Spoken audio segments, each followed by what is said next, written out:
This is a higgity feast. There's plenty of this, and these as well.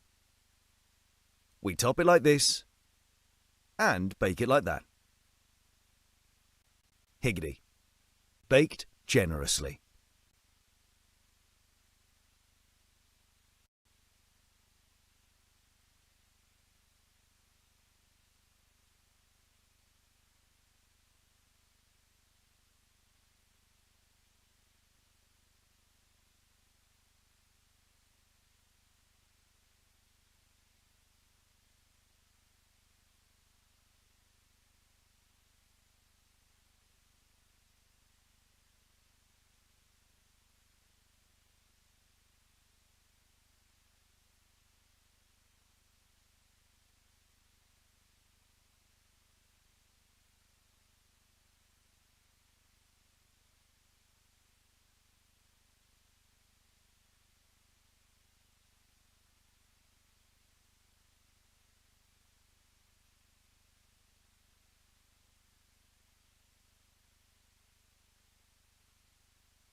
This is a higgity feast.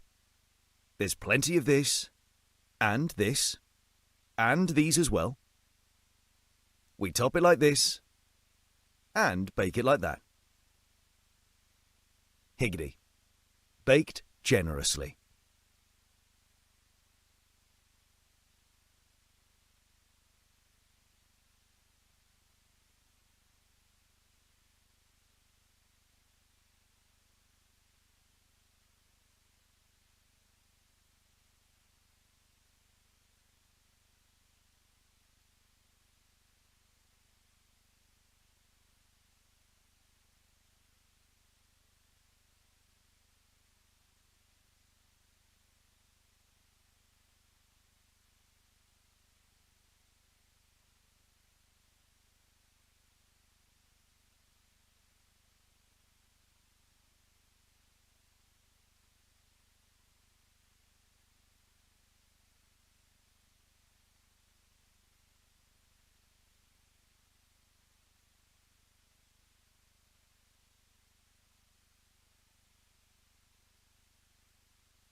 This is a higgity feast.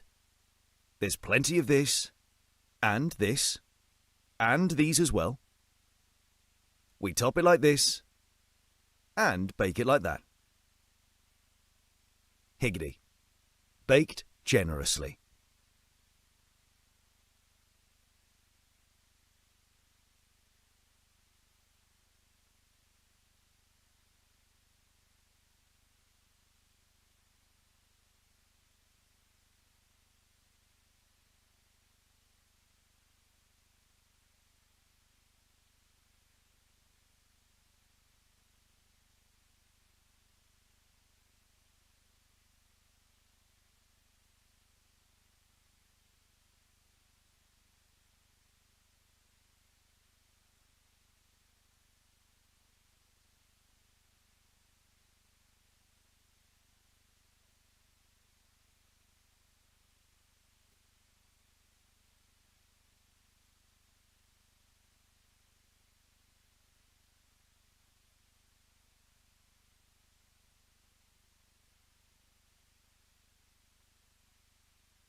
This is a higgity feast.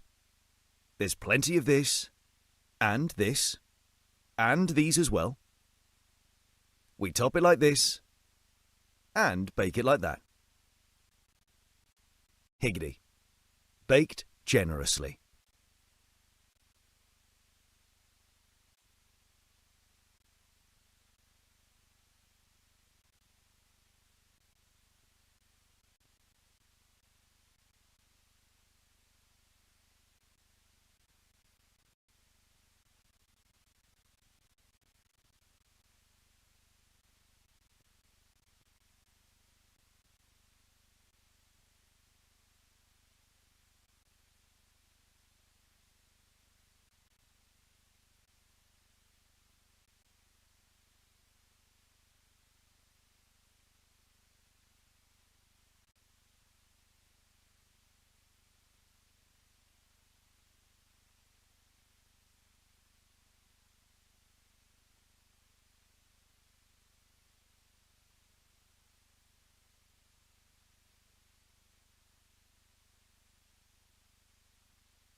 Well, a very good morning. Welcome to Hove for the final day of this county championship match and what could be a very exciting day's cricket. My name is Adrian Harms. Let's do a quick check around the ground to make sure that you can hear us. If you could wave to us from the pavilion, if you can hear us, it will be much appreciated. No one's waving, which is slightly worrying. So I hope we're going out loud and clear. Anyone waving? Nobody waving. So, well, let's hope we're going out on the live stream anyway. Sussex 193 for 5. James Coles not out 101. Finn Hudson-Prentice on 5. The lead for Sussex is 188. And it is going to be Sam Connors who is going to open the bowling. Dave Fletcher also with us today. We're hoping the Sussex chair, John Philby's going to come over a natter at some stage during the day's proceedings. But it is going to be Connors who's going to get things underway from the C end of the ground. He's going to be bowling to James Coles. The field is just being set. Derbyshire taking a long time to set the field, I have to say. There's a slip, a backward point, cover mid-off, mid-on. There's a shortish, straightish mid-wicket, then an orthodox mid-wicket. That's an interesting fielding position.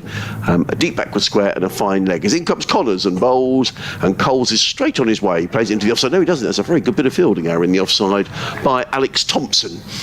And there is no run. So very good morning. The clouds are relatively high. The forecast is pretty good for today. There could be a passing shower, but hopefully not too many interruptions.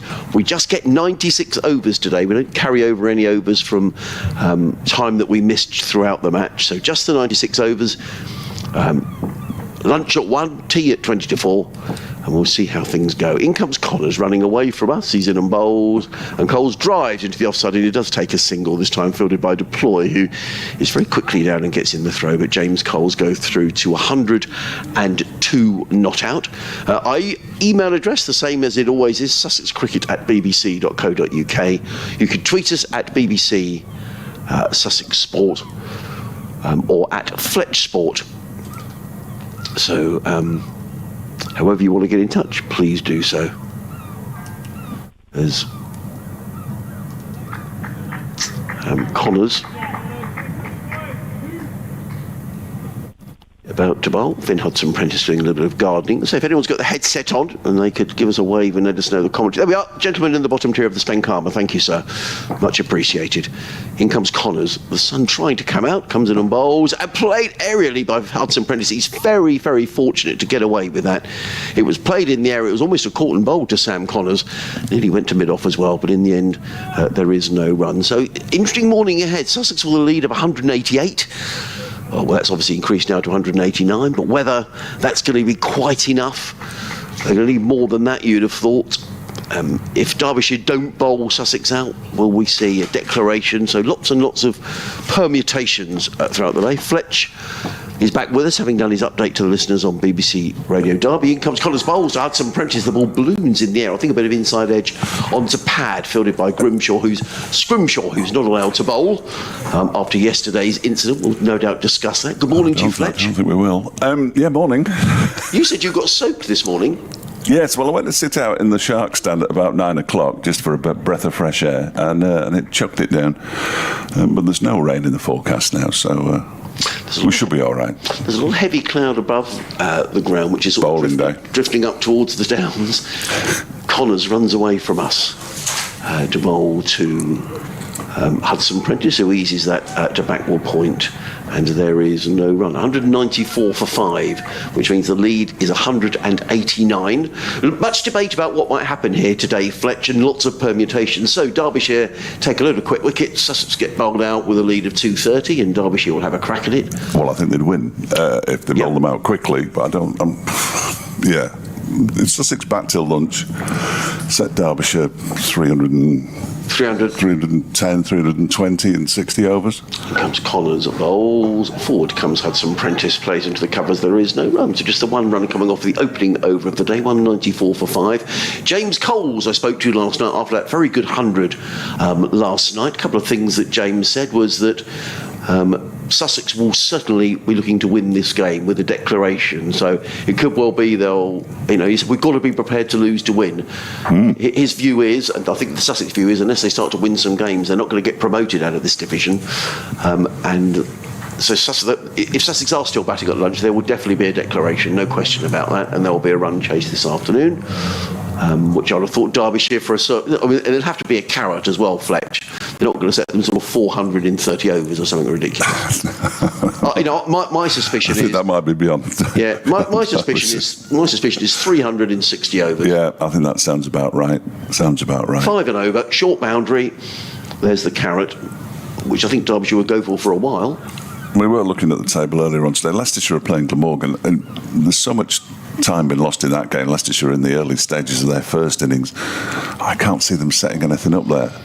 Saranga Lackmal from the Cromwell Road end bowls his first delivery wide of the off stump. It goes through to the keeper. Coles has nothing to do with it. And mainly because Leicestershire on 95 points and Glamorgan on 84. There's nothing between the sides.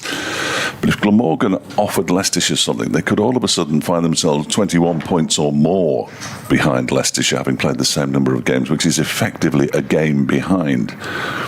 And I'm not sure, given how close it is at the top, behind Durham, that it's worth the risk. But you never know, I suppose. Here's Saranga Lackmal again. Coles waits and pushes this off the back foot out into the offside, straight to header.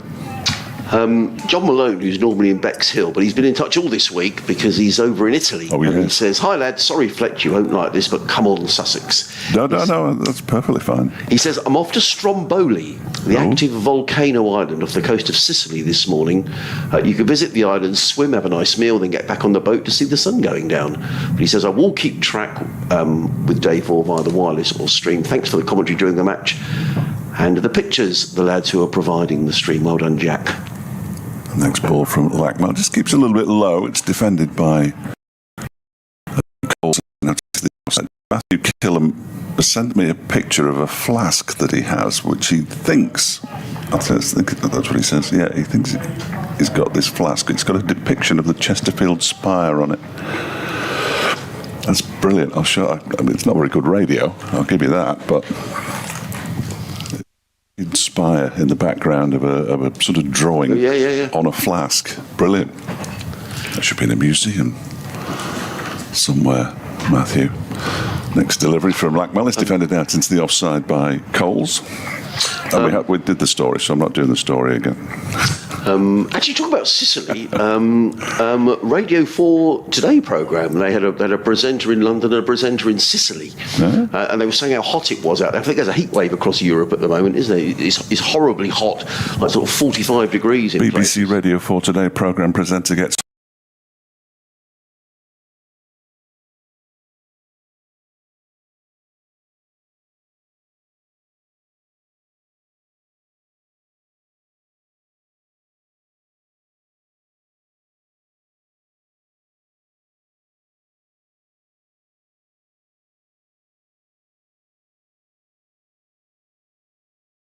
on. He's on 109 from 186 deliveries, and that was his 16th four. Lovely shot. Tim from Cranley has been in touch with an explanation of why he wasn't there to wave when we did the sound check around the ground. Oh, okay. Indebted to a gentleman in the bottom tier of the Spenkarma Pavilion who did wave, so we are going out around the ground. That's good. Lackmal bowls to Coles. That's a fuller delivery that he defends into his toe, and he walks away wincing in pain. It's the end of the over. 4 runs from it, so 5 added so far this morning. Sussex 198 for 5, leading by 193. It's a fairly straightforward calculation for which I'm indebted to both sides. Coles has 106, and Hudson Prentice has yet to add to his overnight 5.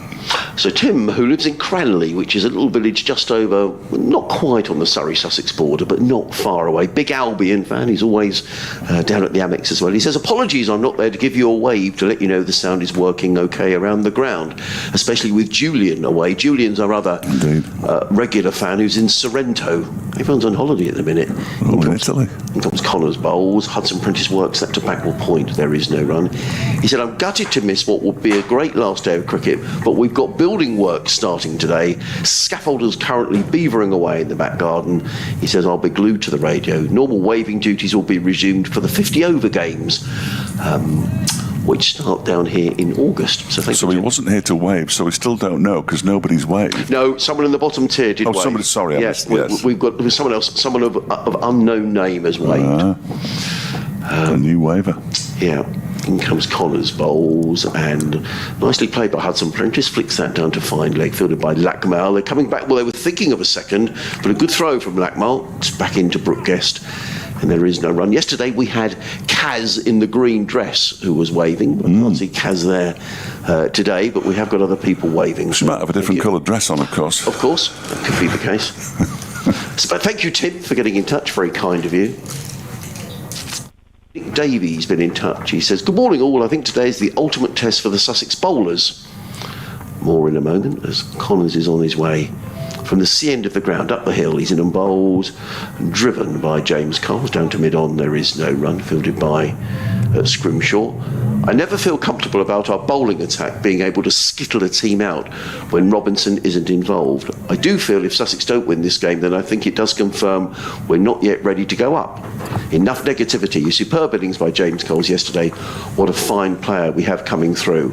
Well, I agree with that. I mean, no question. He batted beautifully yesterday, and spoke about how annoyed he was how he got out in the first innings when he hit the ball straight down the throat of long on. In comes Connors bowls, let go outside the off stump. There is no run. He said he sat in the dressing room for half an hour with his pads on. Did he? Yeah, he sort of just sat there. And I said, well, you didn't need Grant Flower to tell you. And he said, no.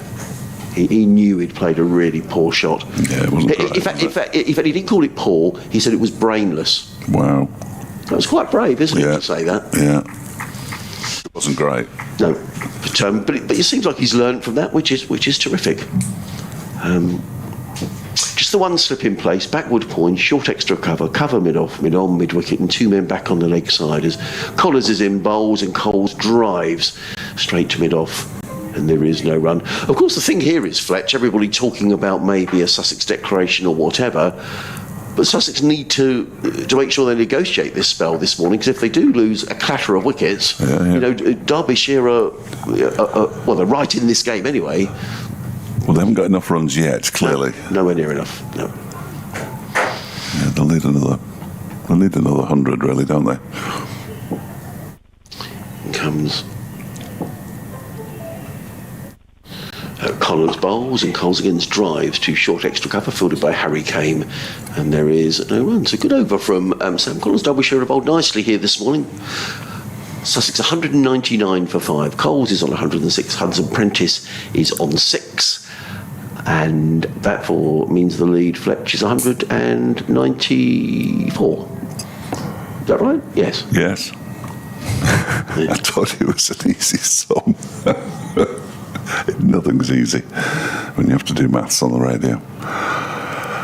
So Lackmal's going to continue. Wayne Madsen has just run 200 metres in next to no time because he went to collect Saranga Lackmal's cap before he came in to his bowling mark and then handed it to the umpire at the far end, and now he's at slip. Just the one slip.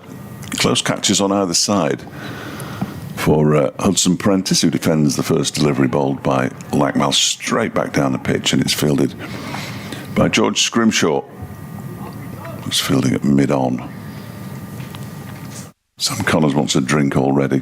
Thirsty work, 2 overs. 15 minutes of fielding in between. Down at long leg. Harry Kame at mid-wicket catching. Haider Ali at extra cover. There is a cover as well, backward point. In fact, the backward point is Nick Potts, so somebody is off the field. I think it's Anuj Dal. That one is all guided down to third man. A second slip might have been interested. I'm not sure it would have carried, but it's gone all the way to the boundary for 4 off in Hudson Prentice's bat. He moves to 10, and the 200's up for Sussex, 203 for 5. Would it have carried? Sure.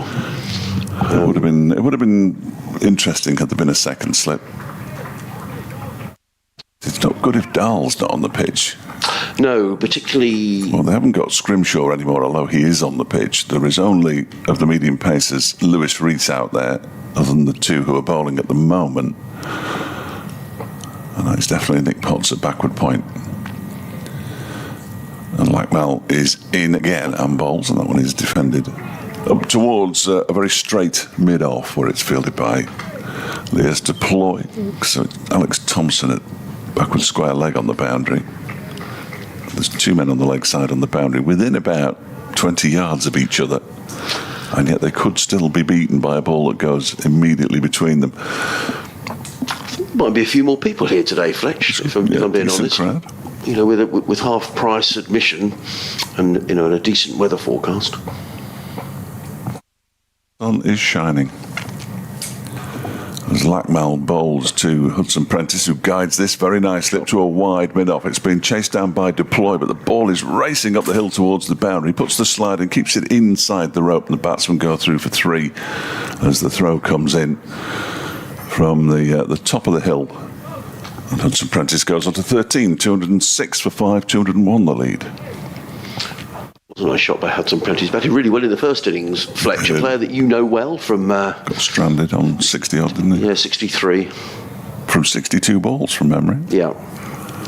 He didn't hang about generally. He's faced 35 balls, but he came in last night determined that he would be there at the close of play, and was. As Lackmal's in and bowls to Coles, who whips this into the leg side out to mid-wicket for 4. And he gets the applause of the crowd and of Finn Hudson Prentice, who just taps his bat on his left hand. 110 not out now, James Coles. 210 for 5. Good shot, wasn't it? Beautiful. The other thing I asked James last night, I said, you know, obviously there was the contentious, well, perhaps it wasn't contentious, the no ball situation when Scrimshaw was taken out of the attack. And I said, after that, the Derbyshire players applauded your 100. That must always be nice. And he said, yeah, we know we get on really well. He said, we're a good bunch of lads, and, you know, it was nice that they did that. The sporting team, it's all about the spirit of cricket, Adrian, as Lackmal bowls again, and that's whipped much squarer to mid-wicket this time by Coles for 4 more. And again, applause from both the crowd and his batting partner, Hudson Prentice. Coles moves to 114, 214 for 5 at the end of the over. Not a good one, that, from Lackmal. He conceded 15 runs without either batsman having to take a risk, and the good news is that Anajal is back, but Alex Thompson's going off now. They're just taking it in turns to not field. He's raced off, but Dahl is back. He does look a really classy player, James Coles. It was his second 100 of the season yesterday. Made his debut for Sussex during the Bob Willis Trophy during COVID times up at the Oval. He was only 16. But his game has just come on leaps and bounds. He's also physically he's filled out as well. I remember the beginning of the season, Fletch seeing him walk out and thinking, crumbs, what's James been doing? But he's developing into a really good player. In comes Connors running into bowl to Hudson Prentice, who looks to drive into the offside. Ball comes off the inside of the bat and ends up at mid-wicket, fielded by Lewis Rees, and there is no run. But he plays very straight, doesn't he? Oh, he's a beautiful batsman, yeah, beautiful to watch. And has taken full advantage of any poor delivery in this innings so far. There were a couple in that last over from Lackmal that were punished. Boundaries out to mid-wicket. Connors again on his way, bowls, and Hudson Prentice just stretches forward, plays that into the offside, and there is no run. Who did you speak to? Like Brooke Guest you spoke to? Brooke Guest, indeed. What did he have to say about the state of the game and the pitch? It's all on. He said the pitch was a little bit slow, but not to the detriment of the game. He like I thinks, and everybody seems to think, it could be a very exciting finish today. He did admit he took a bit of time to get going for his century. Here comes Connors bowls. Now, I don't know whether he nicked that through to the keeper, and Brooke Guest diving low to his right-hand side. Got a hand to that, but couldn't hang on. Difficult to say at first look whether that bounced in front of Brooke Guest or whether that was a chance. We're a long way away here. My feeling, looking at Brooke Guest, is that that's a drop. We will, fortunately, because it went for 4, or unfortunately, get a replay of that. So we'll have a look at that in a few minutes. But yeah, it definitely nicked it.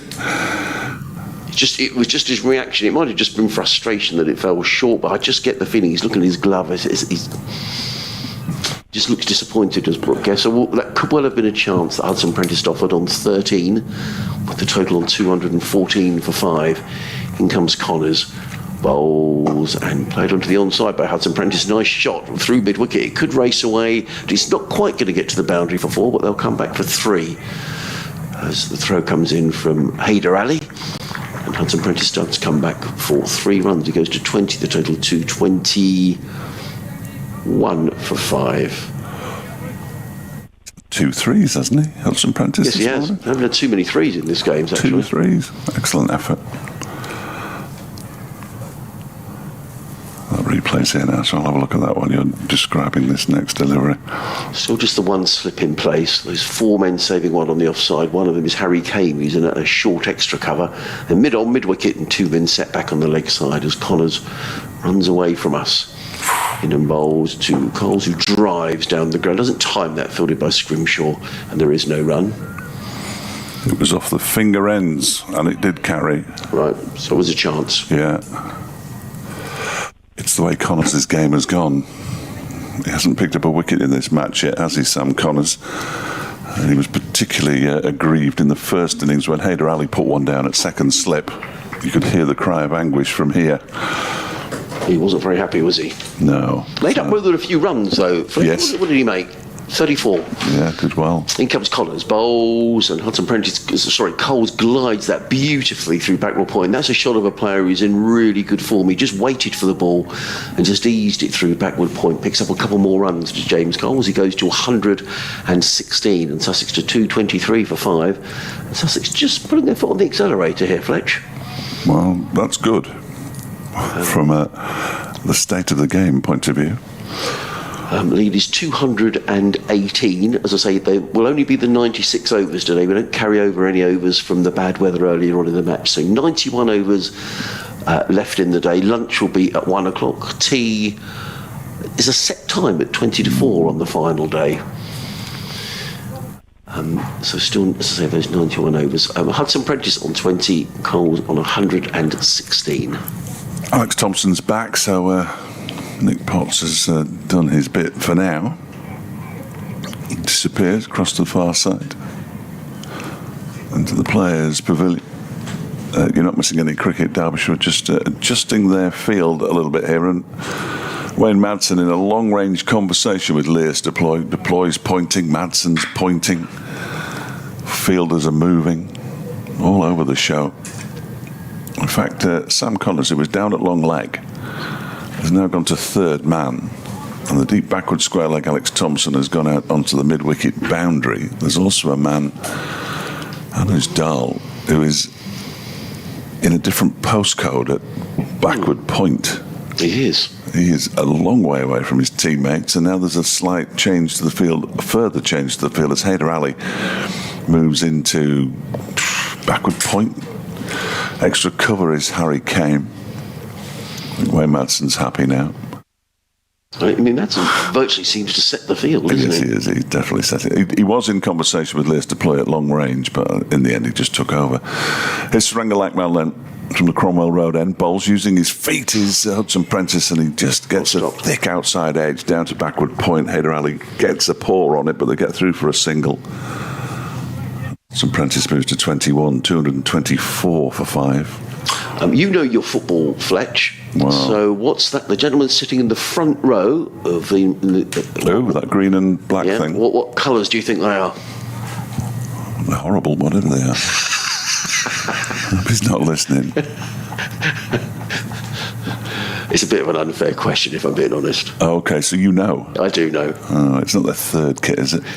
Next delivery from Lakmal is wide of the off stump, allowed to go through to Broadcast. It was Brighton's away kit a few seasons ago, but I think it's the away kit for this season. Sort of black and green. Yeah, I think it is. Yeah, he's in the front. He's in the front row, the fella down there. I've just been summoned, Adrian. Have you? Right. Okay. Well, we'll see in a bit, Fletch. Good luck with the quiz.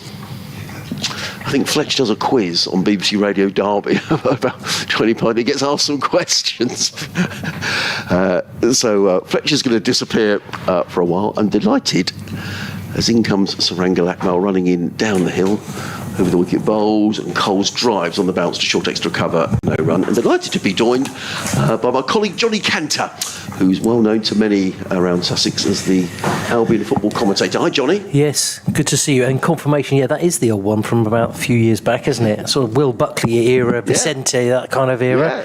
Very similar to the colours. But what a day in prospect today. Glorious day in prospect in terms of not just the cricket, but there's a bit of sun out there. The conditions are good and really delicately poised, isn't it? It is. And Lakmal, the Sri Lankan, running in down the hill to bowl to the right-handed James Coles, who cuts firmly through the offside, picks up a single. James Coles goes to 117. You've seen a little bit of cricket this year, a bit of T20, Johnny, and just watching the first half hour this morning, he does look like he's turning into a very fine player, James Coles. Yeah, a lot of promise. I think, just needs more time out in the middle, really, doesn't he? I think to sort of hone his skills.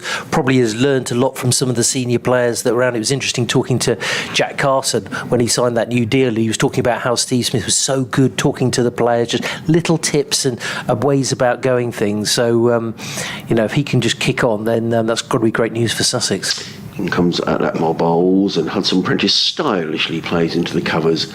There is no run. Yeah, I was off last week, but I watched your interview with Jack Carson. Nice interview as well. And he's a nice lad, Jack, isn't he? Yeah. Clearly very ambitious. Very, and he's been through a bit of a difficult time, and hopefully that will make him even more determined.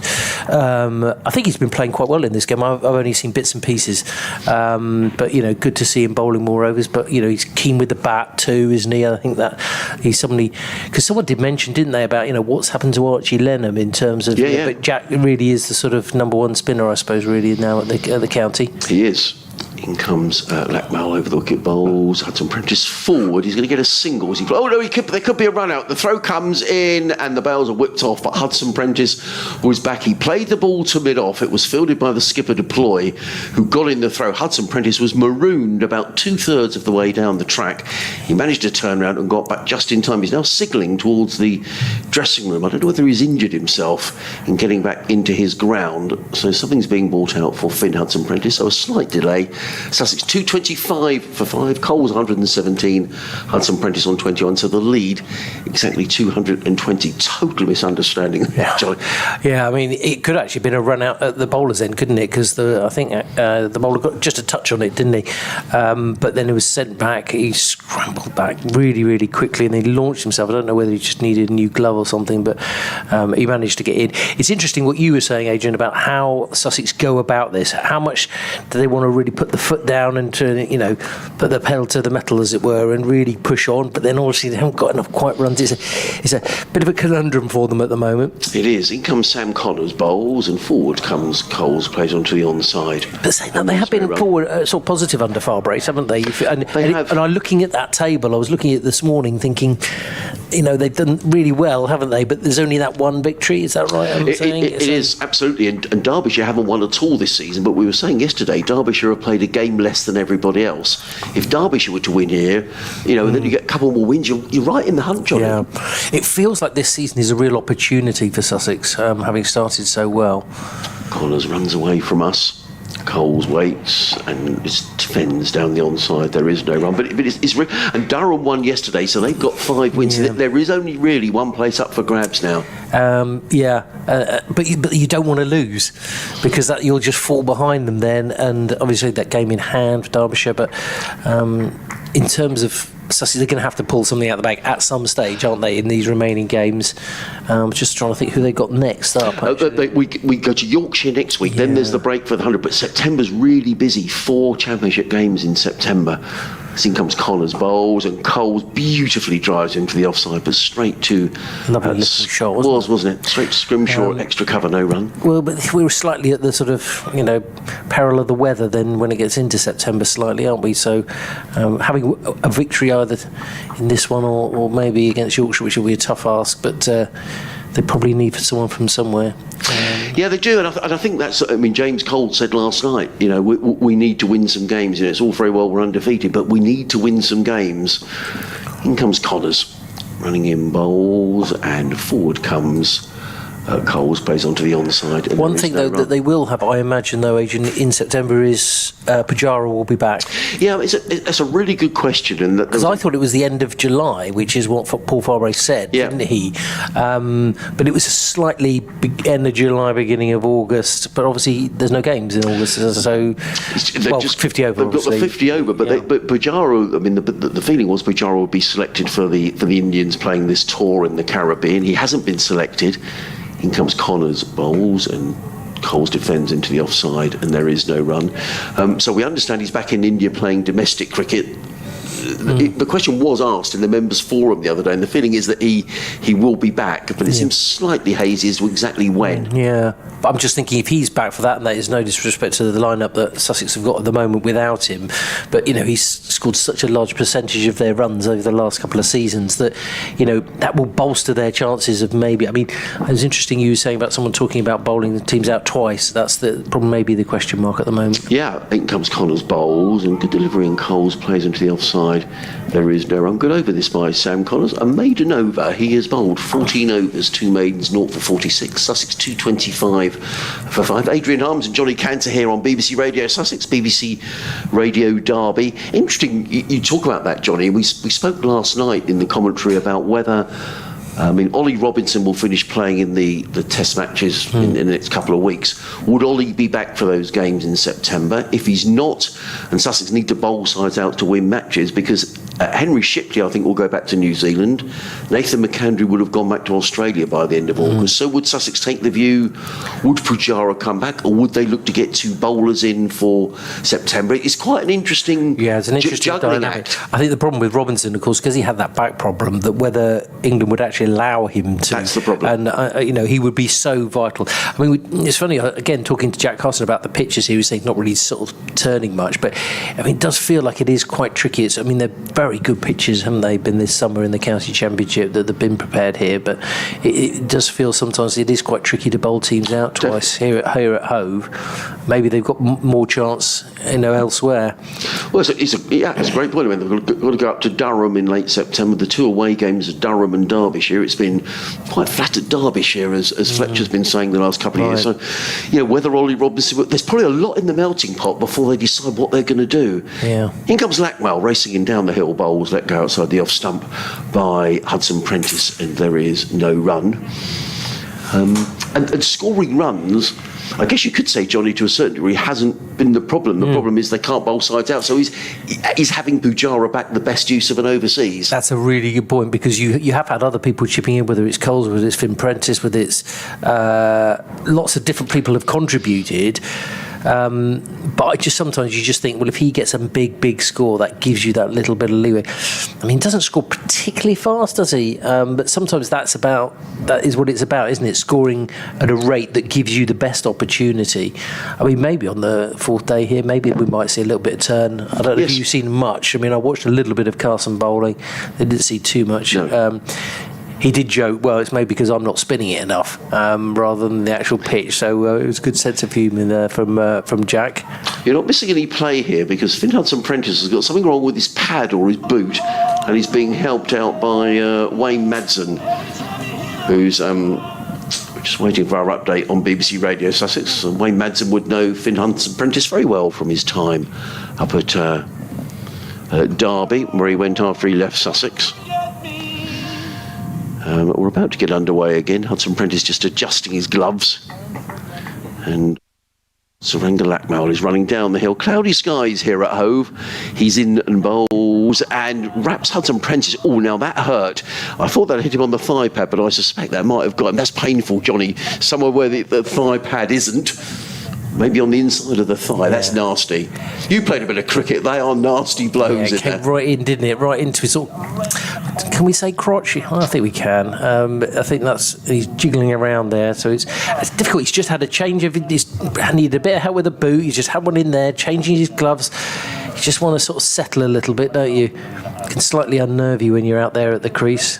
The sun is back with us. And in comes Sarangalakmal. Bowls. Hudson Prentice covers up, plays into the leg side. He was looking for two, but there was never two there. It's to that very short edge on the Spen-Karma pavilion side of the ground. Fielded out there by Alex Thompson. One more to Hudson Prentice. He goes to 22.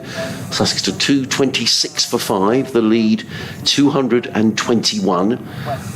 88 overs left in the day after this one. So lots of cricket.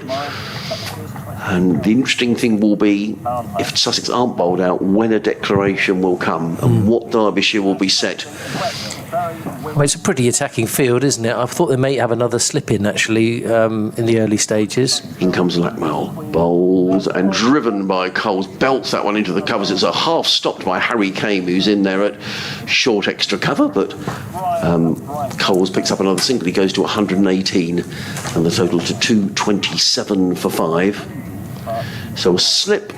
There's sort of a deepish gutty Hyder Ali in there. Third man, sweeper on the cover boundary, extra cover mid-off, mid-on, and two men back on the leg side.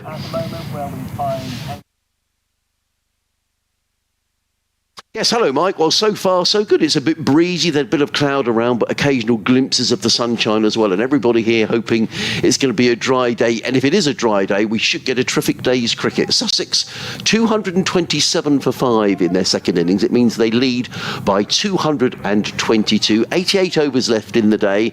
The smart money suggests that if Sussex don't get bowled out here, there will be a declaration at some stage and a run chase later in the day, with both of these sides needing to win to keep their promotion chances on track. So it should be a good day's cricket here. Up at the Oval, Surrey are 226 for 5 in their second innings. Will Jacks is 30 not out. They lead Nottinghamshire by 182.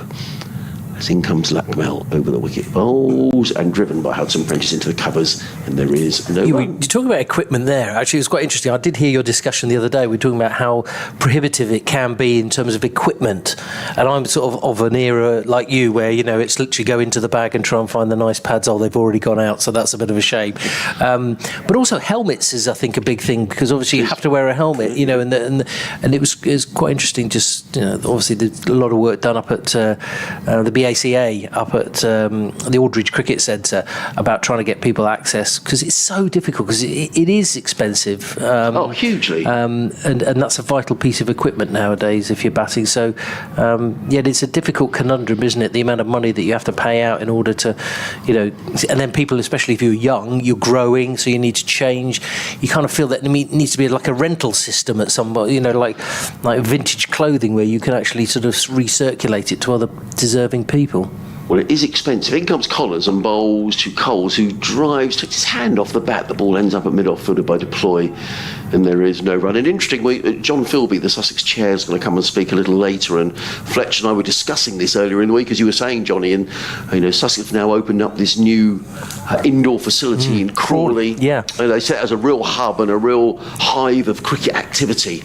And I think it's particularly important for counties like Derbyshire, like Sussex, where you need to pool all the areas to get the best possible people to be coming through the ranks, because you don't necessarily have the riches of others. Collars in bowls, clipped around to the onside by James Coles. He picks up his 119th run. Sussex to 228 for 5. As I say, you're very much a familiar voice, Johnny, to people around Sussex on the football commentary, and we were saying this yesterday, there's not much time off in the football now. I mean, Tell me about it. I haven't even been on holiday yet. It doesn't really stop, does it? But big week coming up for Brighton in terms of their trip to the Premier League series event out in Australia, America, with Chelsea, Brentford, Newcastle all there as well. So marketing the Premier League elsewhere. In comes Collins, bowls and cutaway. That's a lovely looking shot by Finn Hudson Prentice. Beautifully played, just lent into the shot, and the ball sped away through the covers. Deploy at the moment hasn't got a sweeper on that short offside boundary, and it raced away. It had to have been someone out, I'm not sure it would have been stopped anyway. You were talking about declaration. What's the figure then? I mean, we'll get Dave's thoughts in a second in terms of what's the number? I reckon we don't want to get ahead of ourselves. Clearly, no, a couple of wickets, all changes, but. My feeling is, Johnny, I think around about 360 overs sounds about right for me. To dangle a carrot, in comes Connors, bowls, Hudson Prentice up on his toes, plays it onto the onside, picks up a single. They'll think about 2, but it isn't there. Hudson Prentice to 27, 235 for 5. My feeling is they've got to dangle a carrot for Derbyshire. There's no point batting on, and it makes it a run chase that's not going to happen. So I can see Sussex batting until lunch, unless they get bowled out, and that might well happen. And then Derbyshire being asked to score around about 5-ish and over. It's brilliantly poised, isn't it? It is. I mean, this is how really county championship, like you could have all three results, and I think that's what most people want, really. And as you say, a few extra have come in to watch it. Connors bowls and driven down the ground. Lovely looking shot by James Cole, well fielded at mid-on by George Scrimshaw. I can see Alex Thompson, the off spinner, is warming up. He's bowled really well in the match so far. I like the way Derbyshire mixed it up with the different, the different types of bowlers as well. I think some creative captaincy as well. And I think that's what you've got to do to work hard on a pitch like this, where it's not giving you too much. You've got to find those little changes, those little tweaks to give you maybe a little bit of fortune, perhaps, as well. In comes Connors bowls, and forward comes Coles, plays into the offside. There is no run. End of the over. 235 for 5, 119 to James Coles, 27 to Finn Hudson-Prentice. Johnny's handing over the mic to Fletch, who's going to come and have a natter. We'll hear from Johnny again in a little bit. We'll be replicating the lead football commentator commentating on a Sussex Derbyshire game when you come up for the one-day game, because Ed Dawes is joining us for that. Is he? Yeah. And you're going to a Burton Albion game, Fletch? Well, I've been nicking off about 4 o'clock because Burton Albion are playing Leicester City in the League Cup. Is that at the Pirelli? Yeah, Right, so okay. it should be a good night. That Right. should be a good night. Second game of the season. Crumbs almighty. Alex Thompson is coming into that. An email from Bob Pook in Hastings. He says, "Good morning, Adrian and Fletch. I'm sorry to hark back to the Scrimshaw incident, but having watched the live stream coverage several more times, I would conclude that the umpire was perfectly correct in his judgment. The delivery in question would appear to clip the batsman's elbow, but that elbow was level with his helmet at the time of impact, and the ball climbed to above head height." In comes Alex Thompson, bowls. Forward comes Hudson-Prentice, played into the offside, no run. Also, I believe that the initial cause was the bowler's anger at being hit for 2 boundaries, then being called for 2 no balls, which exacerbated his anger. Perhaps a course of anger management wouldn't go amiss, although he looked a very impressive bowler indeed. A great loss for the Derbyshire attack today. In comes Thompson bowls. Hudson-Prentice is down the wicket and hammers the ball away onto the leg side, and it's gone all the way for 6. He didn't get all of that, did he? Dropped about an inch over the boundary, Rob, I think. Yeah. I think if the fielder had been at mid-wicket, he wouldn't have had to have moved, but he's at square leg on the boundary. And that's George Scrimshaw. I wouldn't guarantee that he would have caught it. Now, after the horse has bolted, as the 50 partnership comes up in 94 deliveries, the horse has bolted, so they put a fielder out there rather chasing the ball. Thompson in bowls, clipped away by Hudson-Prentice onto the leg side. 4 wickets in innings for Alex Thompson, 7 in the match. I may have ranted a bit yesterday, for which I apologise. It actually hit his glove, not his elbow. We have independent verification of that. Not least from James Cole. That's quite as independent as you can get. The man who's You did say it hit his glove. that it hit. Yes, I was told it hit his glove as well prior to that. But it's interesting what Brooke Guest said. Thompson in bowls, driven by Coles to mid-off. There is no run. He basically said there's nothing we can do about it. The laws are that if it bounces over head height, it's an automatic no ball. If it goes over shoulder height, you then get a warning.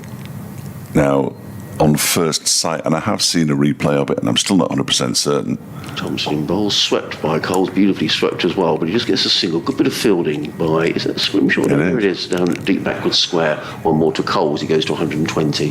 Whether the glove was above shoulder height or not, and if it was, then fair play.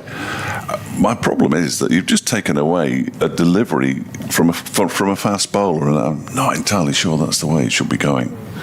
Thompson bowls, forward comes Hudson-Prentice, plays into the offside, and there is no run. End of the over. Alex Thompson has bowled 21 overs, 3 maidens, 4 for 55. Sussex 241 for 5. Coles 120, Hudson-Prentice 34.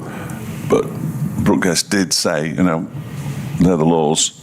We have to accept it, and we have enough bowlers to cover for George Scrimshaw, who stayed out there, and he can't go off because you can't just go off and put your feet up if you're not injured. Although some players come on and go off and all the rest of it to change boots and have a wipe down or whatever, but George has to stay out there because he's part of the starting 11. So we move on. We do, and I think what was tricky yesterday, and we'll finish up on this now, is that the time that it happened meant that David, I was slightly distracted doing other things at the time. Sam Connors begins a new over from the CN. He gets a bit of a leading edge on that one, does James Coles. Back to the bowler. But it was an interesting incident nonetheless. So thank you everybody for getting in touch. And indeed, I think that the general feeling around the ground was that the umpires did pretty well. The problem we had that we got our back to the umpire, and it's quite difficult to see the signals that are being made as well. But anyway, it can be. I've got an email from Sean Sanderson. I'm going to read out. Mainly because it's complimentary. That's good. And just because of that. In goes Sam Connors and bowls to Coles, who clips this full delivery out towards square leg. Hayder comes in off the boundary to do the fielding. Coles moves to 121, 242 for 5 now. Sussex, good last day in store by the looks of it, says Sean. Hopefully it will go Derbyshire's way. We were with you on Monday to commemorate our friend Sibbo, Jonathan Sibbott. Just wanted to say a massive thanks for you to meet us and Adrian's kind words on air. Great hospitality, great people down there, made it a fantastic day for us all the best. And thanks again. You're absolutely welcome, Sean. It was very good to have you down here. As Connors is in and bowls. That one is pushed out into the offside by Hudson Prentice, fielded by Alex Thompson, who's in the covers. They gave us a little bit of extra atmosphere. Those boys on Monday. Yes, they're very good. Yeah, well, I think we said a couple of times, it's all very easy to say, yeah, we'll definitely do something on the anniversary, but to actually do it. It was good. Really, really good. Still not sure about the works up there. Here's Connors in bowls to Finn Hudson Prentice, who drives for 4 out to extra cover. That is a glorious shot. There are 3 fielders there, and he managed to pierce the lot of them. Harry came closest. Alex Thompson and Leas Deploy either side of him, but he threaded it through there, and it rocketed to the boundary. He moves on to 38 from 55 deliveries. He's got to move on today. He started the day on 5. So 246 for 5, the lead 241. Connors sets off again in the sunshine. And Hudson Prentice drives again, but this time straight to Alex Thompson. And there's no run. So you know how to get in touch with us, all the usual ways. And we will endeavour, in between trying to describe what's happening out in the middle, to read them out. Sometimes it can be tricky. I mean, I go ages without looking, and then all of a sudden there's 6 or 7, and some of them refer to an incident that happened half an hour ago, and you're thinking, I should have read that out then. So I can only apologise if I miss one. Connors in again, bowls shorter delivery, pulled around the corner by Hudson Prentice out towards square leg, where Hayder comes in to do the fielding, and Hudson Prentice moves on to 39, keeps the strike as well because it was the last ball of the over. James Coles is on 121, and Sussex at 247 for 5 at the end of the over. It's sort of relevant. 85 overs remain in the day. The lead is currently 242, so that particular equation is a no-no. They'll want to take another 20 overs or more, probably 25 overs more out of the game, by which time they could get up to 350, which would give them a lead of 250, and that would give them a lead of 350, wouldn't it? Which would be too many, I think. Yeah, I think it would. That's the problem. It's quite a delicate balance, isn't it? The one thing that I would say is that we were talking about it this morning, and you said, they could perhaps lose 5 wickets and shut up shop. I'm not sure they've got a tail that can do that. Alex Thompson from the Cromwell Road in bowls to Hudson Prentice, who's wrapped on the pad. There's a loud appeal, not really supported by keeper Guest. Madson's arms were up at slip.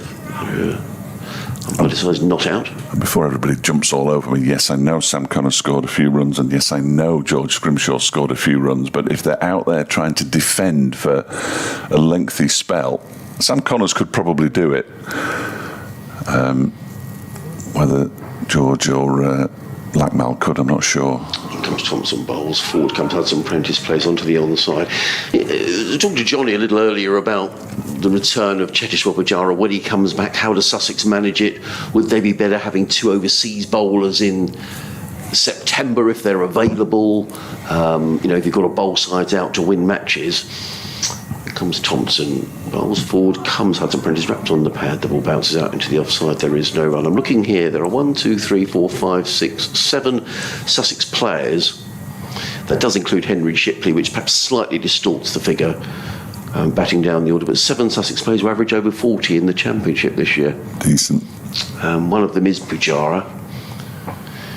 Comes Thompson, bowls, Hudson Prentice plays to mid-wicket, there is no run. So Pujara averages 68, James Cole's 58, Tom Alsop 47, he missed out in this game, Ollie Carter 46, Hudson Prentice 45.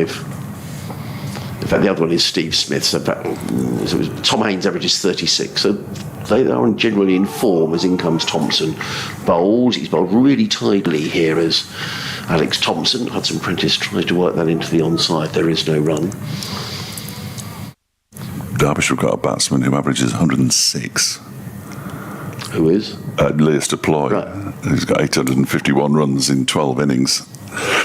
And then 2 in the 40s, low 40s, and then the rest 30s and below. Thompson in bowls, and Hudson Prentice, well, he glides that. That's nice. Well, Alex Thompson is looking disappointed. It was down the leg side, helped on its way by Hudson Prentice, but maybe there was a little bit of good fortune in the shot, judging by Thompson's reaction. Hudson Prentice goes to 43 within 7 of his second half century of the match. Sussex 251 for 5, leading by 246. Yeah, Thompson gave the impression that he might have clipped that down to fine leg from in front of his stumps. Yes. Potentially. We're going to see a change of bowling, and it's going to be Lewis Deploy. He's not going to put his bowlers through any more torment, the Derbyshire skipper, so we're going to see some of his left arm spin. He did bowl yesterday evening. Sam Connor 16 overs for 58. Lewis Deploy bowled 3 overs last night, went for 11 runs. He actually came off when a wicket fell, didn't he? He came off when they got that late wicket yesterday evening. Yes, when Ibrahim was out. Ibrahim was out for 36 to Alex Thompson. Got 113 for the 5th wicket with James Coles. Just elsewhere in the second division, off a bad light at New Road, Worcestershire 49 for 2, still trailing Yorkshire by 116. The only other game at Cardiff, Leicestershire 55 for 1. Replied to the Glamorgan total yesterday, 403 for 9, which was remarkable in that Glamorgan were 113 for 7 at one stage.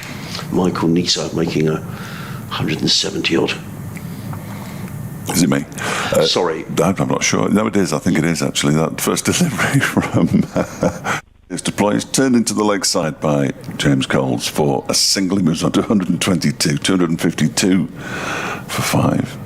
There's no particular relevance, but raining in Taunton as well. So again, the rain, we've had the best of the weather here, I think, this week. Yes, absolutely. Very lucky. Yeah, probably lost about 28 overs, I reckon, on day 2.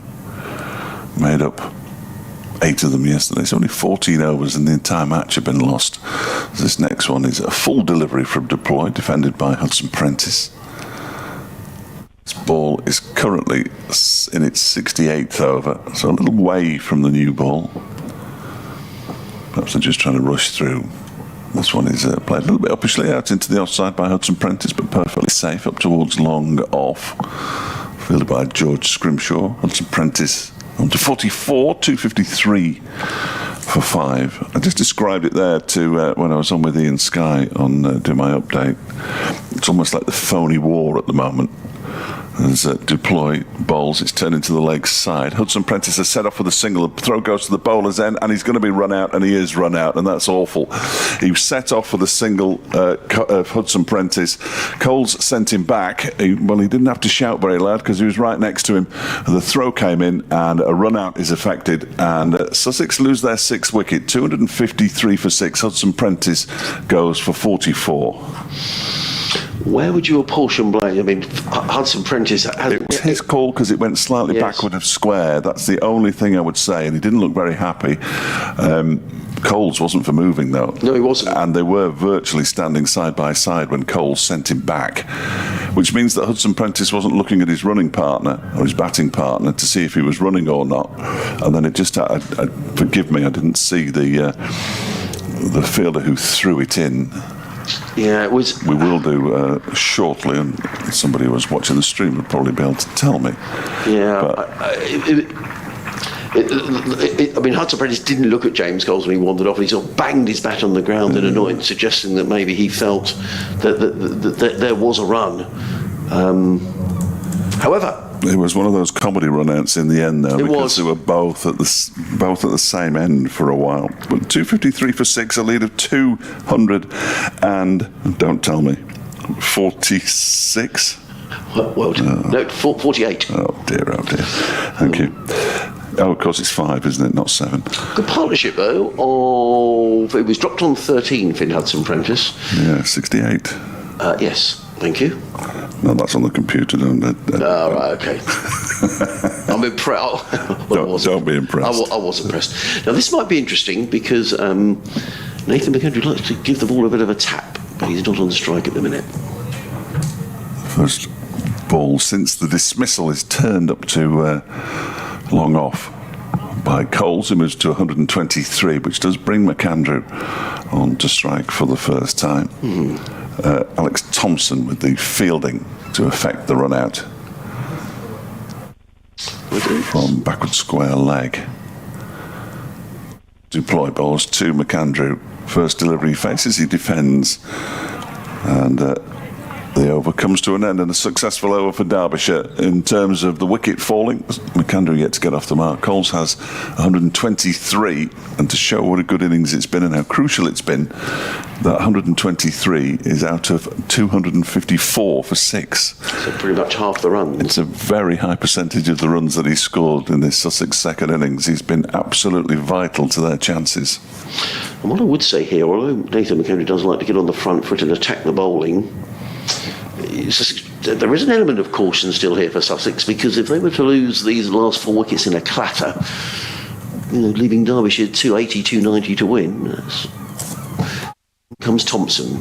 Coles glides that back to the square on the onside. So I suspect we may not see sort of the long handle and a bit of running down the wicket for a little while yet. There's still 83 overs left in the day.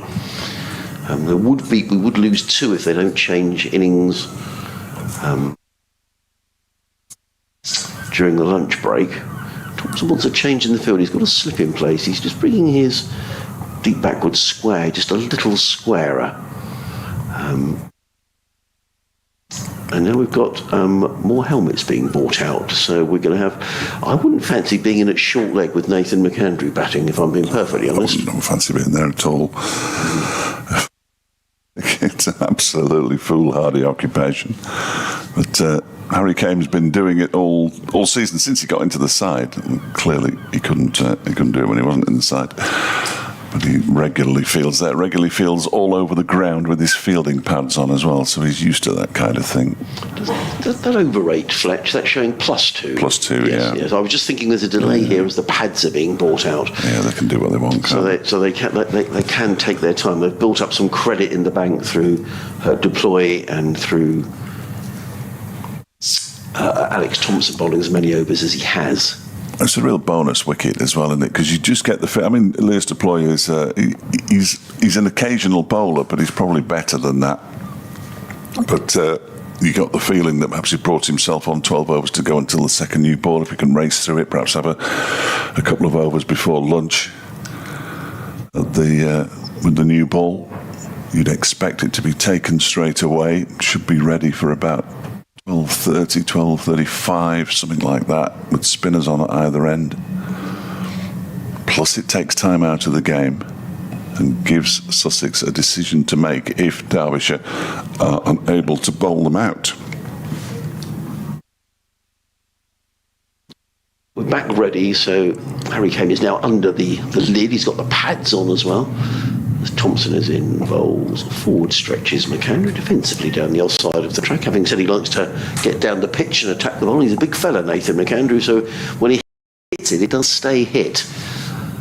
And now, having bowled that delivery, now there's a further delay because Deployer's come in from mid-on and is suggesting a fielding change to Alec Thompson. So this is very stop-start here. Looking at the leg side boundary, which is it's Nick Potts out there again. I'm not entirely sure who he's replaced this time.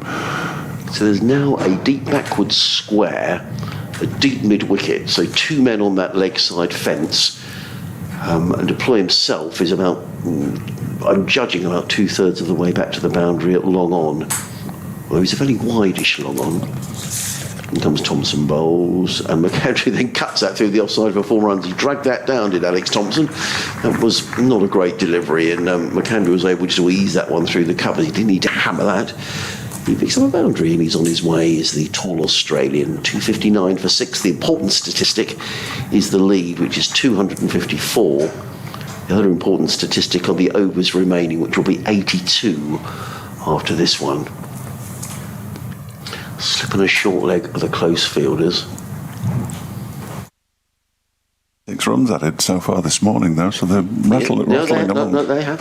Quick time. In comes Thompson bowls. Oh, and as he caught, Madsen takes the catch, and it's a fifer for Alex Thompson. 5 in the second innings, 3 in the first, 8 in the match. And Nathan McAndrew got a little inside edge onto the pad. The ball ballooned away Madsen, who dived forward from slip to take the catch. And this means more caution required for Sussex because the 7th wicket has gone down and Sussex are 259 for 7. And Nathan McAndrew is on his way for 4. Good catch, actually. Yeah, decent from Wayne Madsen, wasn't he? He was scrambling towards it desperately, almost crawling on his hands and knees. And he might take it. I think it might have ricocheted off Brooke Guest as well, as an inside edge onto the pad, onto Brooke Guest, and then caught by Wayne Madsen. So Wayne Madsen doing, as far as slip fielding is concerned, 4 from 4 deliveries for Nathan McAndrew. Lead 254. Yeah, so wickets falling in consecutive overs. First of all with Finn Hudson-Prentice being run out, and then Nathan McAndrew. Jack Carson is the new man who's coming in. He made a duck in the first innings. In fact, Derbyshire did really clear up the Sussex tail in the first innings. They lost their last 3 wickets for just 27. And if they do that again, it's just meaning Sussex just have to be a little cautious here. Good bowling again by Alex Thompson. He's picked up 8 wickets in the match. Johnny back with me, and he's bowled very nicely indeed. Yeah, done really, really well. Just backing up on, I was just saying earlier about a little mistake, or a little bit of good fortune, the run out, needless, and, a bit of miscommunication. Next thing you know, you're on the up of it. New batsman comes in. Suddenly, all the impetus switches to Derbyshire. So, there was 1 minute we're thinking, what's the good total? Looked very comfortable, playing lovely shots. It was behind square, so I guess it was Hudson-Prentice's shout. Yeah, that's what Fletcher was saying. Sorry. It's when it comes Thompson bowls, forward comes Carson, plays on the onside, no run.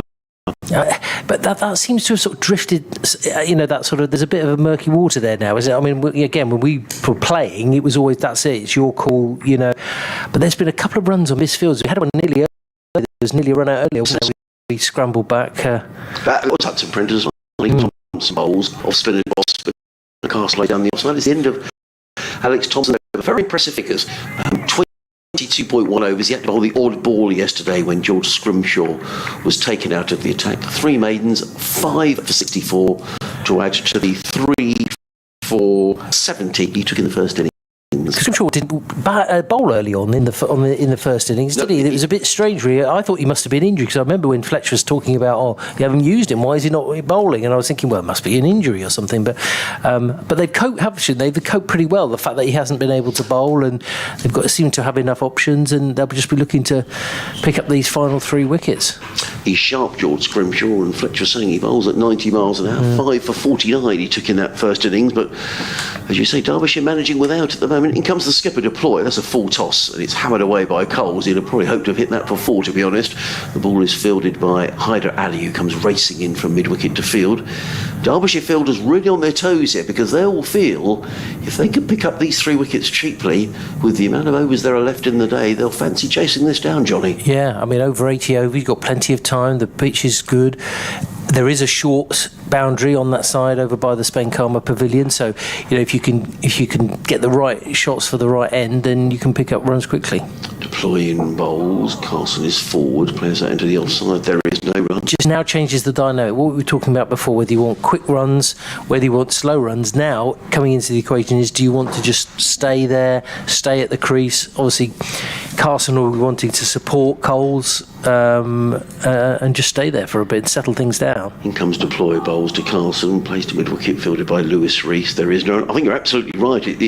And all of a sudden, this is what I love about four-day cricket. The dynamics of the game change. A couple of wickets. I mean, 10 minutes ago, Sussex are thinking we're really accelerating here towards a declaration. Suddenly, that's not the case. Deploy in bowls. Carson drives. He takes a sweeper on the boundary. He's on his way. He's avoided the ignominy of a pair. And I think also it's sort of swung both ways throughout the 4 days as well. It's not just set it up for today where we don't quite know what's going to happen. I think throughout the match, it's suddenly you feel someone's slightly in the ascendancy, and that's changed. Deploy in bowls to James Coles. Full toss hammered away. That's going to go for 4 runs. Poor delivery by Lewis deploy, and James Coles wasn't going to miss out on the second full toss of the over. He belted that away through extra cover. Because for me, I don't think you can just occupy the crease. You've got to actually keep looking for runs, keep pushing that total, extending the lead, and just making it a little bit more difficult for Derbyshire if they do have to chase down the runs. Of course, 129. Fletcher was saying, I mean, there's nearly half the runs that Coles has scored here. Deploying again bowls. James Coles is honing in on his career best, which is 134 against Glamorgan earlier this season. How old is he? 19. 19. I mean, it's just incredible, is it? And I'm sure there's players of similar ilk in the Derbyshire lineup as well. But when you look at some of the youngsters, and I know maybe some of the members felt it all happened a little bit too quickly and too extensively to bring in all these young players, but some of them are really coming to the fore, and it's great to see the sort of talent shining through, and whether it be with bat or ball. He was 19 on the 2nd of April. End of the over, 265 for 7. Coles on 120. I'm going to go make myself a cup of coffee, and I'm going to leave you with Fletch and with Johnny. So we'll have a quick changeover of the old headsets. Absolutely. Seamless, I don't think you wouldn't even spot the join. Alex Thompson begins new over from the Cromwell Road end, and Carson edges it really down to fine leg. Oh dear, George Grimshaw to put the slide in and then wafted at the ball and missed it, and it's gone for a boundary. And Alex Thompson's not massively impressed with that, and I'm not surprised. 269 for 7. Carson on to 5. Yeah, those wickets just changed the whole dynamic slightly of what's happening out there now. Even in the crowd, you could see the sense of sort of anticipation of like, one then another. But we were talking about capitalising on little mistakes, and that's exactly what Derbyshire. I think they've been quite sharp. I mean, that was a shame. That was a midfield there, but they've been quite sharp. They're trying to apply the pressure, and that's what you want: building pressure at this stage of the proceedings. I mean, they've got 2 reasonable batsmen out there, but they want to keep this pressure up and try and pick up these 3 wickets as quickly as possible. And they've gone with attacking field as well, haven't they? Yeah, no, they have kept players up there. They've got Hayder in now at sort of leg gully. I think he will need a helmet if he's going to field there. And it's being brought out by Tom Wood, one of the 12 men. They've chopped and changed this game, haven't they, Fletch? There's been people on and off the pitch. It's like rotating round. It's a squad game now. It is absolutely a squad game. Apart from the fact that the ones you rotate in can't actually do anything. Yeah, exactly. Which is they can just always slightly bizarre. Everyone else can have a little bit of a rest in the pavilion when they're not playing. It's the first championship fifer for Alex Thompson, who bowls, and that is guided this time by Jack Carson down towards the vacant third man area when Madsen loses his cap in pursuit of it, and they come back for 2. Carson moves on to 271 for 7. His career best figures, 6 for 138. I'm fairly sure for Cardiff University against Hampshire. So unless he took a 5 against Hampshire, which I don't think he will have done. Oh, this is off an edge this time, and Carson's going to get more runs here. Another chase from Madsen, another opportunity for him to lose his cap. He puts the slide in. 2 more runs.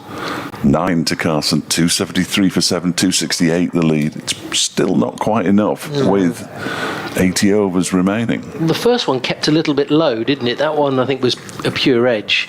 But maybe there is a little bit in it here. That's why they've got such an attacking field with leg slip. there's definitely some variable bounce. There was even on day one, only the odd one on day one, which you wouldn't expect there to be much, as that's defended out into the onside. Harry Kane does the fielding. I spoke to Brooke Guest yesterday, and he said, there was a bit more. He thought it was a bit slow, the pitch. It's 4 days old now, so it's bound to slow down a touch. But as Thompson bowls, and that one is defended by Carson. Adrian was mentioning the pitches at Derbyshire, Fletch. Pretty flat. Yeah. Not much happening. No. Not every game last season was drawn, and every game this season, apart from the home game with Worcestershire, has been drawn. Worcestershire won. As this next delivery from Thompson is again turned into the leg side by Carson. This time it's Anish Dal who picks it up and does the fielding. There was talk that last season when Mickey Arthur first arrived that the batting was fragile, so he wanted all the grass taking off. But of course that helps the opposition as well. We had the game against Sussex where 3 different batsmen scored double centuries, which was statistically marvellous. But as a sporting contest, it was just always a waste of 4 days, really. And they'd been leaving a bit more grass on, but much like the pitch here, because when Leicester Ploy saw it, it was tinged with green and there was some live grass on it, and he said, we'll have a bowl first. He's bowling now, and Coles drives up towards long off, where George Scrimshaw does the fielding. Coles moves to 130, 274 for 7. The green pitches at Derby are not playing like green pitches. They're just playing like very good batting and tracks. that is sometimes the case, isn't it? You look at it and you think, it looks nice, but to bowl on.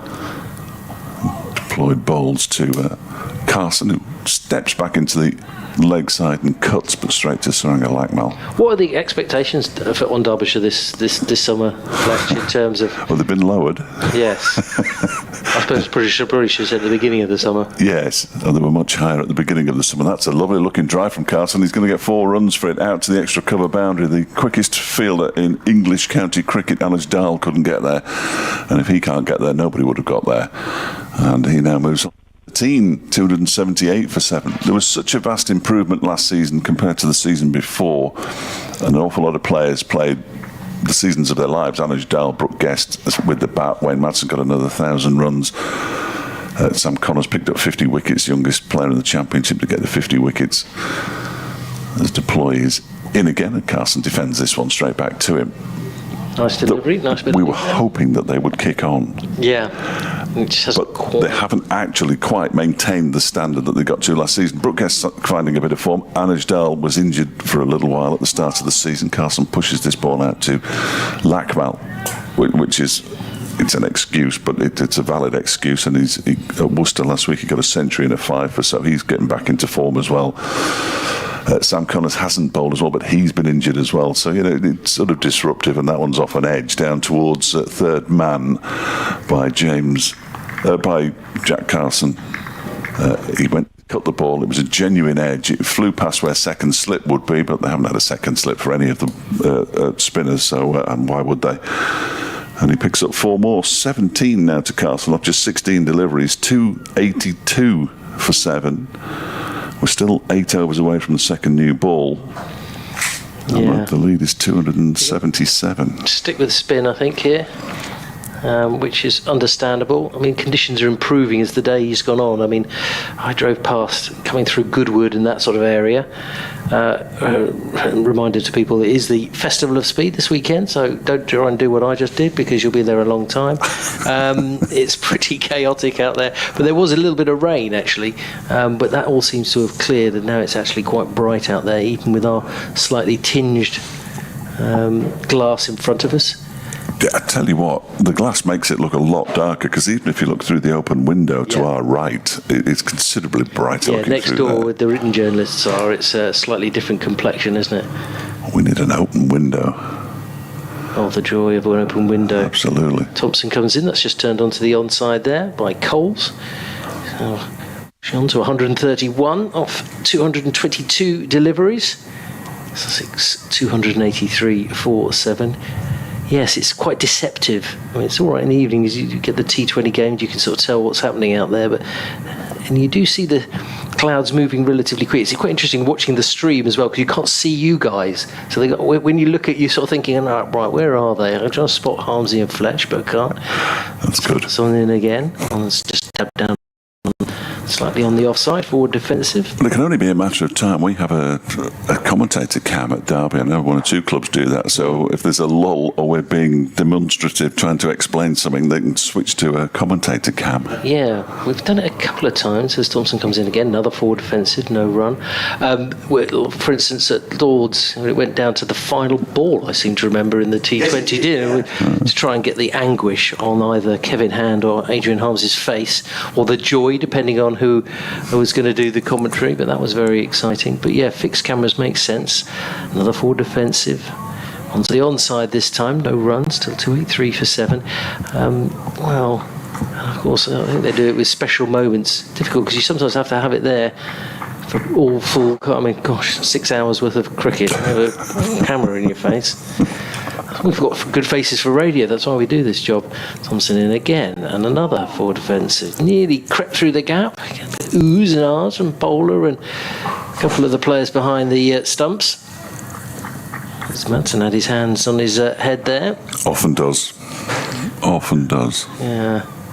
I think what I thought might be a slight grey tinge to the hair there, but a certain character in the cap. Another forward defensive. Another dot ball, and that will be the end of the over. So Sussex now 283 for 7 here on BBC Radio Sussex and BBC Radio Derby. Intriguing game and an intriguing final day in prospect. Thanks if you're listening on the BBC Sport app. Don't forget you can email us as well, sussexcricket@bbc.co.uk. Fletch, you probably have a way of being contacted as well. Fletchcricket@gmail.com, @FletchSport. There you go. He's got the full Monty. You see, he's bigger than a radio station. This guy. That's how popular he is. He's got his own connections. You had people clamouring for you during this game. That was very embarrassing. Very embarrassing. It was good to hear. And I know there's a very loyal following, so we appreciate. Now it looks like a change of bowling here, Fletch, and took us through this one. Yeah, Anuj Dal's going to replace Leas Deploy, which is interesting because David McArdle had sent me a tweet saying, why is Leas Deploy bowling? Have they agreed a declaration target? No, I don't think they have. I think he was bowling to try to race towards the second new ball, which is due in 7 overs now. There are still 78 overs remaining in the day, and the lead's only 278. So they haven't got enough yet. And doing the practice that he does. Watch him practice here. You'll enjoy this, Adrian. He's not going to do it again. He bowls it, and it goes straight up in the air. George, in fairness to George, he did well to catch it there.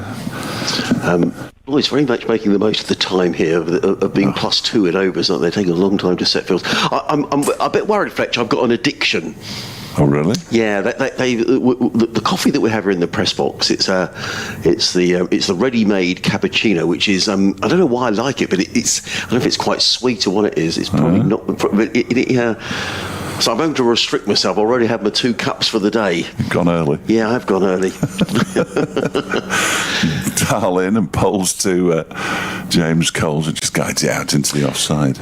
It's just James Coles is 7 runs short of a personal best score. His top score is 138, which he made earlier in the season here against Glamorgan from memory. I'll just check the stats of that. He deserves it, doesn't he? He has batted really nice. Yeah, 138 he made. Delivery from Dahl. It's just guided by Coles down to a short third man tumbling stop from Connors. Keeps them down to a single. 132 he's on to now, and 284 for 7.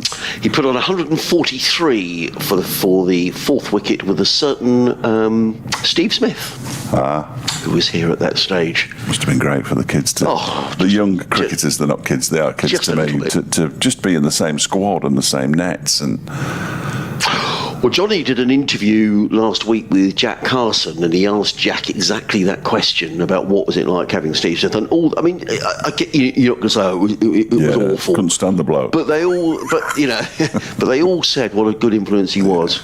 Dal bowls to Carson, who pushes this out into the offside. Wayne Madsen is there, no longer in the slips. He's at extra cover. And generally, you'd have picked up if you'd have heard a little whisper around and someone said, "Oh yeah, no, not a very nice bloke." But everyone has said he was just really helpful, very approachable, sat with the lads having dinner. It was fair play, and I found him very good as well. Dahl in, Carson pushes this out to the offside and gets 4 runs for it out to the short boundary. It beat Alex Thompson fairly comfortably in the end, and he moves on to 288 for 4. The scoreboard is so quick. It is. And just the emphasis has just changed a little bit, Fletcher. As it when Hudson Prentice was out, I thought, Sussex need to be a bit careful here. But all of a sudden, Sussex have scored another 29 runs in no time at all. So, which maybe brings the declaration more into play. They almost can't score them too quickly, though. Because if they score them too quickly, they'll have too many, and Derbyshire will be less inclined to chase it. Yes. So it's a very fine balance. Talked about Thompson getting 8 wickets in the match so far as Dahl is in and bowls. That's defended by Carson, and there's no run up towards Leas Deploy. He'd previously bowled 450 overs against Sussex and taken 2 for 30. 2 for 230. I beg your pardon. So these are his best figures in the Championship, I'm fairly certain. 6 for 138, his career best for Hampshire, against Hampshire rather, for the University side in Cardiff. Is that what is? Played off the back foot, forced out towards the point boundary for 4 more. And Anuj Dahl's return to the attack isn't going as well as you might have hoped. 292 for 7 now. Carson on to 25 at the end of the over. Coles has 132, and if you take 5 off that, you get 287. He was not happy, Anuj Dahl, was he? He kicked at the crease and a great plume of dust came up. Leas Deploy's gone running off the field. So we've got a 12th man who's come out. Nick Potts again, by the look of it from this distance. He's been kept busy, hasn't he? He has. Wayne Madsen is directing affairs, but then he's been directing affairs quite a lot, even when the skipper... I'm going to put the binoculars on Leas and see where he goes. We're going to have to see the Sussex captain. What? It's going up the steps. Up the steps and into the Derbyshire changing room. So if it's a meeting, it's a secret one. In comes Thompson, bowls, swept by Coles, beautifully swept as well. There's 2 fielders on that leg side. There's a deep backward square and a deep mid-wicket. And all of a sudden, Sussex have really stepped on the accelerator. Lovely shot by Coles, hits that leg side boundary, goes to 136.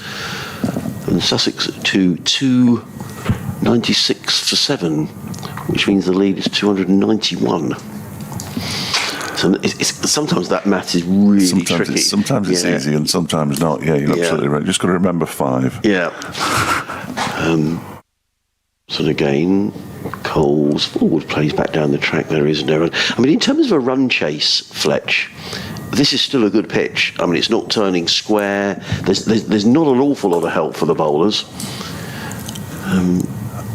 One of my updates, we did discuss what they might be asked to chase. Thompson in, bowls, Coles solidly forward again, plays onto the onside, no run. So there are a number of factors to take into consideration. The short boundary, which we've mentioned a number of times. The fact that both first innings were 400 plus, which is the first time it's happened in matches between Sussex and Derbyshire, according to David Griffin, in the entire history of the meetings between the sides. And now Sussex are going along relatively nicely. They're going to get in excess of 300 second time around. Thompson in bowls, Coles flicks onto the onside, picks up a single to the field on the deep mid-wicket boundary. So there are runs out there, you're absolutely right, and the pitches remain pretty true. The odd one has kept low, which you'd expect. It's day 4. So, I should see if I can work out I can work it out, obviously, if I look it up. At the moment, the run rate, the Sussex run rate is 4 and over. In comes Thompson bowls into the offside, and there is no run. Derbyshire's 407 came in 107 overs, which is the thick end of 4 and over. And Sussex's 402 came in 101 overs, which is the thick end of 4 and over. Carson forward plays down the onside of the track. Yeah, all sorts of little factors. So if they offer 4 and over, you'd think, well, yeah, they're going to get it because that's the rate of the match as a whole. So they've got to really think about 4.5, 5 and over, which is what you were suggesting, sort of 360. But if they go beyond that, and it's getting close to 300 now with 76 overs left, that's probably... That's quite generous, that. Probably too generous. Yes, I agree. Probably too generous. So all sorts will be going through Tom Alsop's mind when he sits on the balcony or inside the changing room and has a chat with Paul Farbrace, no doubt. See, I wonder if you said 350 and 70... Yes, 5 and over. 5 and over. Yeah, and it also gives you an extra 10 overs in which to bowl Derbyshire out, which is another factor. Absolutely. Because you've got to give yourself enough time to bowl course. the team out, and no team has been bowled out in, what are we on now? In under 76 overs, 75 overs. And as Dal begins a new over, so I was looking at numbers, and once I get numbers in my head, I go to pieces. That's defended by James Coles, who's on 137 now. Been a terrific innings from him, 137 out of 297. That's how impressive this innings has been. And as Adrian said, one more and he'll equal his highest score as Dahl is in, and he clips this into the leg side. He'll know, of course. Well, he did it this season, so he's almost certain to know, and he's a young man, so they've got better memories than us. But batsmen tend to know when they're approaching a personal landmark. I would suggest there are players who are not quite as good as James Coles who will be playing in the tournament next month. Oh, no question. In the 100. Yeah, I'm not going to name names, obviously, but that would be wrong. Let's turn into the leg side, but I've got a couple in mind already. And Coles now has his highest score, joint highest score, 138 not out, 298 for 7, 293 the lead, 75 and a half overs gone in the innings, and 75 and a half overs left in the day's play. And that's gone a little bit darker, hasn't it? You're right. I've just seen you peering around the corner where the clouds are coming from. You always worry me when you do that. Here's Anuj Dal into Jack Carson, who defends. Back towards the bowler. It would be a real shame if there were any interruptions. I mean, just in terms of the weather, it's still very windy. I was talking to a couple of the stewards this morning who were well wrapped up, and they said it was really cold here yesterday. So you're standing out, that wind off the sea. Well, when we went for lunch, didn't we? And the wind was whipping around then, wasn't it? And I said to Griff, I said, I'm not eating it here. I'm getting blown away. Dahl in and bowls, driven by Carson. Straight to Wayne Madsen at extra cover, threatens to throw down the stumps at the non-striker's end. Doesn't. It's all very amiable out there. But I think if there is any rain around with this strong breeze, it should all get carried over fairly quickly. But fingers crossed, we're going to be all right. And that's another thing, you can't really factor in a stoppage in play for rain, can you? No, because we will lose overs if it rains. It's a very strange setup on the last day. Dahl bowls, whipped into the leg side by Carson, fielded by Rees at mid-wicket, and it's the end of the over, which gives Coles the strike on 138, 298 for 7. Carson has 25. And I'd be surprised if it wasn't Alex Thompson, and it is going to be Alex Thompson. He's walking in a very business-like fashion towards the umpire at the far end of the ground.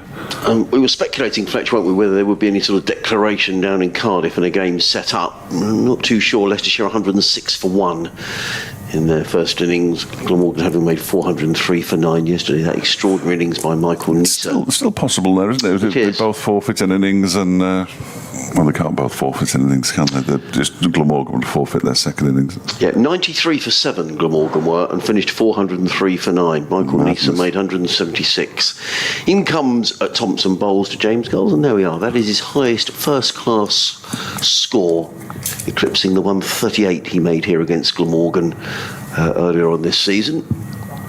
I don't think anyone else knows that around the ground. There's no applause, which you wouldn't expect. 299 for 7. The lead 294. We would lose 2 overs in between innings here, so if Sussex do declare, so that the 74 overs left after this, make that 72 if there is a declaration. So it may not... Well, it's probably another 20 or 30 runs away, I reckon. Comes Thompson, and Carson just plays to mid-wicket. There is no run. There's a slip and a short leg in place. You know, we might go. Perhaps I'll just bat through to lunch. We'll see. But if there is a declaration, it's going to be pretty soon after lunch if that is the case. Thompson. Again, a quick delivery, bit of extra bounce there. That interested Jack Carson. Who's the Sussex off spinner, just leapt a little bit off a length. Carson was able to play the ball with soft hands down to Kane, who's fielding there at a short leg. And there is no run. A little gloomy. Thompson bowls, Carson is forward, plays that to mid-wicket, fielded by Dahl. There is no run. But what you have to say, Fletch, is that the thrash isn't on, is it? It's not as if they're running down the wicket and, you know, just heaving it all over the ground. Should be providing some entertainment for us, surely. Three dot balls. Fletch is going off to do his update. Thompson in again, bowls, and Carson again defends onto the onside, and Kane fields, and again there is no run. So slip and a short leg, 3 men saving 1 on the offside. The onside fielder mid-on, a deep square leg, and a short fine leg. As in comes Thompson, bowls, driven by Carson to short extra cover, fielded there by Lewis Rees. There is no run, so just the 1 run off the over, nice and tidy from Alex Thompson. 26.1 overs, 3 maidens. He's taken 5 for 79. Johnny is back with us. It's funny, when we were last on commentary, Johnny, you know, those 2 wickets fell and we thought, maybe advantage Derbyshire now, but Jack Carson's come in, and so you spoke to him in the week, he's been very positive here, 25 off 35, and all of a sudden the declaration is what the chatter is about. Yeah, he was keen to talk about his batting, and he feels it's a part of the game that he's really improved, and of course it gives him a really good opportunity to sort of force a place in the side if you know that you've got runs down the order. I mean, he's coming in at 9, he's got runs quickly, hasn't he? 25 off 35 has put them into a really good position, so he could make some difference. Yes, we are here for the update. That's fine. I think he's going to come to you after the weather shortly. Is that all right? Thank you. But then we are going to have... I'll just pick up commentary, John. Yeah, absolutely. I was going to say, I think they're hoping that we're going to chat to them, but we are actually commentating, which is always quite tricky to do, isn't it? In comes Dahl over the wicket, bowls to Carson, who defends onto the onside. Do you not just sit here for 8 hours just watching? Is that not right? I think some people think that's the case. No. Fielded by Thompson, who's in this very straight mid-on position, Johnny. He's almost standing on the cut track. There's a lot of debate going on here about field placings, etc. Well, let's head down to home in the County Championship, where it's day 3 of Sussex against Derbyshire, and I'm Adrian Hart. Yes, thanks very much, Mike. Sussex 299 for 7. It means they lead here by 294. James Coles is still there. He's 140 not out as the 300 comes up for Sussex. His highest score in first-class cricket for a 19-year-old. He's batted absolutely beautifully. Jack Carson with him on 25. It's probably all about the declaration now, Mike, and how many runs Sussex are going to set Derbyshire and how many overs they're going to allow them to make those runs. So it could be a really exciting afternoon's cricket, and admission here is half price at Hove today if you fancy coming down and watching what could be a very good run chase a little later on. Meanwhile, at the Oval, Surrey 275 against Nottinghamshire. There could be a declaration there as well a little later on. Surrey leading by 226. Will Jack's going along very nicely. He's 60 not out. Out appeal there, Johnny. That was probably going down the leg side, you think? I think so, yeah. More in hope than expectation, I think, there, which is inevitable. But I think both sides now really feel like Derbyshire need wickets. Darling bowls and defended by Carson into the offside. And there is no run. Thank you very much to the studio. If they could turn the clean feed off, that'll be great. 300 for 7. In fact, they've turned the highest end off completely. Well, there you go. Hang on.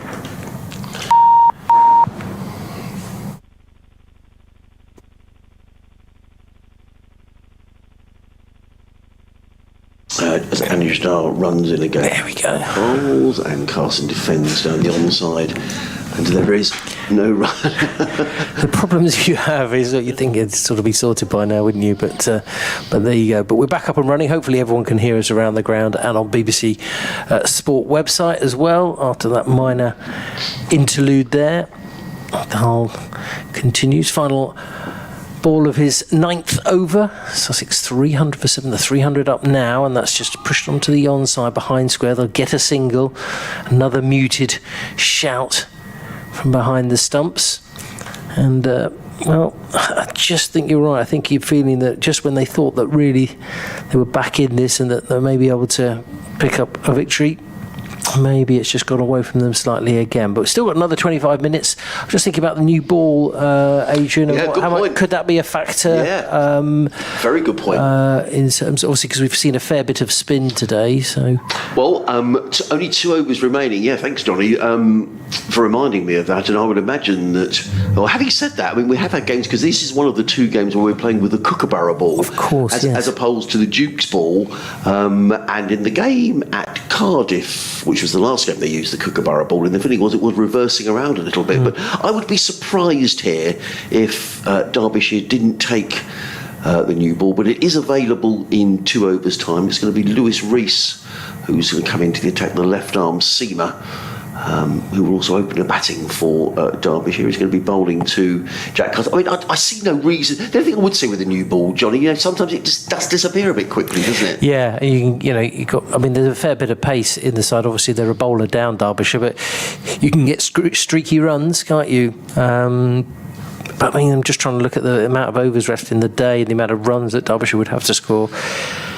They'd have to go at a fair lick, especially still requiring another 3 wickets. But in comes Rees around the wicket bowls. Keeper Brooke Guest is standing up to the stumps and just eased by Carson down towards the third man boundary. I think it's going to be pulled up by Anuj Dal just down in front of us as Jack Carson comes back for did they take 3? They just took 2. Carson, I think that you're absolutely right. If that was a new ball, that would be 4, wouldn't it? Yes, it would. So you're immediately adding 2 runs to the total, aren't you? So that'll be interesting to see what they do there. But I guess the keeper, he's standing up to the left armour.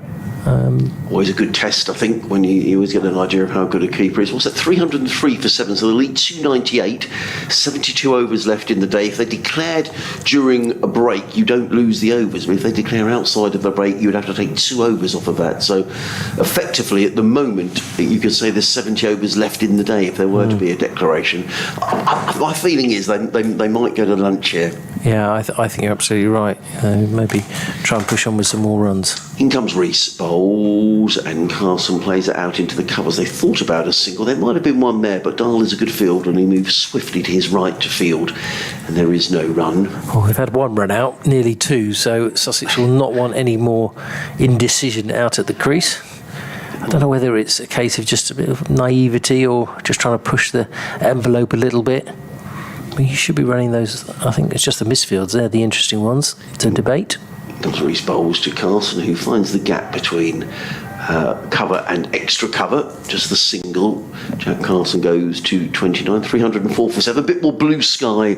All of that. It's quite breezy, Johnny. I was just about to say that, exactly. I went for a little bit of a wander to the left-hand side, just past by the pavilion, and it is a stiff breeze, actually, and you can see by the flags away just above the scoreboard that it does pick up, because we're sort of slightly protected here in our little bubble, aren't we? But everyone's generally short sleeves and shorts, because it's warm out there, but there is definitely a breeze, which I'm not sure whether that's helping particularly for the Derbyshire bowlers. It's funny you should say, actually, one of the stewards said to me how strong the breeze was yesterday and how difficult it would have been for the bowlers. As in comes Rees bowls, driven handsomely by Coles, but straight to Alex Thompson at short extra, and there is no run. Talking about lunchtime, which is coming up, the Sussex Museum will be open. If you're new to the ground or listening through the headsets and you're thinking of something to do in the 40-minute break, have a little wander around the Sussex Museum, manned by volunteers. All sorts of Sussex memorabilia is there, so You'll be warmly welcomed, I'm sure, by Keith Ridge and his team as in comes Reece Bowles. Coles defends. Some great stuff in there, actually, isn't there, Really Adrian? good. Really interesting. It's worth a visit. Some great old bits of kit and some newer stuff as well from different eras across Sussex history. And they do some great work in there as well. I think they're doing a new podcast, aren't they, as well, which is linked to the museum, which is probably worth a listen if you're a Sussex member. And they do some great events like Sporting Memories for people with dementia, which is a wonderful project as well. Reece Bowles, Coles again drives, this time without timing, fielded again by Thompson at short extra. There is no run. And the other thing is it's free as well. So if you want to go and have a little poke around the museum, please do so during lunch. 304 for 7, 140 to Coles, 29 to Carson. Thank you, Johnny. Fletch is back with us from having spoken to the folk up in Derby. Did you have was there a little quiz at 20 past 11, Fletch? I didn't ask it. What was the question? It's Sussex or Sham. So Right. we've done beer, we've done place names, Right. and we've done today it was tourist attractions. So what was the question? Oh, there are a lot. I get fired these. I I have to say whether they are actually genuine or not. And it's Darby Hinton over from the CN, ball pushed out into the offside by Carson. And how many did you get wrong or right? Well, I can't. It goes too fast for me to keep count, and Ian Sky doesn't bother. He just makes up some fairly. Okay. It's a bit like Carry On local radio. There's that much innuendo in it. It's.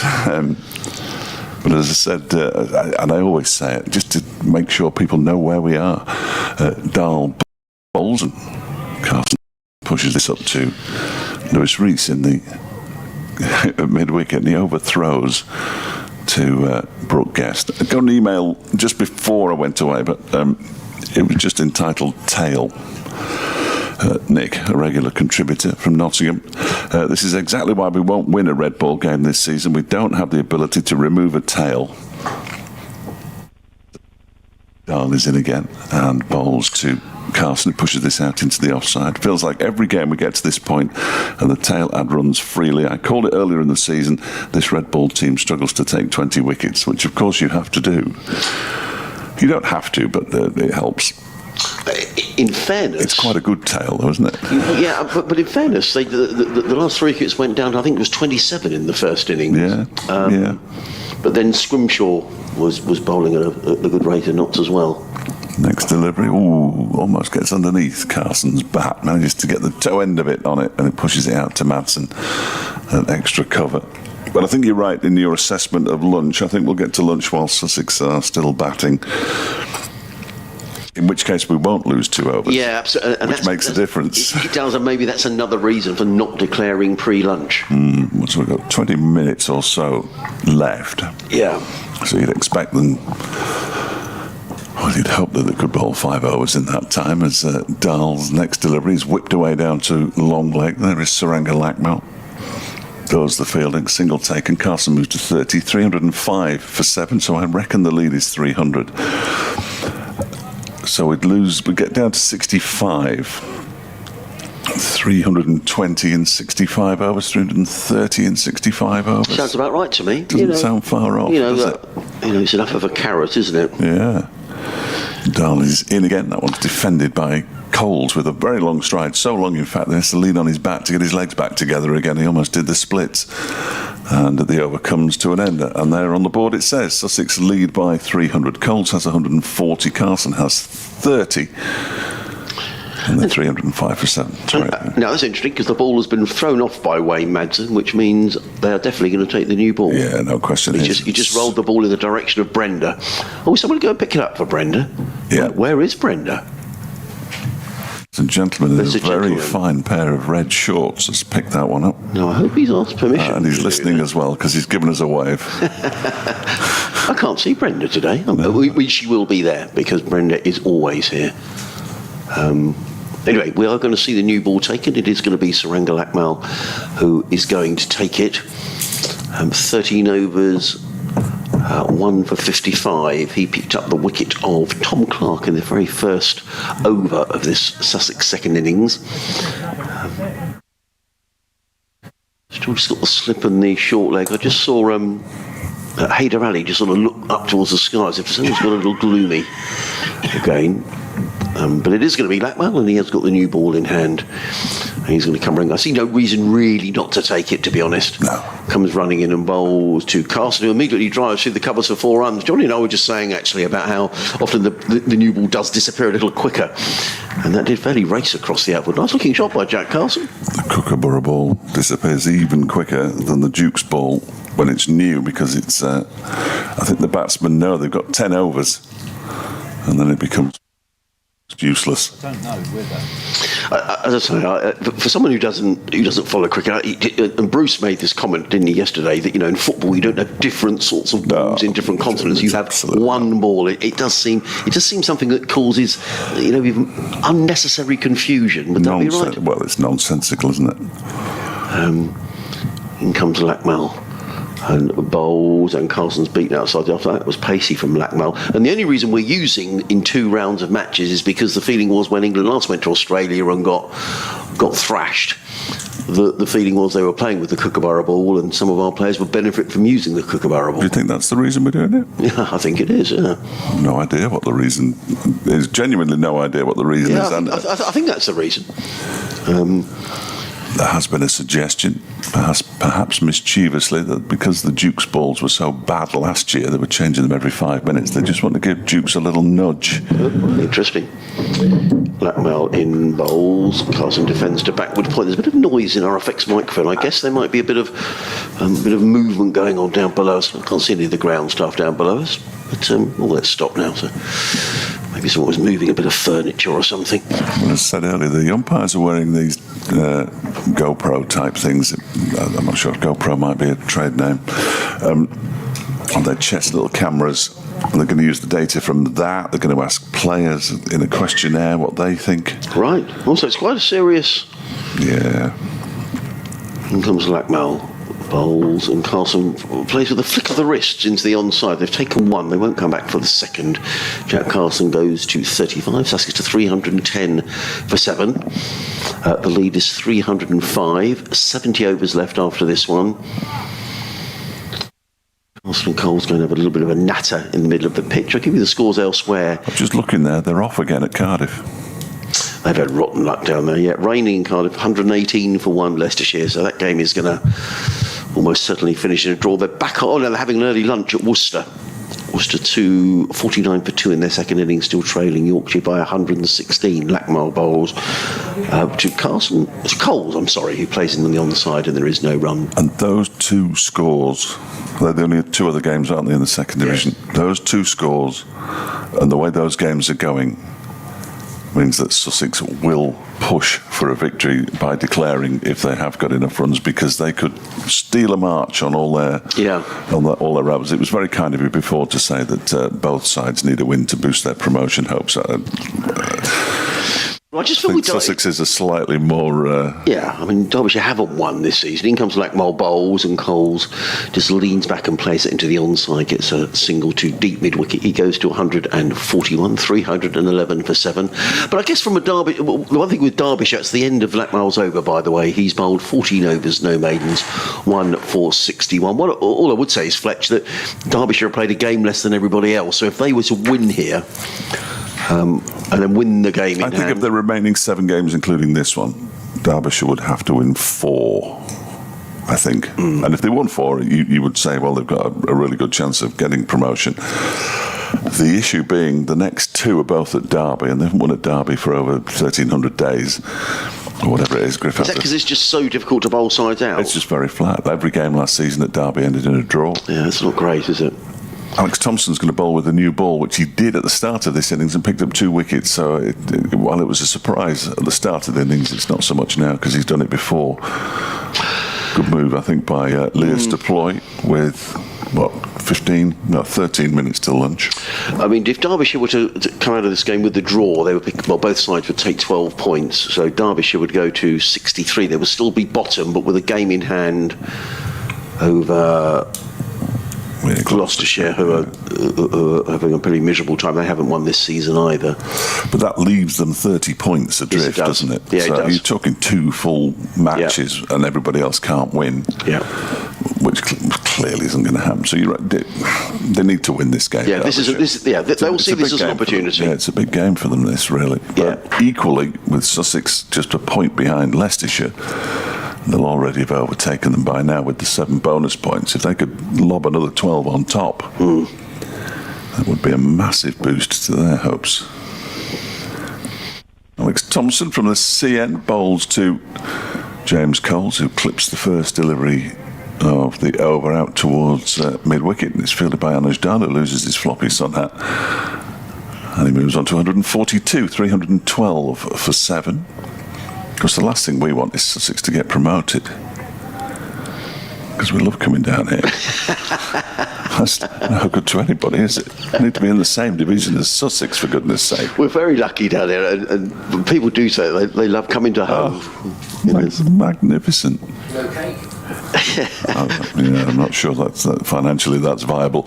As what is cut away by Carson locates, as Johnny at the back. Carson moves on to 36, 313 for 7. I did have a look in a couple of estate agents' windows. Absolutely terrifying. Absolutely terrifying. Yeah, and that was just sort of a mason house. Yeah. Well, only the one bedroom. So I don't need more than one bedroom, mine. Thompson clips that one into the leg side, out towards mid-wicket. Hayder comes in to do the fielding this time. Coles moves on to 143, 314 for 7. And what were you looking at, Fletch? I mean, what the price is about $500,000 for They would do in excess of £2,000 per calendar month if you wanted to rent. I mean, it's bonkers, isn't it? I mean, you boys must be on a fortune down here. Yeah, I wish. That's why we don't live here. Thompson's in again. This one is defended by Carson out into the offside. They go through for a quick single, and there's a slight misfield there from Sam Connors. Doesn't pick it up cleanly, so they get through comfortably enough in the end. Carson up to 37, 315 for 7. You would be banned anyway if you lived down here, Fletch, because you keep going around the pubs and cleaning up on all the quizzes, so there's no way he comes again. Only if they were very, very low grade quizzes. Sadly. His next delivery is turned into the leg side for another single. A single off every single delivery of this over so far. As Coles moves to 144, 316 for 7. 1 ball left in the over. 5 for 84, Alex Thompson's figures at the moment. I'm sure if he gets another one, he does have best figures in first-class cricket, because his 6 for came in for in excess of 100 runs, as he's in now and bowls, and that one is defended. It's a dot ball. Carson pushes it out into the offside. Connors picks it up, 5 off the over, 316 for 7, 311 the lead. Coles 144, Carson 37 at 69 overs left today. Perhaps more importantly, 9 minutes until lunch, so knock 3 overs off that to get to 66.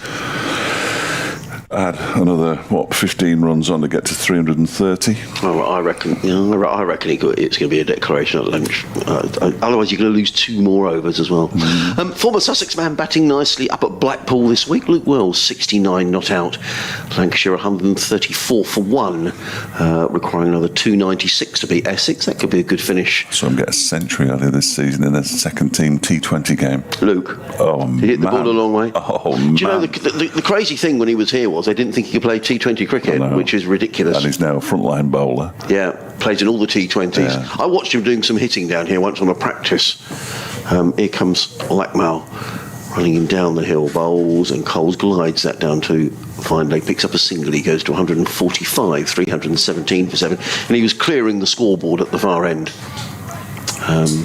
Yeah, he can hit the ball a long way. He's worked out really well for Luke up at Lancashire. Although they not going to get to finals, because they were beat by Surrey, weren't they, the other week in the quarterfinals? They were up at Old Trafford. Yes, 4 southern teams. Yes, on finals day, watching it rain at Birmingham. Yes, the forecast isn't good, is it, for Saturday? Awful. In comes Lackmale, bowls to Carson, who thumps that one away. I'm not sure he quite intended it to go there. Nonetheless, it goes whistling away through the gully region for 4 more. Carson to 41. Sussex 321 for 7. The lead is 316. Another Sussex player is batting. Ben Brown is 12 not out for Hampshire, who are subsiding down at Taunton. 75 for 5. Following on against Somerset, still trailing by 95. So Hampshire's county championship aspirations, they lost their last game. They're just falling off the pace a little bit at Hampshire. Meanwhile, at Merchant Taylor's School, Middlesex 55 for 2, needing another 268 to beat Northamptonshire. Blackmale with a slip. A slip and a fourth slip almost is in bowls, and Carson is solidly forward, plays down the onside. There is no one. I should have taken a note of this partnership actually, Fletch. These two coming together when Nathan McAndrew was out on 259, so they've added 41 plus 21 is 62 in quick time for this 8th wicket. Yes. 84 deliveries, I think. 83 deliveries, I beg your pardon. Jack Carson, who averages 31, which is quite handy for a number 9 in the championship. In comes Lackmale bowls, but he starts that one behind. Just as I open my big mouth, he's caught behind. Another one for you. As Lackmale picks up Jack Carson, who's on his way. Not the first time I've done that this season. 2 for 66 for Saranga Lackmale. And Jack Carson with a very useful contribution down the order for Sussex again. He's on his way for 41. Sussex are 321 for 8. The lead is 316. And we could get a situation here on the last day, Fletch, where if another wicket goes down, that sometimes the lunch break is extended if there is 9 wickets down. I don't know if that happens on the final day. But thank you for throwing it out there. It's another one of these. I have no idea. One of these peculiar rules. I don't really think we should know every rule there ever was. There are too many. But I'm not sure. I think you might be right. Actually, even 8 down, they can add a quarter of an hour on, can't they? And 9 down, they add half an hour. Right. I think. Right. So there we are. But I don't know. Which may we'll find out, obviously, but you might have things even more confusing. It'll be too late when we find out. Henry Shipley is the new man who's striding out. So that partnership between the two, did I say, was worth 68? Between James Coles and Jack Carson, it was also a 68 partnership between James Coles and Finn Hudson-Prentice. So 68's all round. As in comes Henry Shipley, who is actually, in terms of the batting averages, he averages 46 for Sussex. This is only his 3rd game. Top score of 41. But we saw in the first innings he had a big 6, didn't he, into the Spencar. He's looking at that Spencar Pavilion now. He's a tall man, Henry Shipley. They sent Sam Connors back. Good luck, yes, Sam. Yeah. In comes Lackmale, racing in down the hill, bowls, and Shipley, to defy what we thought he might do, plays a very competent forward defensive into the offside, and there is no run. And it was indeed Henry Shipley and Ollie Carter who defended for 21 overs down at Cardiff in the last game to secure a draw for Sussex. And I know Paul Farbrace has been very pleased with his contribution, both with bat and ball. I think he's feeling is exactly what you want from your overseas. You want somebody who comes in and really fights for the cause. He's only here for 4 games.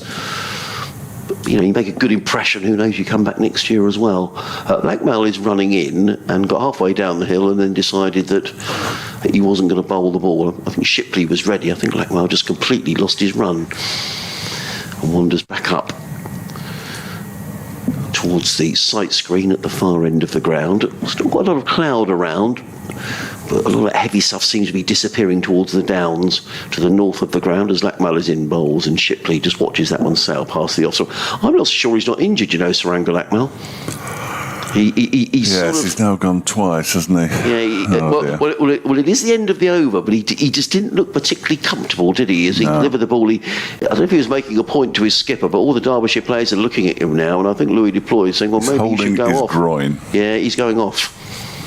Yeah, he pulled up as he was running into bowl, and I thought perhaps he'd lost his run, but I think he's got an injury, and that may well be the last we see of Saranga Lackmale. Unless he bats at the end of the innings. the way he batted in the first innings, without being any way disrespectful. It isn't being disrespectful. If he bats in the second innings, then Sussex might feel they got half a chance. 300. Don't worry about that. 321 for 8. Just a few minutes to go until lunch. The digital clock is saying 12:57. Whether it means we will go get an extended period of, or we're going to have to wait for our lunch, I'm not sure. Again, just a little note at the bottom of the scoreboard to say, because there are 8 down, lunch will now be 1:15. That'd be handy, wouldn't it? I agree. And I'm not blaming Sussex No, because it's I everywhere. agree. But just inform the people who are in the ground, for Yep. goodness sake. Yep. Alex Thompson from the sea end, bowls down the leg side. Nice take by Brooke Guest. Yeah, I mean, there's just this assumption that everybody who's watching the game knows exactly what's going on, and that isn't the case. Well, I know match referees who haven't got a clue what's going on. So we had one at Derby earlier this season. Lose 2 overs between innings, even in the last hour on the last day. Took them half an hour to work it out. By which time everybody was getting slightly irate. Yeah. This will be if it is 1 o'clock, this will be the last over because Lewis Deploy is changing his field. He's bringing Anuj Dal in at square leg and pushing Lewis Rees out at long leg or backwards square leg. Yeah, well, that makes me think that this is going to be the last over. They'll be ready soon. They've been a team that's faffed ever since I started, really, in 2016. Now those 2 fielders, it wasn't Anuj Dal. This is quite sort of obvious now, isn't it? Those Haider Ali and Lewis Rees have swapped places. Anuj Dal is actually at mid-wicket, both wearing the floppy sun hats. In comes Thompson and bowls, and he sweeps, and he's going to get 4 runs. As you know, it's gone straight to, well, not quite straight to Haider Ali, but not far from him as he moves around to his left-hand side. 322 for 8. Coles moves on to 146. And now the batsman equally trying to make sure that they won't have to face another over. You don't want to set Derbyshire too many. They'll not take the bait. No, I agree. It's a very, very fine line everybody's treading here. I think this is probably about right. 320 in 60 odd overs. 320 in 67. Yeah, I mean, you'd go for that, wouldn't you? Well, I would. Yeah. I wouldn't get that myself, but. No. Ball's defended by Shipley, who's got the word, don't score any runs. It's perfect. Don't think he has. He's only faced 3 deliveries. Why would he start hitting out now? I think this one might go. Do you think? Yeah. Thompson bowls. I've never seen a better reader of a game than you, Adrian Harms. That one is defended straight back to the bowler with the. No idea. I thought with the mid on and mid off up. The deadest of dead bats. Yeah, that was really, wasn't it? That was thou shalt not pass. And now we've got another fielding Nick change. Potts is being moved into the onside. The clock has ticked around to 1 o'clock. I start to play Russian roulette with my 1 o'clock update. And Thompson is in. And that one is defended by Shipley once again. Is there 1 ball to go? Yeah, 1 ball to go. I reckon I can do a dash. This is very exciting. The dash next door, the Fletch dash. Well, it's not. He's got his shorts on, he's ready to dash next door. More of a dawdle. So potentially the last ball. Thompson in. Carson defends. And what are the umpires going to do? Are we whipping the bails off? No. Oh, over to you, Adrian. We're staying on, and the reason for that is... The reason for that, or are we going off? There's a bit of a debate in the middle. There are 8 wickets down. Now there's a debate as to whether we should be going off for lunch or whether we're staying on. Well, the Derbyshire players seem to have decided... The players are going off, even if the umpires aren't. Yeah, well, there we are. I think the players should decide. They've probably just Decided overall... for themselves. So where are we here, Johnny? 322 for 8 at lunch. The lead is 317. 67 overs left in the match. I'm trying to do the maths. What's this? About 4.5 an over, isn't it? Something like that. How many overs did you say there were? I think 67 left. Okay. Well, I just don't think they got there quickly enough, did they, really? But divided by 67, I think that's about 4.73. So you're good at maths. Oh, no, I've just got a calculator on the phone. I know it's really interesting, isn't it? Because actually, if we had a declaration, we talk about this communication thing as well. Would you know now? Would they announce it over the tannoy? Would they put something up on the big screen for this break, or are they allowed to spend a certain period of time deciding? Good question. Maybe have a chat with I mean, does Coles want to keep pushing on and trying to make a really, really big score?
This is a Higgity feast.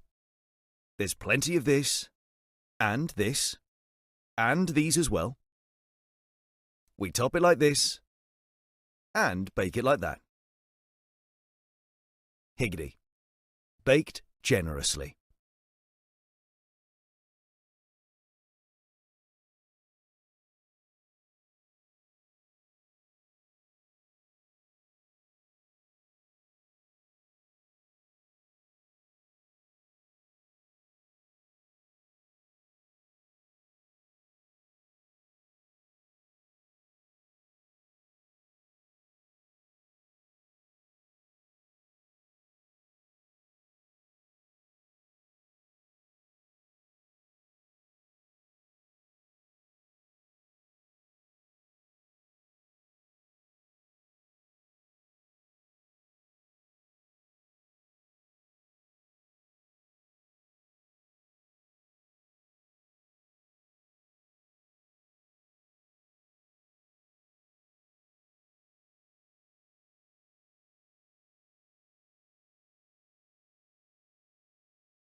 This is a Higgity feast.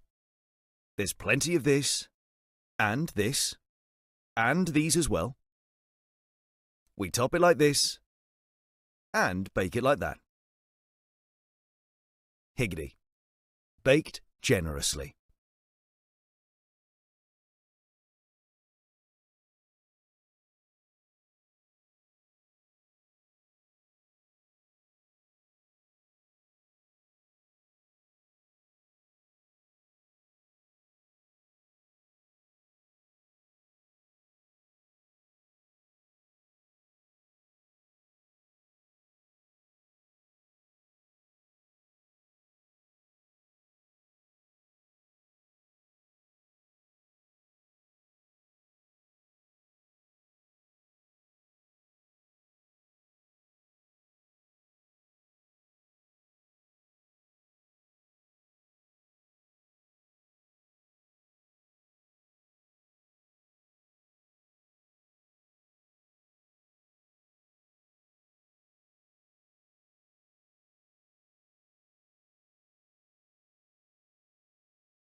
This is a higgity feast. There's plenty of this, and this, and these as well. We top it like this, and bake it like that. Higgity. Baked generously.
This is a Higgity feast.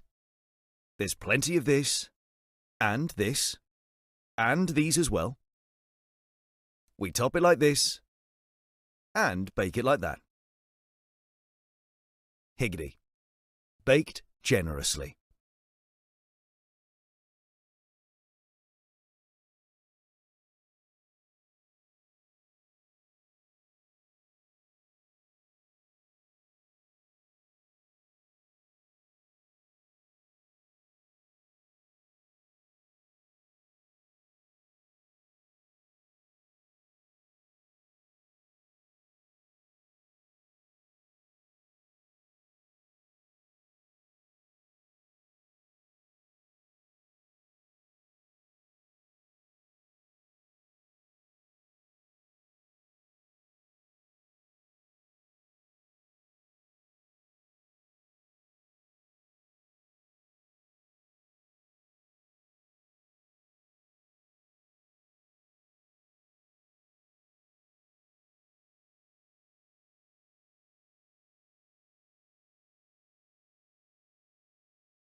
This is a Higgity feast.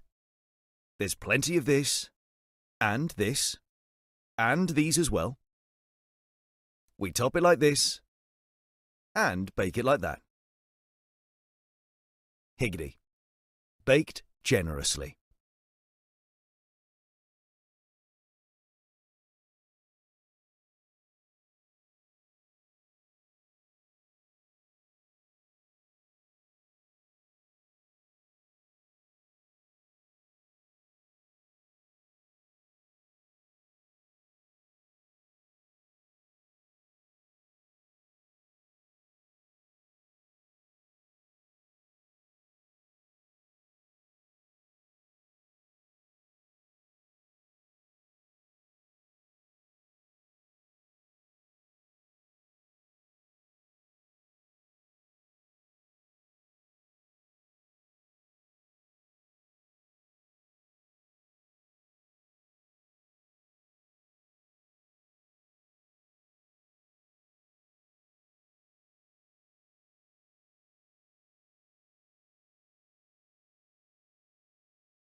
This is a Higgity feast. There's plenty of this, and this, and these as well. We top it like this, and bake it like that. Higgity. Baked generously.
This is a Higgity feast. There's plenty of this, and this, and these as well. We top it like this, and bake it like that. Higgity. Baked generously.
This is a higgity feast.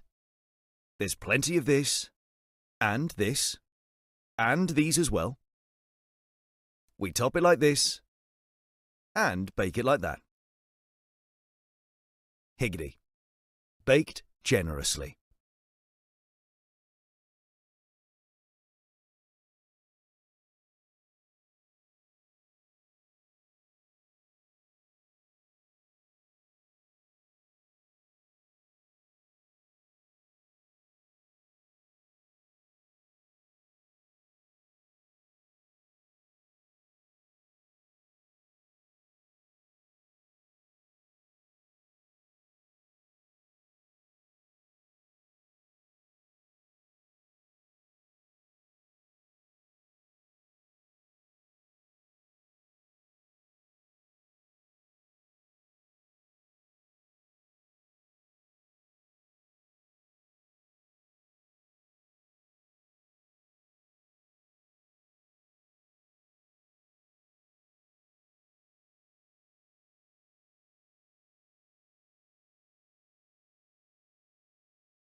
This is a higgity feast.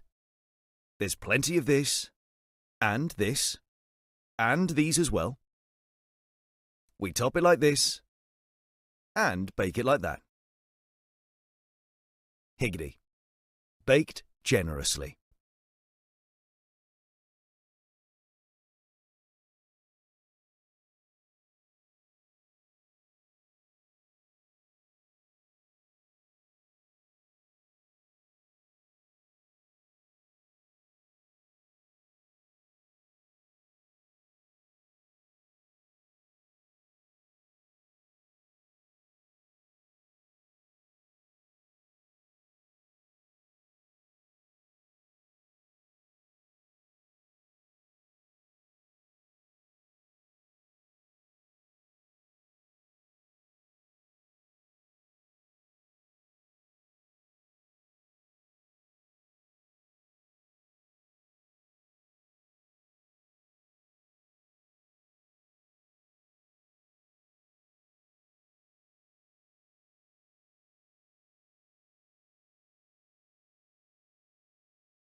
This is a Higgity feast. There's plenty of this, and these as well. We top it like this, and bake it like that. Higgity. Baked generously.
This is a Higgity feast. There's plenty of this, and these as well. We top it like this, and bake it like that. Higgity. Baked generously.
This is a Higgity feast.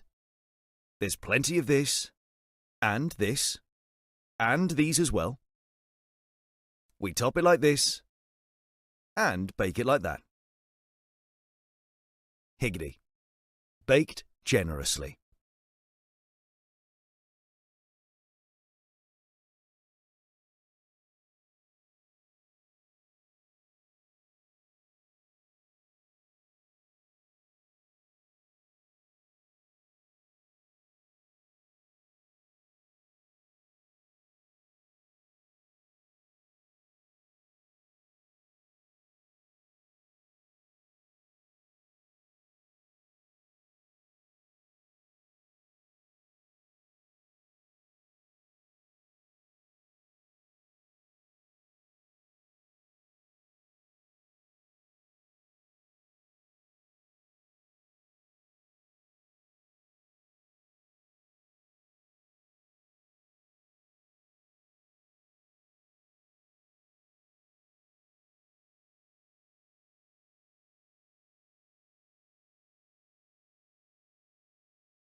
Well, a very good afternoon. Welcome back to Hove, where probably the first thing to say is there has not been a declaration by Sussex over lunch, which means that they will lose 2 overs now in between innings. There'll certainly be a declaration between lunch and tea, so I'm a little surprised. And the target might be too stiff. Yeah, I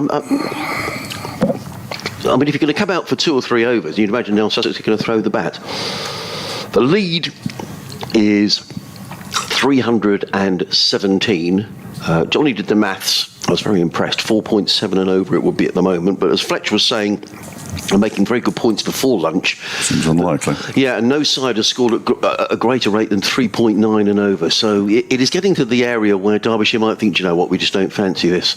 In comes Sam Connors from the Cromwell Road in bowls to James Coles, who plays the first ball after lunch beautifully backward a square on the leg side. He's played that shot on umpteen occasions. Picks up a single as Coles. He goes to 147, I think that's going to go to, or it should do. Maybe the score, oh yeah, the total to 323 for 8. I need to apologise to Bernard Jones of Chesterfield, who sent me an email yesterday, which went into my spam. Oh, sadly, but he makes a couple of points, so I'll try and get them. It's annoying when stuff goes into spam. Well, it's an excuse for lots of people, isn't it? In comes Collars bowls and drilled by Shipley to mid-off. There is no run. Thank you to you and your fellow commentators for the fair and unbiased commentary, he says at the top of it, but that's not why I'm reading it out. Always enjoy the Sussex away game. You've been thinking for some time about the use of fielding pads and the fact that they need to be looked at. They seem to get bigger every year. I don't know what you and your colleagues think, but there could be an argument for saying the ball is grounded if it strikes the fielding pads. The ball certainly wouldn't rebound so far off shin bones. Make a nasty mess of your shin bone, I'd have thought. Connors in bowl. Shipley defends to mid-off. Again, there is no run. Brian Close, who wouldn't have been seen dead in helmet or shin pads, was once hit on the forehead and complained that no one caught the rebound. Is there a rule if the ball rebounds off the fielder's helmet? Yes, I think the ball is dead if it hits the helmet, isn't it, of the short leg? I'm fairly sure. And that's from Chesterfield. Brackett's retired and not working from home. Right, yeah. There's been lots of working from homes in this match. Always made us laugh a little. In comes Connors. The sun is back with us, which is good news. In and bowls, and Shipley defends down the offside. So no sign here of Sussex coming out after lunch and swinging away. I mean, it could be because of the amount of overs that are left, but I'm starting to get a bit confused now because this has got to be something that Derbyshire fancy chasing, Fletch. Well, it's becoming less and less likely as every over ticks off, and I know they haven't scored. They've scored one, haven't they, since lunch, and the more runs they score, it does seem a little bizarre. 2 slips in place as Connors is in down the hill. Bowles in Shipley place, very straight looking shot to mid-off, fielded by the skipper deploy, and again there is no run. Bit of a rush at lunchtime, Fletch. The normal catering arrangements weren't in place, so we had to have a trip round to the hallowed halls of the pavilion. I went to walk up and had a look in, saw the queue and left. Yeah, we managed to get it. There wasn't too much of a queue when we got there. Ever queued for a baked potato? Connors, I did bump into the Sussex chair. It comes Connors, Bowles and Shipley places to wideish mid on. There is no run. So 5 dot balls to finish the over. 3:23 for 8. Coles 1:47. Shipley yet to score. So John Philby is going to come and have a natter at about 2:30 for half an hour. So I said he could have half an hour with me. Sorry, 1/4 hour with myself and 1/4 hour with you, Fletch, and you could ask the difficult questions. So if you've got a question for John Philby, that doesn't have to be a Sussex question. You could be a Derbyshire member or whomever you're listening from, or wherever your persuasion is in terms of cricketing teams. Any question you like, the Sussex chair will be here, so a great opportunity to send your questions in. You can email sussexcricket@bbc.co.uk, tweet @FletchSport or @BBC Sussex Sport, and put your questions to a county chairman. Why not? He will be here after 2:30. Alex Thompson's going to carry on from this end. He's bowled 20. Is that 28 to 26, Fletch? 28.1 overs, 3 maidens, 5 for 85. Yeah, because he bowled the 0.1. Yes, he did. Obviously. Last night. The 0.1 that shall never be spoken of again. On his way in to bowl to James Coles, who goes for the little dab around the corner. Hayder's got a bit of a chase on, round from square leg. They're coming back for the second. Decent throw might have had him in trouble. It was slightly to the left of the stumps, and they do get through comfortably for 2 more. And they went for 2 there, didn't they? Yeah, they did. Yeah, they did. It's already been added. I was waiting for it to be added. It's very quick. 325 for 8. I had to concentrate. I did notice, Fletch, that your stock of Mars bars has diminished. The Mars bars has remained the same, but what the bounty's now gone. Right, okay. Yeah. It's Thompson, defended by Coles. You should do the 150, Adrian. Okay. That's kind. Yeah, Fletcher's, if you haven't been listening throughout the week, Fletcher's been getting a Mars bar a day for his lunch, but he hasn't eaten them. He's saving them for the trip back up north later today. James Coles, 149 not out. In comes Thompson bowls, and Coles plays straight down the track, and there is no run. So the lead is now exactly 320. If Sussex were to declare now, there would be 63 overs in which to get the runs. Yeah, I'll have to get my calculator out.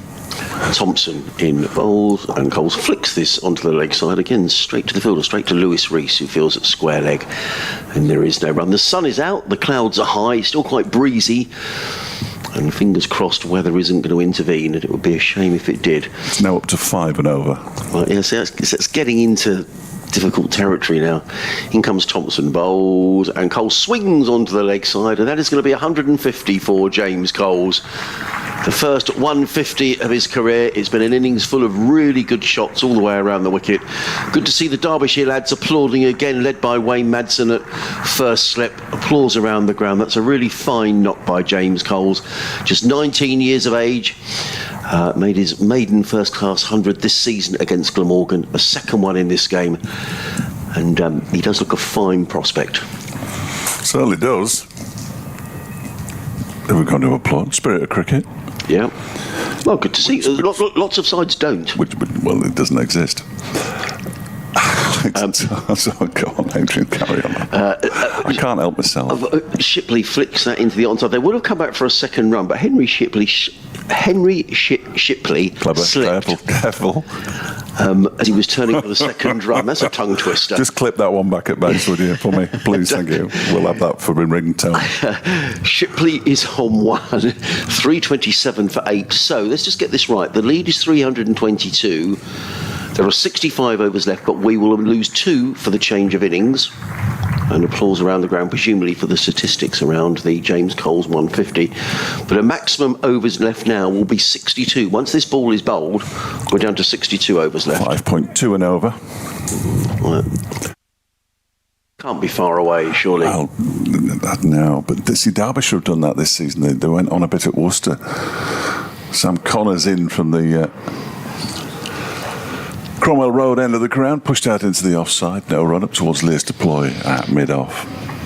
Yeah, it starts to get trickier and trickier.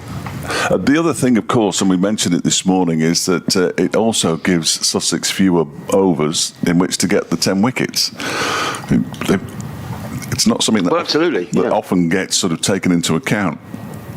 But they need 10 wickets, otherwise, the last 4 days will count for not much, as this next delivery strikes very high up on the thigh pad of Henry Shipley. I mean, the only thing you can say here is, in mitigation for this, is the short boundary, which is very short on the Spenkarma side of the ground. But in a sense, if you're looking to dangle a carrot, that's part of the carrot, isn't it? But what I would say is they've had the short boundary and gone at 3.9, 3.8, 3.8. Yeah.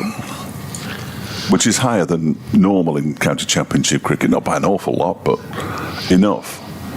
Connors bowls, and there is that short boundary being 6 brought into play. It's a no ball as well, smashed for 6 by Shipley, and he gets 8 for it. Well, he'll get 6 and Sussex will get 8. And that means that Shipley moves up to 7. He just basically stood there and swung the bat. And it went a long way. It's gone inside the pavilion, has it? I think it has. It might have gone to where the baked potatoes are being served, Fletch. Oh, dear. Well, the queue extended to that door, so it could have hit somebody who was queuing for a baked potato. I can't see Brenda over there today. No. She didn't come on earlier on, did she? When the ball was changed. 3:35 now. Sussex says that one is driven straight down the ground for 4 more. That's a glorious shot by Shipley. He moves into double figures up to 11, and it's 339 for 8 now. Yeah, he's not a regular county 10, Henry No, Shipley. absolutely not with that shot. Yeah, I spoke to him earlier. In his first game here, he made 41 from memory. I have to look that up, and it's clear that he generally bats a little higher, and you can see why. Top score 41. That would have been here against Glamorgan. Here comes Connors again, having been hit for a 6 and a 4 in his last 2 deliveries, and this time he beats the bat. Of course he does. He beats the bat, goes through to Brooke Guest, and there's no run. How often does that happen? Yeah. Quite often it happens the other way around as well. You'll beat the bat, or he'll get a nick and go to slip. He'll put it down, the next ball goes to the boundary. That's in reverse for Sam Connors. It was 0 for 71 from 17 overs and 4 balls, bless him. But took 50 wickets last season, you're saying, in the championship? Youngest player to do it in the championship. He's in again and bowls, and this one is driven, but straight to Lears deploy this time. He has been hampered by injury this season. He pulled a calf before the start of the T20, and this is his first game since then, so he hasn't played since May. I just remember last year on that really flat track at Derby where, well, we were saying earlier in the game, there were those 3 double hundreds, Haynes, Bajara and Shan Masood, and he bowled really well that day on a pitch that was giving him absolutely nothing. Pitch at Derby gave him nothing all season, bless him. Yeah. But, he bowled nicely last year.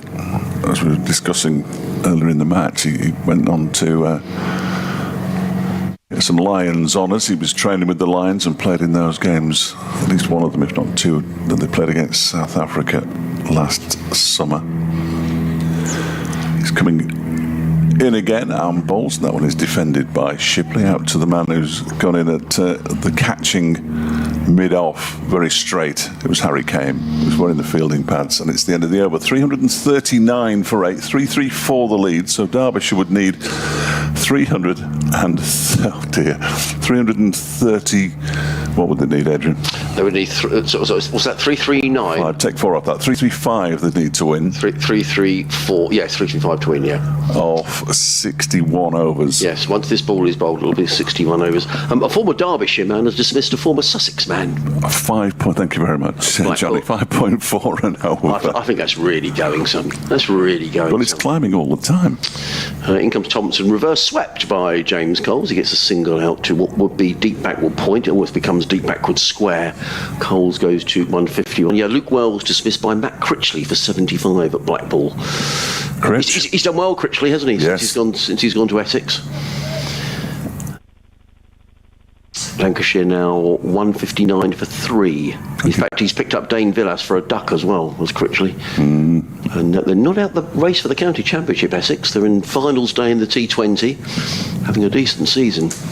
In comes Thompson, bowls, and Shipley steers that into the offside. There is no run. I think they're going to go for 60 overs here, giving Derbyshire 60 overs, in which case, after the next over... They'll have too many runs. Yeah, too many runs. I think they will. Kirk says, well, they're still batting. They're playing Derbyshire, who haven't won a match all season. It would need a Ben Stokes Baz ball for Derbyshire to have a chance of chasing 350 in 3 hours. Thompson bowls to Coles, plays that to Shipley, who plays to mid-on and deploy fields. Just hold his shoulder as he threw that ball in. He was treated a couple of times in the T20s. He has, or it might have been in the last championship match. He seems to have a neck issue. And on the subject of Derbyshire injuries, Saranga Lakmal is off the field with a groin issue as a precaution. Lincoln Thompson, and a little reverse nudge or ramp by James Coles. He gets a couple of runs down to fine leg, fielded way down in the distance. 2 more to Coles, 153, 343 for 8. The lead is 338. But after this over, there will only be 61 overs left if they decide to declare now. Johnny's on the case for the calculations. Thompson. I'm incapable of doing 2 things at once. Steered by Coles to deep backward square, picks up another single, does James Coles. Well, James Coles said last night, he said, Sussex will be adventurous with the declaration. He said, we need to win matches, we need to be prepared to dangle the carrot, be prepared to lose a game to win a game. And I said, I love that, but... Feels more like a turnip at the moment. Well, in comes Thompson again, bowls to Shipley, who defends down the onside. Another over drifts by. Are we going to get a declaration? No sign of movement up on the balcony. I'm becoming increasingly so. I mean, the only thing I'm thinking is, Fletcher, that they're worried. But if you're worried, that's a good thing, really, because it means the opposition think they've got a chance of getting the runs.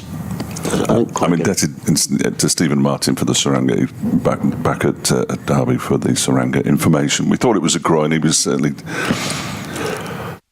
holding his right groin, I think it was. Yeah. If you have right and left groins, I imagine you do. I'm not sure that... I'm not very good at anatomy. You can tell. Well, it's the way he ran him down the hill, and then he stopped, and then he went back, and then the next delivery was half usual pace. Yeah, no, he picked up a little injury. He's not been without injury in his time at Derbyshire. Sam Connors from the Cromwell Road end. That's whipped into the leg side beautifully by Coles for 4. 6, blimey. I didn't realise it had got enough to get to 6. In front of the book stand. Yep. Books available at very reasonable prices, I'm sure. 350's up as well for Sussex. 350 for 8. 160 now to Coles. They're going to wait till he gets his double century. I think they're going to declare at the end of this over, because that will give them 60 overs. Whether that's enough to hold Derbyshire out. Just so that it makes it easier for us. I hope so, Fletch. But I rather feel they've got too many runs now. Yes, I do. Next delivery from Connors is smashed into the air. It's not going to land anywhere near a fielder. In fact, it's going to go over the boundary for 4 more. And Wayne Madson's told to get out into the leg side as well by Sam Connors, because James Coles is basically swinging from the hip in this over. 6-4. He has gone. Mind you, he went 6-4 in the previous over, didn't he? Except that he didn't. That was Shipley. I think this is definitely the last over, the way he's played those 2 shots. Just in time for the 2 o'clock update. 2 o'clock update. Make it nice and easy. Wayne Madsen had gone into the leg side. Now he's coming down to third man. Everybody's spread Closest fielder is, in fact, there are 2 covers. Won't be in a minute because Lewis Rees is moving as well. Wayne Madson's come down below our commentary position with his incredibly battered old Derbyshire baggy cap. Yeah, how long has he had that for? I imagine 15 years. Certainly not much less than that. In comes Connors and bowls, and he just guides it. Does Coles down towards Madsen at third man. They go through for a single 355 for 8. Now, if they stop now, that'd be very handy. No. 350. No, they're going to keep going. That would have made it. That would have made it far too easy. Yeah, it would. It's a lot of runs to score in 2 sessions, isn't it? Well, they're not going to do it. No, I'm just not too sure. In less than 2 sessions now. Sussex have killed the game. Although if they bowl Derbyshire out, they'll say, well, of course, we did it exactly how we... I can't imagine that Derbyshire are going to bust a gut, though. They might do. Connors is in, and that one is played straight back towards him, not to him, because he bends down and can't quite grab the ball by Shipley. I can't see lots of Sussex players sort of on the balcony in their whites ready to come down and... I don't know what he looks like, Well, someone's standing Tom up there. Alsop looks like, or who that is. Can you tell through the binoculars, Adrian? Sue's warming up there.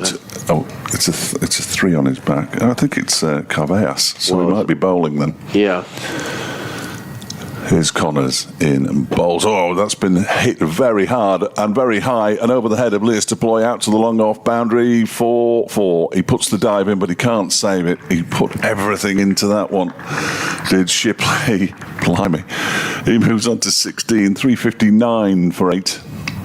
I think we've almost got to the position where there's only one side can win this game now, which is a real shame. But I don't think Derbyshire can win it. I'm going to put it out there. No, I agree with you. That is Eric Carveas. I can't see whether he's got pads on or not, but there's no one else out on the balcony, which suggests the other guys are maybe getting their whites up. If this isn't the last over, I'll be amazed. But I tend to agree with you. I think it's too many now. I'll be disappointed. 355 in 60 overs, which is what it is at the moment, is 6 and over, which is madness, really. I think they've miscalculated, but then they might bowl Derbyshire out. As Connors bowls, it's a full toss. It's driven straight back down the ground by Shipley for 4 more, and he moves on to 20. That's the end of the over. They're not declaring. And they're not declaring. I'm really surprised. Blimey, it's 2 o'clock. Fletcher's going to disappear. Johnny's going to come back and have a natter away. I'm really, really very surprised. I really thought that Sussex would have declared by now. Well, perhaps it's just me. Are you surprised, Johnny? I am, in a way, because by getting more runs, I mean, part of it's to do with runs and parts of it's to do with time, isn't it? Yeah. In terms of amount of overs. And now you kind of feel... They're going to change of innings if they're not all out, so that's going to be 60 overs. You've got to entice, haven't you? I think you have. But I just wonder whether there's been a decision, and I mean, a draw isn't a bad result for Sussex. It's quite packed, isn't it? Just behind the front runners in Division 2, so you're sort of still in the conversation, aren't you? You don't want to lose the game. No. How desperate. Coles it was who was saying that they'd be positive. They're being positive now because that's a huge hit. Well, he smashed that into the Sharks down the southwest corner of the ground off Alex Thompson, just James Coles. That's gone many a mile. Smashed over long off. He goes to 171. Well, they just accelerated. I just wonder whether they could have done this a little bit earlier, but maybe they were feeling a little less comfortable before lunch. But since, in this sort of 20-minute spell, they've really pushed on, haven't they? So 389 for 8? 369 for 8. 369. I mean, it's still 5.9 and over, isn't it? Thompson in bowls, paddled round the corner by Coles, but taken by, or attempted paddle round the corner, taken by Brooke Guest. And there is no run, but... We were just looking at James Coles' history. He's from Aylesbury. Whether he was sort of taken on through... Yes, it's through the pathway they have with Oxford. Yeah, which is good, isn't it? Yeah. See. And he's now pulling that ball on the leg side, and that's going to be 4 more runs, 4 backward of square, ball of fullish length from Alex Thompson, dispatched, so 10 off this over off the first 3 balls. He goes to 175. The Sussex total to 373 for 8. So Derbyshire now would need 369 to win. A 50 partnership coming up between Coles and Shipley. Johnny was saying it was quick. 50 partnership in 29 minutes. Wow. In 42 balls. Yeah. Did they take the new ball? They did take the new ball, yeah. I wasn't on the commentary then. But they really, they have to. I just think this is too many now. In comes Thompson Bowles and Coles. Well, he's a little reverse and he ramps the ball over the head of the keeper's going to run away for 4 runs. That was a cheeky shot, wasn't it, by James Coles? He goes to 179 and Sussex to 377 for 8. But 14 off the over. Slightly to be devil's advocate, you could say that these 2 overs have proved that if you want to go after the bowling, you can, and therefore maybe they do need more runs. And if they had actually declared at, say, 330, they would be in a precarious position. I know you've got to get in, and but we are day 4, and it's this track. In comes Thompson Bowles, and Coles plays it in the air. I thought for a moment he's going to be caught and bowled, but he's played it down to long on. It's fielded by Deploy, the Derbyshire skipper, so just a single. Coles goes to 180. Yeah, I mean, I'm just trying to think what they got off the last over, but they've already got 15 off this over. Thompson in again, bowls to Shipley, who plays that down the ground again. Deploy is brought into action. It's another single to Sussex. Still no sign of a declaration, or is that? There's no one up there, is there? No, there's just like a couple of players on the balcony. Well, actually, that's interesting. I saw James Coles turned over his shoulder, then had a look towards the players' balcony. As if always to be expecting the declaration. We really need those binoculars, don't we? I thought I saw Paul Farbrace up there in his kit, but and then he went inside. But there's certainly no declaration there, is there? 379 for 8, which means the lead is 374. And if they declared now, there's only 58 overs left. Is that Paul Farbrace right on the end of the balcony, just with the cap down? I can't quite see. Someone's hiding their face there, but I think there's a definite decision. You have a natural way with Fletch, Johnny, and I'll have a look through. Do a handover of the headphones.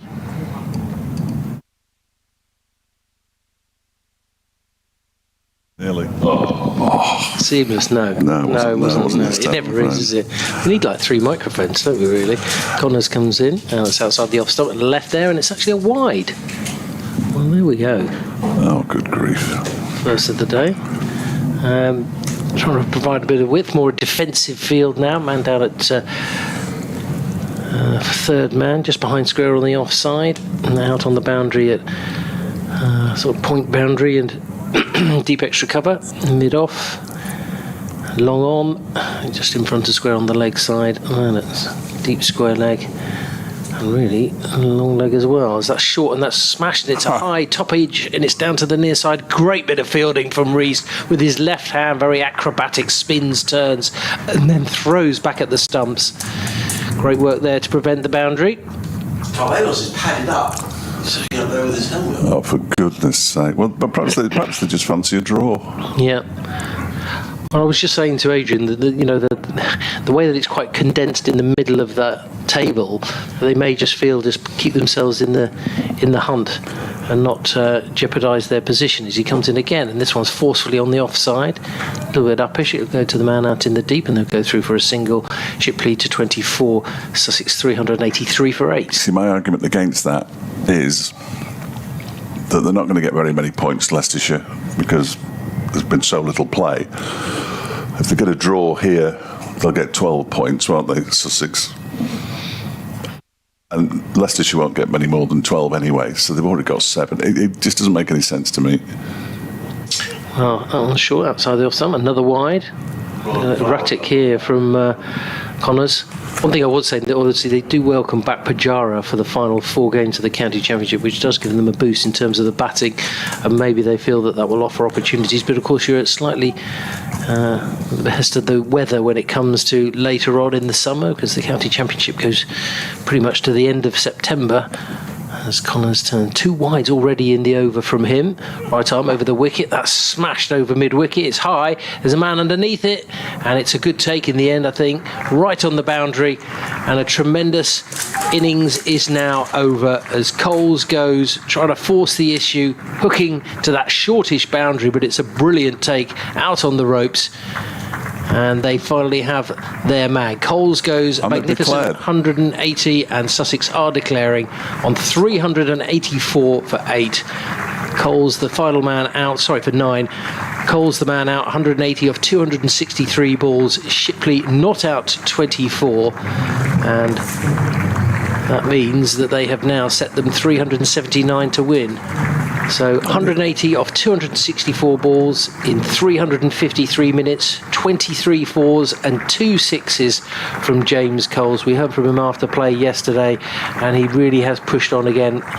Excellent on here on day 4 at Hove. Yes, he wasn't entirely truthful, though, was he? 6.5 runs and over. He said, "We will dangle the carrot." Yeah. 6.5 runs and over 58 overs. Sussex are going to have to bowl exceptionally well, and they may well do. Who knows? But Derbyshire in their first innings batted for 100 overs. Sussex in their first innings batted for 100 overs, and now in their second innings have batted far too long. They batted for a further 90 overs and 2 balls, so the chances are they could have gone on to bat for 100 overs, and Derbyshire have got to survive 59.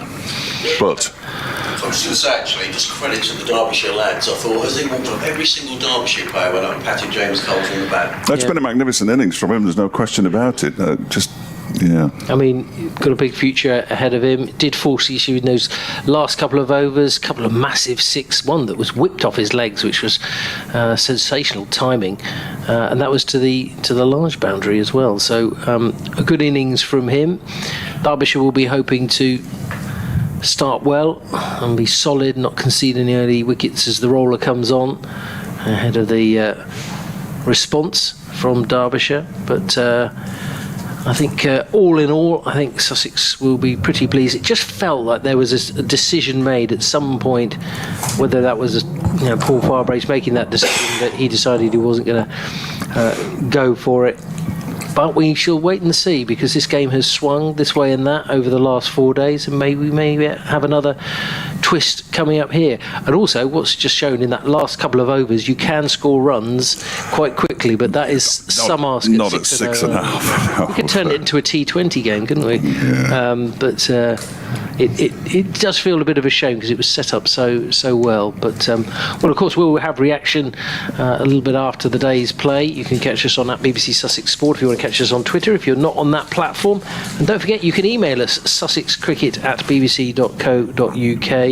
And do you think there'll be a sense of frustration from Derbyshire as well? They've not really offered the opportunity to try and make a game of this and get a result. I think they'll be disappointed, won't they? Yeah, which is why they did well to pat young Coles on the back on the way off, because they will feel that they can't win this game anymore. Because when they got the 2 wickets, the run out, and then the caught behind, I think it was, just felt then that was their chance to pounce, wasn't it? Yeah. And maybe they just needed 1 more wicket.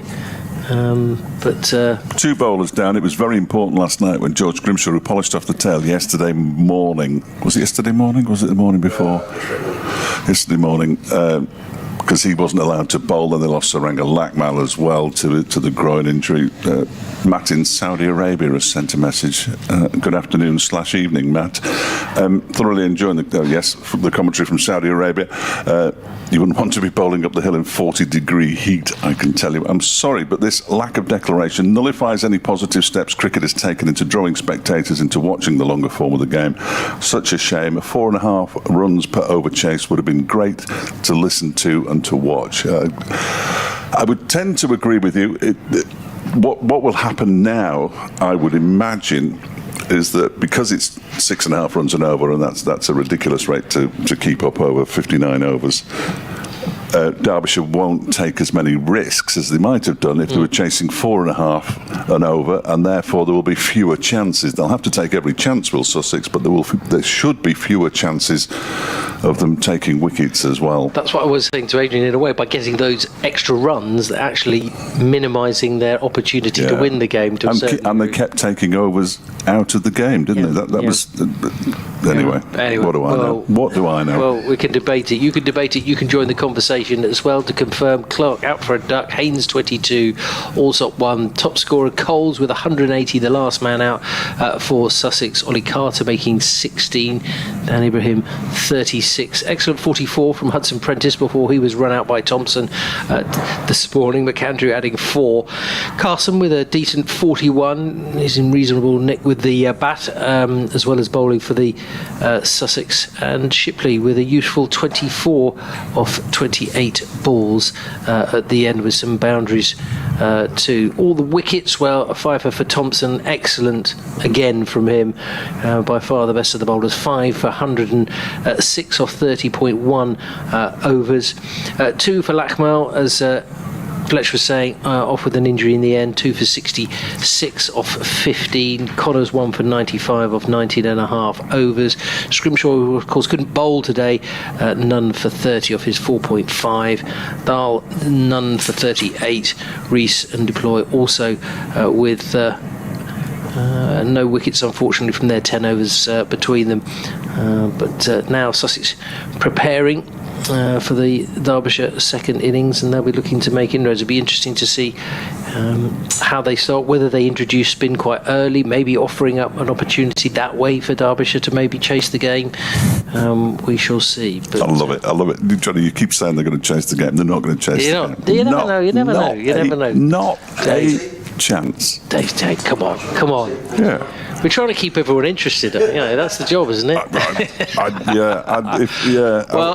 You know Derbyshire a lot better than I do. So. I just risked one ear this afternoon, but I'm not sure I'd keep both ears on the match. But would you say that they've got to win this game, therefore you might as well go for it? Is there an argument for that? They've got no chance of promotion this season anyway. Sussex are the ones who've got most to gain from winning this game, and they have made sure that Derbyshire can't win this game. So I suppose is it a positive? I'm not sure, but it's one thing that they have in there. Well, let's throw it over to the listeners as well. Let us know your thoughts about the declaration, when it came, and the amount of runs that Sussex have set Derbyshire to win. Don't forget, you can email us. I'd love to know what the Sussex supporters think, actually. I mean, I've had a couple of emails and a couple of messages from Derbyshire supporters who are listening and saying, well, why have they done that? And that would be my it would be interesting. My feeling. As I walked down to the ground, I was, there was a lot of people. A few extras, I think, have come in because the game was so brilliantly poised. So maybe there may be a hint of disappointment, perhaps, or maybe they feel that they're pleased that Sussex can ensure another draw. Well, we shall see. But you can, as I say, or tweet us if you want. If that's the method of conversation you want to join, you can do it. Get in touch. Do get in touch. We'll have a bit of a let's get a bit of interaction coming in this afternoon. If you want to email us, you can also tweet us as well. Lots of opportunities and plenty of things to do. And don't forget that John Philby will be joining us.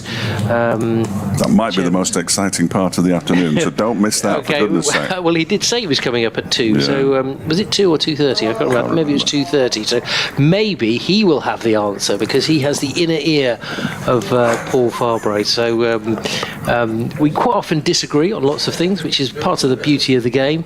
But John, I'm sure, will have a view. He has a view on most things and can keep us updated. But plenty for him to discuss, not just Sussex, but also county cricket-wise, because he's a very open-minded gentleman, and I'm sure he would appreciate it. Maybe you've got a question for him. So email us, sussexcricket@bbc.co.uk, if you've got a question for John. That's John Philby, the chairman. And similarly, in terms of Derbyshire fans, if they want to ask something about county cricket, they can get in contact too, can't they? FletchCricket@gmail.com if you want to email me.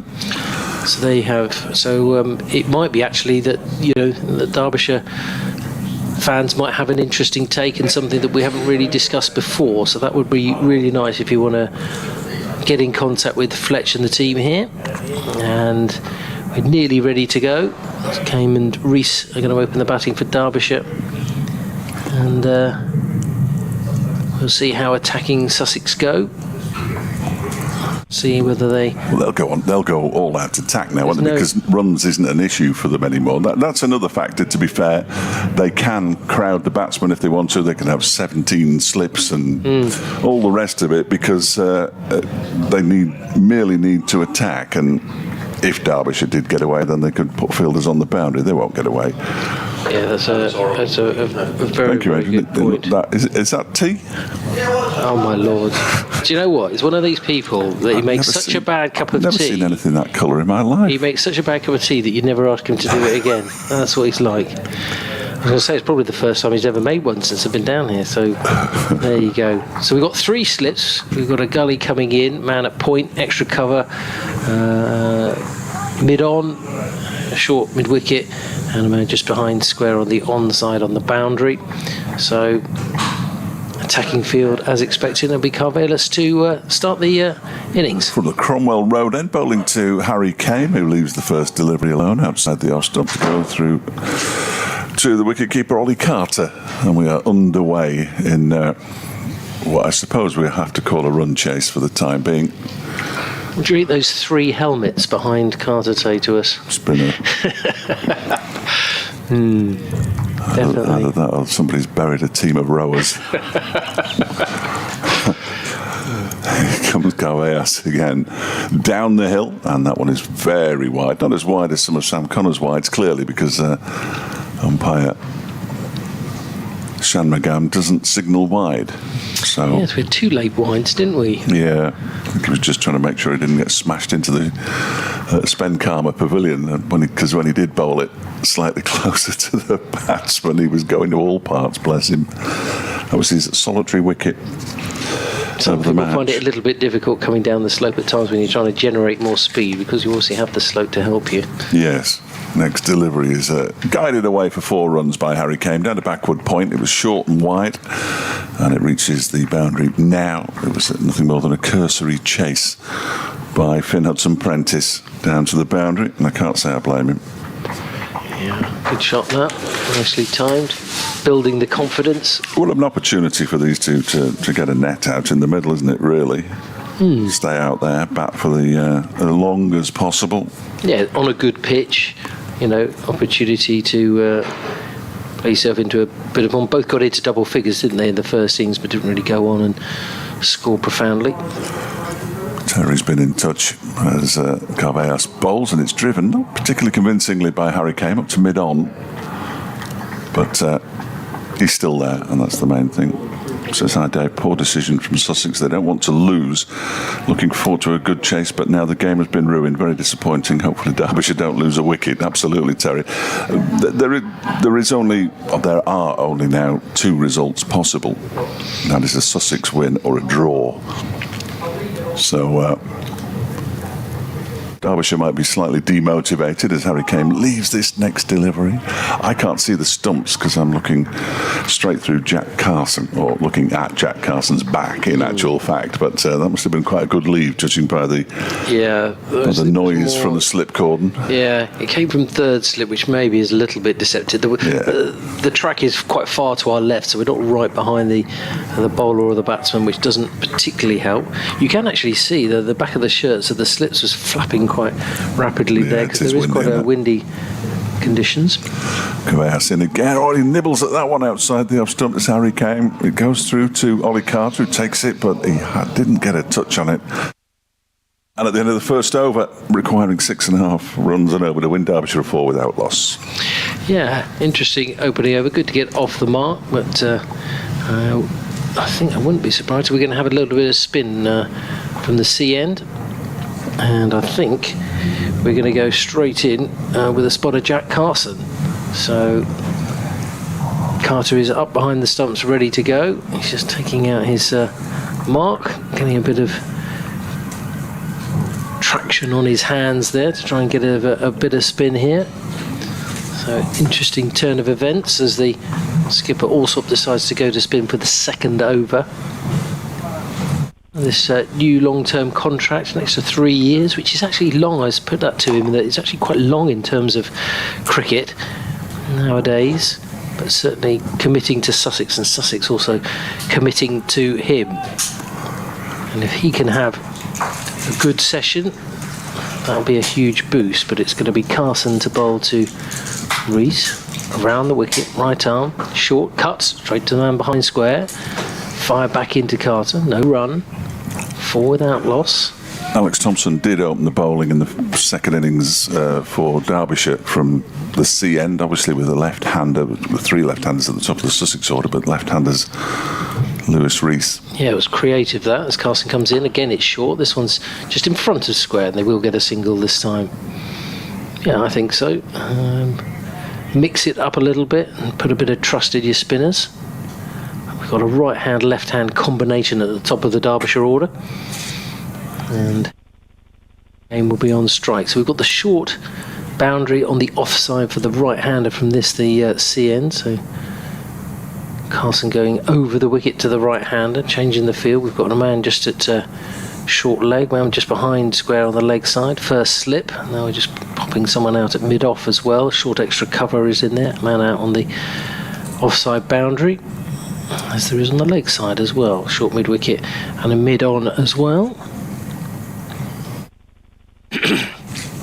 As Carson prepares himself, grabs that ball a couple of yards in, and that's a nice forward defensive out on the offside. Bit of applause there from the men behind the stumps. Fielder's quite happy with that delivery, maybe just trying to invite the batter forward. Shortish batsman came ready to receive his next delivery, batted the air as Carson comes in, fuller delivery, that's onto the offside, nicely worked there for a single, keeping things moving. I've just spotted the most important numbers on the board, bottom right. Thank goodness for that. Yeah. 74. Thank goodness for that, because I thought I was going to have to do maths for the entire afternoon for nothing. Yeah, the awkward 5-run difference from the first innings, but we did put out, so I'll get Asian to check the emails as well. Excuse me. Carson in for defensive dot ball. Because we've asked out there for any questions you might have for John Philby when he joins us, so get them into us, and Adrian and Fletch will be able to fire them in to the chairman on all matters cricket. As Carson goes around the wicket to the left-hander. Nice looking forward defensive, nicely calm played. End of the over, 6 without loss. And they need 374 to win. Absolutely. Thank you very much indeed. That is hugely impressive. 56 overs to do it in as well. Simon Bushell has sent me an email from Austria. Good to be back listening to me again. Well, that's very kind of you. I'm not entirely sure why. A follower of Finn Hudson-Prentice's. I used to play with him at St Andrews Burgess Hill before he moved to Haywards Heath. So I spent a few years of listening to... Did you? Right, OK. I've never heard it described like that before, but you're very kind, Simon. Back to the Sussex declaration. To go for a personal milestone of trying to get Coles to 200 rather than a chance of winning a match. I'm not sure that was what they were trying to do, but is brainless from Sussex. Being third and matching draws with second isn't going to help going for promotion as a new over begins from Carveas, left alone outside the off stump by Harry Kane. I would like to be proved wrong by Sussex, but seeing as they only bowled Finn Hudson-Prentice for 13 overs in the first innings, I'm not holding my breath. Yeah, Steve Harris, actually, I'd hope to catch up with you today, Steve. Sorry, it was all a bit busy during lunch break and I didn't get a chance to come and say hello, so I do apologise. If you're on the ground, I'll try and reply to your email as well. Steve is all the way up in Aberdeen and he says, what a negative thing for Sussex to do. Probably means I'll be on the early train home. Hope I'm wrong, but it looks like a lack of ambition to me. Next delivery, left alone again, outside the off stump by Harry Kane. Steve's words, not mine. John says... unnecessarily negative declaration from Sussex. Do the authorities need to look at the point system and encourage more risk-taking to go for a win? John is a Sussex member listening in the garden. I have to say, I'm with you. I fully expected maximum Sussex sort of 360 overs, something like 5 and over. Yeah, the 5 and over is 5 and it's over. doable, isn't it? But I have to say, I'm very, very surprised. Carveas in again, that bowls and it gets an inside edge. They're down to a very fine leg, and the man coming around from long leg can't get there. A sprawling dive put in, but unfortunately for Henry Shipley down there, he couldn't get to the ball. And Harry Kane moves on to 9. He's got a couple of boundaries. Remember, in the first innings, he hit 3 4s, got to 12, and then got himself caught by clothing one to mid-wicket. So he'll be keen not to reprise his first innings in any way. Comes Carveas again, and this one is again off a thick inside edge, this time to square leg. Just slightly too expansive a shot really for the situation, I would suggest. I was never an opening bat. No. So we're hoping John Philby, the Sussex chair, will be with us after 2:30. John's going to give us half an hour of his time. Very good of him to come and say hello. We will grill him, no, we won't. But I've already got one question for him, so if you've got any other questions, sussexcricket@bbc.co.uk, it'd be great to hear from you. Or tweet at Fletch Sport. Carveas bowls, good delivery into the block hole, and he's here. In fact, just as we mentioned, there is no run. Good job, it didn't come in 2 minutes. It all went dark behind us for a moment. Blimey, if it had come in 2 minutes earlier, what we were saying, that could have been really bad. It's just a good job nobody records this anywhere, isn't it? Thank goodness. Well, John will be with us. We'll let Fletch finish the over, and then we'll natter away. Yes. But in all honesty, good to see John. Absolutely. 1 ball to go of the over. 10 without loss. Carveas is in and bowls it to Harry Kane, who almost gets caught and bowled. He chipped it back over the bowler's head. He leapt into the air, stuck up his right hand, but couldn't quite get there. There's a rather interesting throw from Nathan McAndrew that has everybody scrambling around. And the upshot is that Harry Kane took another run and pinched the strike. He's moved on to 10. Lewis Rees is on 1, and Derbyshire in their pursuit, and that is in inverted commas, are 11 without loss. They only need another 369 runs. It's almost 7 and over now to win. Stone dead, this game, stone dead. So we put the headset on John Philby, who's the Sussex chair. Delighted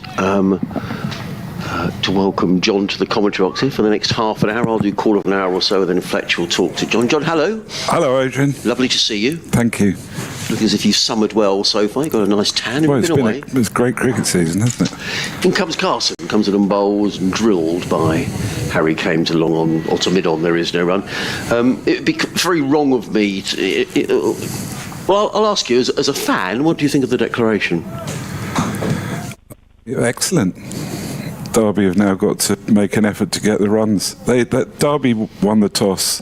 Carson chose to bowl. It was clipped away by Kane. He's going to get a single out to the sweeper on the cover boundary. Chose to bowl knowing that run chases at Hove on the 4th day in the last 2 seasons have only ever resulted in wins for the team batting 4th. And so there was the balance of that declaration had to take that into account. So Carson in again around the wicket, bowls, and Rees just plays that through the covers, picks up a single. He goes to 2 with a total of 13 without loss. That was a point that I've got an update to do to the listeners on BBC Radio Sussex. Chase this afternoon. Adrian Hartley, County Ground. Yes, thanks very much indeed, Danny. Derbyshire are batting. They've been set a stiff target, though. They need another 367 to win. The jury out here is whether this is a negative or a positive declaration for Sussex, but they've got 54 overs to get the runs. I think the smart money here is probably now on a draw here at Hove, but we've seen a wonderful innings, 180 from 19-year-old James Coles. Remember the name, Danny. He batted absolutely beautifully, his second 100 of the season, and he is certainly one for the future. Meanwhile, at the Oval, Surrey out for 340 in their second innings. Nottinghamshire needing 297 to win. Could be a really good finish at the Oval. Yeah, that's gettable for Notts, isn't it? Absolutely it is at the Oval. It's a fast scoring ground. You know, Surrey you never know with Surrey. That could go either way. Surrey top of the Championship, and having lost their last game, they'll be very keen not to get beaten again. Tell us more about James then. Wonderful player, 19 years of age, made his debut for Sussex when he was 16. He came through the pathway that Sussex had with Oxford. He showed promise in the last couple of seasons, but really coming to fruition now. And this innings, Danny, was full of shots all around the wicket. He looks a very, very fine player, and Sussex will be very pleased they've got him. Excellent, Adrian. Sounds like he's enjoying his cricket. So, end of the over. Sorry, John, we had an update to do on the radio there. So, I enjoyed it. 14 without loss. Came on 12, Rees on 2. So, John Pengelly got in touch with regards to the declaration. He says 2 big run chases last year achieved by Derbyshire and Middlesex. So that's backing up the point that by Sussex against Derbyshire. Yes, and those run chases, by the way, the numbers there were roughly 370 off 70 overs. So that was about 5 5.5 and over. They were successful. The run chase that we had here a few weeks ago against Worcester. Carl Velos comes in and bowls to Kame, and he nicks one into the slips. Tom Alsop does the rest, and the first wicket has gone down, and Harry Kame is on his way. He made 12 in the first innings, he's made 12 in the second innings, and Derbyshire are 14 for 1. Well, Harry's made a great contribution in this game. He bowled really well in the first innings, and there's the first of the 10 that we need. So I'm allowed to talk like that as the chairman of Sussex Cricket, aren't I? You're out. Yeah, absolutely. And the Derbyshire supporters won't mind, and we hope Derbyshire supporters send messages in as well and questions for a county chair. So just to finalise on that, the previous game against Worcester, Sussex set a target of around about 5.5 and over, and quite frankly, Worcester should have got there. It was only got really close towards the end. Another factor in this game is the Kookaburra ball, which does much less than the Duke ball that we've been using. It's in as a trial from the ECB, and it goes soft very, very quickly, makes it harder for the bowlers. So on the whole, I fully support the declaration that's been made. Yeah. Well, we have to have balance on the BBC. So we've had a couple of emails in who would disagree with you, John. Yeah. Steve, who's a Sussex supporter who's travelled all the way down from Aberdeen, says, what a negative thing for Sussex to do. Probably means I'll be on the early train home. Hope I'm wrong, but it looks like a lack of ambition for me. John Sellers, who's a Sussex member, says, listening in the garden, unnecessary negative declaration from Sussex.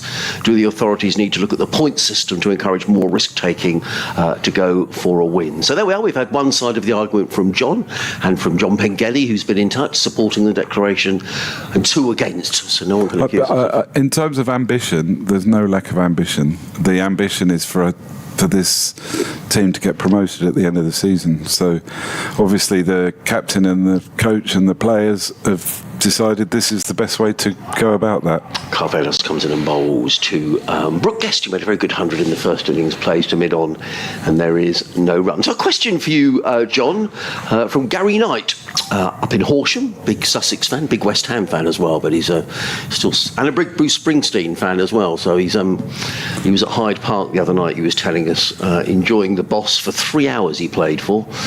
Just break off as Carvelos wheels round at the far end of the ground.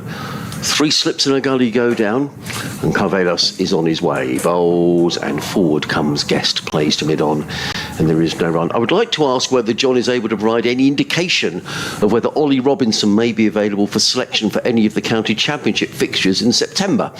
I'm aware that this decision will be made by the ECB and will be subject to the player's fitness, but it would be a tremendous boost to our promotion push if he was. If he were unlikely to be released, would this influence the choice of overseas players for those fixtures? Great question, Gary, which John will answer in between deliveries as Carvelos runs towards us. He's in and bowls, let go by Guest, taken by Carter, no run. I mean, Gary's more or less answered the question himself. Yes, it would be fantastic if Ollie was available. We would very much hope and expect that he would be. The England Test schedule is that they'll finish at the Oval in the last week of July. Then they don't play Test matches again until the new year. And Ollie is a sort of cricketer who needs to keep going, needs to keep fit. In comes Carvelos, bowls. Guest defends down the track, no run. And I would expect that the bowling coaches and the people at England would want Ollie to play 2 or 3 games for us in September. But that the other thing that we don't know about is his injury, don't we? You know, he came out of the last, wasn't able to bowl in the last innings of the last Test match, so that'll be a factor too. But we would very much hope that he'd be able to play. Yes, yeah. Carvelos on his way from the Cromwell Road end, in and bowls, and Guest covers up, plays on the onside. There is no run. End of 14 for 1. Rees on to Guest, yet to score. Derbyshire now they need 366 to win in 53 overs. And then and Sussex need 9 wickets. And so as far as the situation with overseas recruits, it's been deliberately left flexible, assuming that we're in contention for promotion. Then the coaching team will take an assessment of the type of players that we need and go and scour the world and get them. We would very much hope that one of them would be Pujara. In comes Carson around the wicket, bowls to Rees, who plays that through the covers, picks up a single. He goes to 3, the total to 15 for him. So is that not certain that Pujara will be back? No, it's not. So he's coming back to play. He's contracted to come back and play in the 50-over competition. He's not yet contracted to play in September. So we'll see how that situation develops. And then we'll also see who's available around the world for bowling roles in September. Thank you for that. That clarifies. I hope that answers your questions, Gary. In comes Carson over the wicket. Bowls played down the ground by Guest. There is no run. He's not yet off the mark. 15 I think it's worth adding, Adrian, that the deliberate approach was taken to employ 2 overseas bowlers during this batch of matches, so McAndrew and Shipley, and to trust our young batters to score plenty of runs. Carson, and again pulled away by Brooke Guest. He's going to get a single down to James Coles. He's very quickly round the boundary edge and prevents, well, actually probably 10 yards inside the boundary, gets in the throw. One more to the total. Guest on his way, 16 for 1, Derbyshire.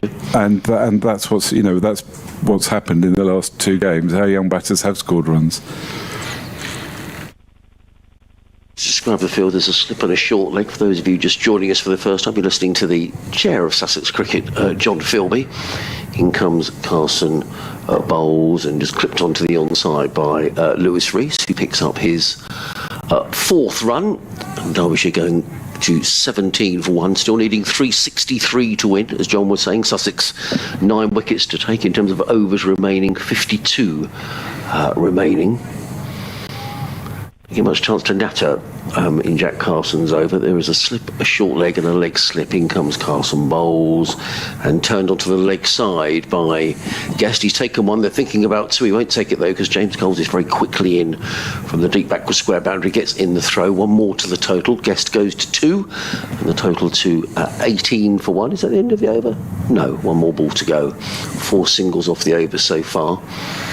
Lewis Rees just eyeing up that leg side boundary, which is very short towards the Spenkarma Pavilion. Comes in again, does Carson bowls, and Rees plays into the offside. Filled in the covers by Tom Clark. There is no run. 18 for 1. Rees on 4, Guest on 2. There was a members' forum the other day, John, so I think you've answered some of the questions about Ollie Robinson. Ravi Bopara leaving the club was a surprise to some after having a reasonably successful season, a century in his penultimate game at Canterbury. What was the rationale behind Ravi's departure? I think the main piece of thinking is that we're moving towards having multifunctional cricketers. Tamal Mills is long-term specialist fast bowler. Just break off because Carvalhos is on his way down the hill, in and bowls, and Guest is forward, plays into the covers, no run. And that the budget that's available for Ravi is probably felt to be better spent by us on a player that can play in all formats. So that's the thinking. Ravi, as you rightly say, Ravi made a great contribution this year, and personally I really enjoyed watching him bat and watching him play. But it's a question of how best to use our scarce resources. Comes Carvalhos over the wicket, bowls down the leg side, taken by Carter. There is no, which is quite a departure, really, John, isn't it? When you think back 3 or 4 years ago, it was very much a sort of a T20 side and a championship side as well. Yes, it is, and I think one of the points worth making is that the championship side had a couple of years where we were well behind the curve. That's no longer the case, and we're catching up fast, and we're in contention in this division very much, and that we're experiencing that lag now with the T20 side. Carvalhos in and bowls. He's struck on the pad. That looks close even from here. We haven't got a great view of it, LBW. We're looking over about 3rd slip, but certainly on height that wouldn't have been an issue, and Brooke Guest really wasn't that far forward. That looks like a good shout. Not given though. We don't have the benefit of a review up here, but that did look a good shout, and a few hands on heads out there. I think the umpires in this game have done a really good job, and they're 2 quite young, inexperienced umpires, and they've managed this game really well. Carvelos. On his way again, he's in his 4th over, figures of 1 for 9. Runs in, bowl, and Guest is forward. He's going to get runs sort of wide of guard. He picks up one. Hudson Prentice is quickly back. They think about 2, but it's not there. Hudson Prentice gets in the throw, and Guest picks up another single. He goes to 3, and the total to 19 for 1. There are probably more on the field questions I should ask, and I'll probably think of those as we go through, but a couple of things off the field. Good news to see the new indoor net facility in Crawley, John, and it's the report that's come out into cricket. Lots in there, but not least the fact that the attempt to get more young people into cricket, particularly those that don't play cricket at school. So tell us a bit about this new net facility down in Crawley and why you've specifically targeted Crawley. In comes Carvelos around the wicket, bowls, and tucked around the corner by Lewis Rees. He picks up a single, he goes to 5, and the total to 20 for 1 at the end of the over. Crawley's a really important part of the makeup of Sussex cricket. There's a huge South Asian population in Crawley. Crawley was very badly affected by COVID, not least because of the impact on the airport and the economic impact on a full range of jobs in Crawley. So Crawley has been experiencing quite significant economic hardship. Sorry, that wasn't the last ball of the over. Bad commentary. In comes Carvelos, bowls to Guest, who plays down the field. Carvelos stops of his own bowling. No run. End of the over, 20 for 1. Guest on 3, Rees on 5. And 2 years ago, in recognition for that, almost exactly 2 years ago, we launched the Crawley Urban Plan. And the Crawley Urban Plan recognised, first of all, that there was no indoor facility for cricket in Crawley, and secondly, that there was not sufficient outdoor facility for cricket.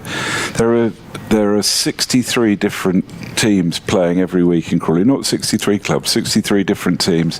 There's 10 grounds, which means that every ground gets used every day for a cricket match. And the passion for cricket in Crawley runs extremely deep. There's also no indoor provision at the time of the launch of the plan. Carson comes in from the sea and bowls. Forward comes Rees, plays into the offside, no run. So what the plan sought to do was to increase outdoor provision, and we've put in 5 new artificial pitches on grounds in Crawley, which mean that there are 5 extra grounds effectively. Carson in again, bowls defended, back down the onside, no run. And the indoor facility is the first of 2 or 3 that are going to arise, but this is at a Hindu temple in Crawley, which has a big hall beside it, and we've put in a 4-lane indoor net facility, which means people from across Crawley, not just Hindus, will be able to go and practice and play cricket. In comes Carson, bowls, play to mid-on, and there is no run. At all times of day and night. So we're very excited about that. It is a game changer as far as the people at Crawley's opportunity to play cricket is concerned, and we're confident that those nets will be used maybe up to 24/7. In comes Carslingham, bowls, and Rees clips that firmly through mid-on for a nice 4 runs all the way along the floor. Rees goes into double figures. No, he doesn't. He goes to 9, and the total to 20. Those runs go up. No, there we go. 24 for 1. Lewis Rees goes up into 9. Will that also cater just for teams, John, or for people who might think, I fancy joining a team? How's that going to work? Do you have to join a team to do that? In comes Carson to use the facility. Carson in bowls, and Rees sweeps. He's going to get more runs here, this time down to fine leg, and it's going to run all the way down for 4 runs over this immaculate outfield here at Hove. Rees goes to 13, and the total to 28 for 1. Is that 28, Fletch? Thank you. Clubs will use it, but I know that there'll also be various opportunities to attract newcomers to the game, and that'll be possible as well. But it'll be mainly focused on clubs, I think. Rather lengthy email from Andy Birch, which I'll read in a moment. John, in comes Carson, bowls, and forward comes Reese plays into the onside and there is no run. So he says, "Hi Sussex commentary team, I've been thoroughly enjoying your commentary today, which has been a fantastic way to keep up with the match while I work from home." Another worker from home, Fletch. Another mower of the lawn gets in touch. I've also really enjoyed coming to the ground in each of the last 2 days after 4 p.m. for free with my two young sons, Ethan, who's 11, and Max, 9. It's been a great way for them to get into the long format cricket matches and enjoy themselves in the fam zone nets. So there we are, Mr. Chairman. There's a nice... Brilliant. I've been building up their excitement this morning over breakfast with the confidence they would all come back to the ground after school today for the last session to likely witness a great finale of Derbyshire chasing down a score with Sussex playing attacking cricket to bowl them out. Cricket at its best and a great advert for youngsters to show them it's not all about short format games. Alas, had to be about. In comes Carvelos bowls, played onto the onside by Brooke Guest. Well, they got 12 runs off the last 4 balls. I don't know how many more you want. I have to read the email. 7 to Brooke Guest, 32 for 1. Alas, as various opportunities came and went for Sussex to declare and make a really good match this afternoon, it's now likely to be a bit of a damp squib. And while we'll probably still head along this evening, and I hope you do, it's going to be a much harder sell to my kids to watch the cricket rather than stay in the nets. So it's just another view on the declaration, but it's great they've come into the ground, and great that Ethan and Max have enjoyed the. It is great, and. Just break off for a minute. In comes Carvelos over the wicket, bowls, and Guest defends into the offside. No run. I'd be interested to know when people thought that the right time to declare would have been, given that the last 3 run chases have all been around the 370 mark of 70 overs. This isn't that far off that. It's not that different.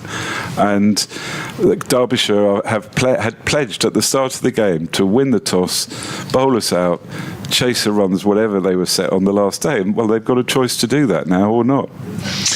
Harry Carvelos running in from the Cromwell Road in the voice of the Sussex chair, John Philby, as Guest nudges that one down back to the square on the leg side and picks up a single. The total goes to 33 for 1. Sussex Cricket at bbc.co.uk, or you can tweet us at Fletch Sport or at BBC Sussex Sport. We're going to let Fletch have... I don't know how much time you've got, John. I've got as long as you want, Adrian. All right, okay. Well, do you want to speak to John after 3? Is that the way to do this, Fletch? Yeah, okay. We'd like to keep Fletch's dulcet tones on commentary as well. And I don't want to excuse him that I'm giving the Sussex chair a hard time. I get on quite well with him. He comes Carvelos round the wicket bowls. Lewis Rees defends down the onside of the track, and there is no run at 33 for 1. So great news in terms of the net facility in Crawley. Other things that have come out, I did hear a few whispers about the fans forum, because I'm a bit nosy. Financially, the club in a good state, John? Yes, in particular as a result of the outcome of the development at the front of the ground. We're really pleased with the impact of that. Right, more of that in a moment. In comes Carvelos into bowl to Rees, who drives down the ground. That's a lovely shot by Lewis Rees. Just punches the ball down the ground through mid-on. Beautifully played. He goes to 17 and Derbyshire to 37 for 1. Because for those who haven't been to the ground, indeed many Derbyshire fans who haven't been to the ground for a while, we've got the new apartments that are now up, finished, fully occupied. Fully occupied. They were all sold in as more or less as soon as they became available. We did that project in partnership with a property developer called Roffey Homes. Carvelos, just one more ball to go in this over. He's in and bowls, and Rees covers up and nudges that onto the onside. There is no run. End of the over, 37 for 1. Rees on 17, Guest on 8. Derbyshire needing 343 to win. They've got 49 overs in which to get them. And the idea of the plan was, first of all, that we would make some cash profit in order to put into the ground redevelopment in the future, and there will be a couple of £1 million available for that from the project. In addition to that, we've got a capital asset that now sits on our balance sheet, which is probably worth about £6 million. So Sussex Cricket on the balance sheet is £6 million better off. And then annually we should get an income of between £400,000 and £500,000 from the rental of the of the first 3 floors. Carson in bowl, swept by Brooke Guest down to Vinegar for 4 runs. Nice shot. He goes to 12. The total to 41 for 1. So There's 3 floors. There's the pub, which you've probably been in, and I think is fantastic. I've not been in there yet. I'm told it's very nice. You should go in. It's really, really good. It's just a very good pub with a lot of space, and then there are 2 floors of commercial space, office space, and those belong to Sussex Cricket and will be rented, and that will bring in between £400,000 and £500,000 a year to our bottom line. So we're really pleased with that, and that makes us a much more sustainable business. And Rob Andrew and his team have done a brilliant job on that. Here comes Carson and Bowles, driven to mid-off, and there is no run. And also, is it correct the club don't carry any debt, John? That is correct. We borrowed £1 million from a bank to tide us through COVID. We haven't used any of it, and we're just in the process of giving it back to them. It's just sat in our account. I'll just break off from that in a minute. Paul's delivery by Jack Carlson, a bit of a drag down and just pulled away by Brooke Guest through the onside for a second boundary of the over, 45 for 1. Guest goes to 16. Sorry, so £1 million you got a loan for, but you're not using it. It wasn't used and it's being returned. Yeah. Right. Yeah. So we have no debt, which is obviously a very important part of our financial position. Now, the umpire is having a word with Jack Carson about something. Now, I don't know what all that's about. I wonder whether... I'm not going to assume anything, but he looked like he was having a... Did that look like a stern word to you? I'm sorry, I wasn't really paying attention. Okay, that's what Arsene Wenger used to say. In comes Carson Bowles, played onto I'm the good onside. at this, aren't I? If you're comparing me with him, that's praise indeed. I didn't see it. It was over the other side of the pitch. You've been watching too much football, John. Carson again. Slip, short leg and a leg slip. Comes in and bowls, and Guest looked to pull that one away. The ball, not sure if it hit the short leg fielder, bounced up in the air, and there is no run. A couple more emails have come in here. Now, I'm not sure if this is a wind-up. I have to be very careful when I get emails, John, but this is for John. He says, can you ask John if he misses playing for Barnes Green and Clayton Cricket Club over his current role? Is that a wind-up? I don't think it's a wind-up. I did play for Barnes Green and I did play for Clayton, right, and I greatly enjoyed both of them. In comes Carson Bowles to Lewis Rees, punches into the offside, and there is no run.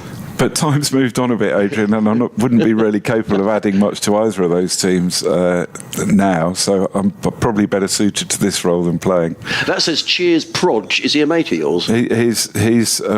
He was the captain of Clayton when I played for them. Right, yeah. okay. Was he any good? He's a good lad. He's a very good batsman, yeah, very good. Was he? Yeah, he's a good man. Okay, now something has happened because the 2 umpires are now speaking to Tom Alsop, and they wouldn't be doing that just to have a little natter in the middle. Now, something has happened, and we don't want to speculate because that's not what we're here to do. What we're here to do is describe what's happened. The umpire had a word with Jack Carson, and now both umpires have had a word with Tom Alsop for some reason. Fletcher's not on mic. Fletcher, any idea? I think it's just bowling too many short balls. Oh dear. Fletcher will be back on commentary after 3 o'clock. 46 for 1 are Derbyshire. More questions for you, John. Hang on, my emails have suddenly decided not to work, which isn't desperately helpful. Let's see if I can get this one up, which I will in a moment. That was a strange, wasn't it? I just wonder what's the... question for John Philby, but I can't open the email, which is really frustrating. It's going to be Henry Shipley who's into the attack from the Cromwell Road end. He's in and bowls, and Brooke Guest plays that to mid-on, and there is no run. Just chatter amongst yourselves, John, for a moment, and I'll see if I can get this email back up and running. What do you make of the start for Derbyshire? Is this what you expected, John? I mean, they're still needing 334 now off of 47 overs. Yeah, I mean, Sussex obviously wanted Carson to bowl, and he bowled lots of overs, and he's opened the bowling, but they've played him pretty comfortably so far. Shipley in and bowls, and that's hit on the pad, and Brooke Guest scampers through for 1. They might come back for a second. No, they thought about it, but probably wisely decided against it. But a leg by, the total goes to 47 and 5. I've got the email out now. It's from Philip near Newmarket. You don't have an interest in any horses, do you, John? I don't have an interest in horses at all, no. Okay, Phil says, good afternoon. A question to John Philby, please. As a lifelong Sussex supporter, one of my great joys has been spending time watching my county at Arundel. Now ticking into my 60s, do I have any realistic hope of seeing my county play a 4-day championship match again at the most beautiful ground in the UK? Kind regards, Philip from Newmarket. In comes Henry Shipley from the Cromwell Road end. Over the wicket, bowls let go outside the off stump. There is no run. Thanks, Philip. That's a very good question. It was raised at the forum as well. And what I said at the forum and what remains true is the reason we haven't been to Arundel, the reason we stopped going to Arundel was COVID. For 2 years, we didn't do that. Then we looked at the start of this year. This game that's being played now, we could have played at Arundel. But if we had done, there wouldn't have been any championship cricket at Hove from the beginning of June to the end of August. Shipley. In a game bowled, Reese covers up, plays back down the track, no run. And that would have made, equally for our members at Hove, they would be unhappy with that. So we definitely want to get back to Arundel. As Philip says, I think it's not only the most beautiful ground in the UK, it's one of the most beautiful in the world. And it's an important part of our developing passion for cricket ambition that we take the game round the county, whether that be to Horsham or Arundel or Eastbourne or anywhere else. In comes Shipley over the wicket, bowls and caught as second step. That's a really, really good catch. Low down, taken by Tom Clark, who I've often said is the best fielder in the Sussex side. That was a terrific catch. It was low down. That would have been millimetres from the turf. Henry Shipley gets the breakthrough. Clark takes the catch, and Derbyshire here are 47 for 2, and Lewis Rees on his way for 17. It's a brilliant catch. And I think you're absolutely right that he's certainly the best slip catcher. He's probably also the best outfielder, isn't he, Tom? He really is a brilliant fielder. Very good indeed. So the second wicket goes down, and I think the chances as the wickets go down of Derbyshire chasing this total recede further, but it was a super catch. Just watching it on the big screen, Henry Shipley, who's been a good acquisition for Sussex, that really is a good catch. That's low down from Tom Clark. Ian Shin has been in touch. He says, hello guys, I'm watching the match on YouTube and enjoying the commentary. I thought the declaration was only slightly late.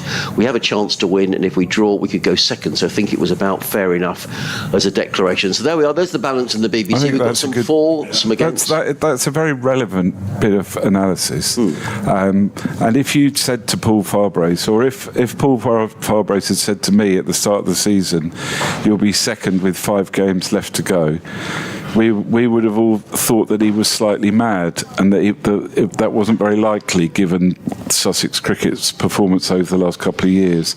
So our team is fighting really hard to get to where we are, and we're not likely to give a game away on what is a very good batting pitch with a very soft Kookaburra ball against a decent batting lineup by setting a soft target. So I agree with that, with your correspondent there. Yeah. Thank you, Ian. You get the vote of the chairman. You do get my vote, which definitely. Is good. So there we are. We've had all sorts of balance. We've had some pros, we've had some against, and we've had some just about rights. In comes Henry Shipley over the wicket, bowls. Forward comes Madsen. Shipley fields off his own bowling, and there is no run. And a good over from Henry Shipley, his opening over, and it is a wicket maiden. There was a leg by in the over, and a wicket maiden to start off for Henry Shipley. 47 for 2. Guest on 17, Madsen yet to score. Actually, just to confirm with Henry Shipley going back to players, Henry's last game will be Yorkshire next week. Yeah, that's right. Henry and Nathan McAndrew.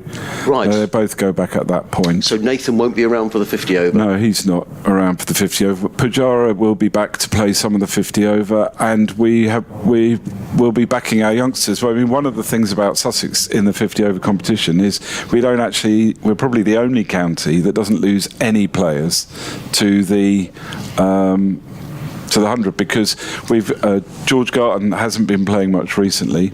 He will be away, but Delroy, Tamar Mills doesn't play in the 50 over competition, and neither does Ravi Bopara. So we're not expecting, the impact is marginal. And so we're confident that that's going to be a really good competition. I'd encourage people to get behind the team. I think, it's going to be good, that. Man of the moment, James Coles into the attack. Just a couple more questions that flashed into my mind, actually. In comes Coles, who does whip through his overs very quickly, driven through the offside by Brooke Guest, you mentioned the name there, Delray Rawlings. He hasn't been around. We understand he's back in Bermuda. Any further news for any of our listeners on Delray, John? He is back in Bermuda. I think there'll be an announcement about Delray fairly soon. Thank you. He's been away, yeah. Okay, no problem. Thank you for that. Coles off a short run, 3 or 4 paces. He's in and bowls and swept by Brooke Guest. He gets a single down to deep backward square, picks up the single. He goes to 18, the total to 49 for 2. Just to come back to that outgrounds. Yes, yeah, that's important. So to summarise, it's not dead and buried. 4-day cricket at Arundel still very much on the agenda. Very much on the agenda. Coles in and bowls and clipped away by Guest. He goes to 19 and the 50 up for Derbyshire, 50 for 2. The first class counties are working on what the schedule's going to look like post 2025, and one of the things that we're talking about in terms of the volume of county championship matches. Here comes Coles, hammered away by Wayne Madsen to short extra cover. That's a good bit of fielding there again by Tom Clark. There is no run. You'll remember, Adrian, that there was opposition to the high performance Andrew Strauss review, which suggested 5 county championship matches, home matches only. Yes. Coles. Madsen, I went back and that was a risky shot to play. He's turned the ball down towards fine leg. Tom Alsop in hot pursuit picks up a couple of runs. Madsen goes to 3, the total to 52 for 2. And one of the reasons for that opposition is precisely that, the ability to take games around the county. So let's see what the fixture list looks like, and as soon as we're able to get games back to Arundel, we will. Arundel are very, very keen to have us, and we're very enthusiastic about getting back there. Coles bowls to Madsen, plays that into the offside, picks up a single. That is the end of the over, 53 for 2. Guest on 19, Madsen on 4. Fletch with us in a moment when he's going to sit down with you. And just actually talking about, so the fixtures, just to confirm that, next year is going to be the same format, but what all the talk about is what's going to happen in 2025. Is that right? That's exactly right. Okay. And that work, we're expecting that work will be done over this coming winter, and I will certainly keep your listeners and our members fully up to date with how that's all going. Wonderful. But we're the sort of things that we're saying is that we want to have more cricket here in the high summer. There's too much cricket early on in the year and not enough. There's not enough in July and August. When the school kids that are going to come down this afternoon, the next opportunity for them to come to Hove is not till, I think there's a game on Tuesday the 30th of July. Buckinghamshire, yes. Yeah. In comes Shipley bowls, Madsen up on his toe. And hopefully they'll come to that. And then there's 4 days in August. But when Fletch and I were kids, we were watching cricket every day, whether that be the first 11, or the second 11. You would watch cricket all the time. And I'm not asking for a return to that, but I'm asking for a lot more than 4 days cricket at Hove in the 6 weeks between the middle of July and the end of August. It's just not right. What about me? I was watching it as well. I'm sure you were, Adrian. I am older. That is sad. In comes Shipley over the wicket bowls. Madsen drives down the ground. Shipley gets a hand on it, takes the pace off the ball. Fletcher will be with us at the end of the over, and he can ask some. I'm sure he's got lots of difficult questions for John. 53 for 2. No further emails at the moment, so if you have got any of those, send them in. sussexcricket@bbc.co.uk. But I think they're all the ones I wanted to ask you from a Sussex perspective. So thank you for answering. Thank you, Adrian. And thank you, and actually, and I do mean this in all sincerity. I know we have a bit of a giggle and a laugh, and we all get on well. But in comes Shipley bowls, played onto the onside by Madsen. He picks up a single and goes to 5, the total to 54 for 2. I mean this in all sincerity, it's not too often that you get a county chair coming up prepared to answer any questions. There's no agenda here. We don't vet the questions. The questions that have come in, I've asked all of them. So thank you. I think it's great that you answer those questions, both those that you agree with and those that you don't agree with, and I think that's good for the game. So thank you very much. Thank you, Adrian. The invoice is in the post. As in comes Shipley at the far end of the ground. He's in his second over, figures of 1 for 1. He's in over the wicket bowls, and up on his toes is Guest, plays into the onside, and there is no run. Just so we've got two more balls just before Fletch comes in. We spoke about James Coles. I mean, he's come through this pathway, very exciting. That was, of all the young players, I don't want you to pick out a young player who's better than another, but that was a very composed innings for a 19-year-old, John. I just, during your many years watching cricket, that was pretty good. I think it is reasonable to pick him out. In comes Shipley, bowls, but Guest plays onto the onside. Going to go through for a quick single, which they do. Guest goes to 20-55 for 2.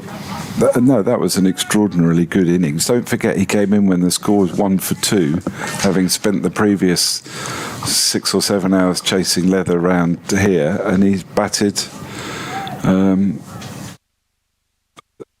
absolutely brilliantly. The thing about him is that he plays shots all around the wicket, doesn't he? Yes. He doesn't have one particular area where he dominates his scoring. He scores everywhere. So, final delivery for me to commentate on for a while. In comes Henry Shipley, bowls, and Madsen plays that onto the onside rather uncomfortably, picks up a single. He goes to 6, the total to 56 for 2. I'm going to hand over for Fletch. There is a question for you that you can answer. I spoke about Steve Harris, who's up in Aberdeenshire.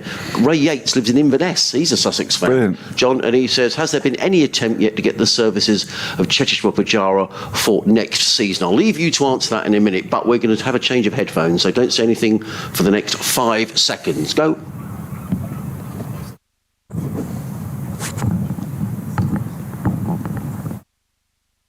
That was the worst one yet. And we're on day 4. It's staggering. You'd think we'd get used to this kind of thing by now, wouldn't you? I thought he was going to ask if you've got any plans to play in Inverness as an outground. I assume you haven't. Coles bowls, and that one is crashed into the offside by Wayne Madsen for a single, 57 for 2. I'll briefly the Pujara thing. Yeah, we are talking to him about next year, and there'll be news on that as soon as it's available. But it would be good to. Depends. I mean, assuming we're in the first division, having a batsman of his quality batting around our young players, you'd thought was very, very important. So we'll see. We'll keep everybody posted. But I agree with your correspondent. It would be great to have him. A couple of deliveries from Coles there, pushed into the offside by Brooke Guest. The headline I'm getting from that is Chairman confident of promotion. 57 for 2. Just clip that one for the bulletins in the morning, please, chaps. And that's a nice shot from Brooke Guest out to the extra cover boundary.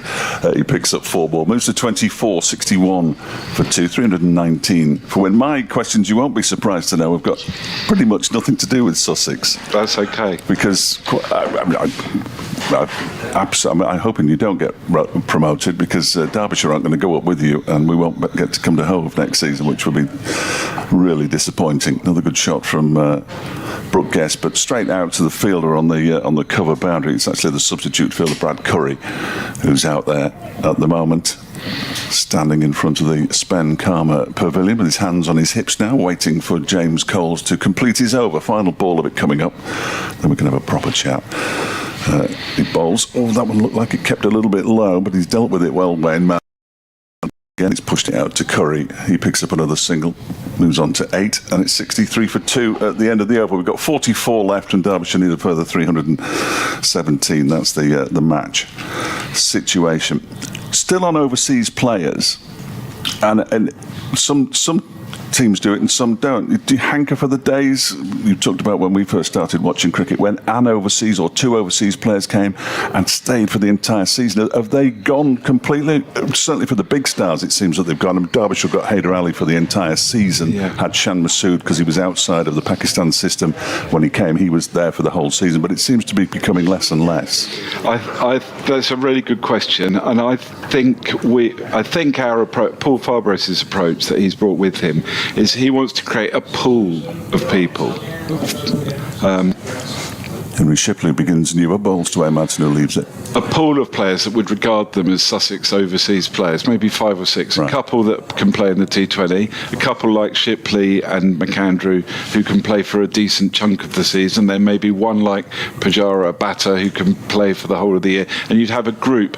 We had a spell last year where we had people coming in and out for a week at a time. Yeah, it's not and that good, is it? really didn't work. It doesn't work. They don't become part of the team. It's not helpful. It's expensive as well. You have to pay, the cost of the flights goes up.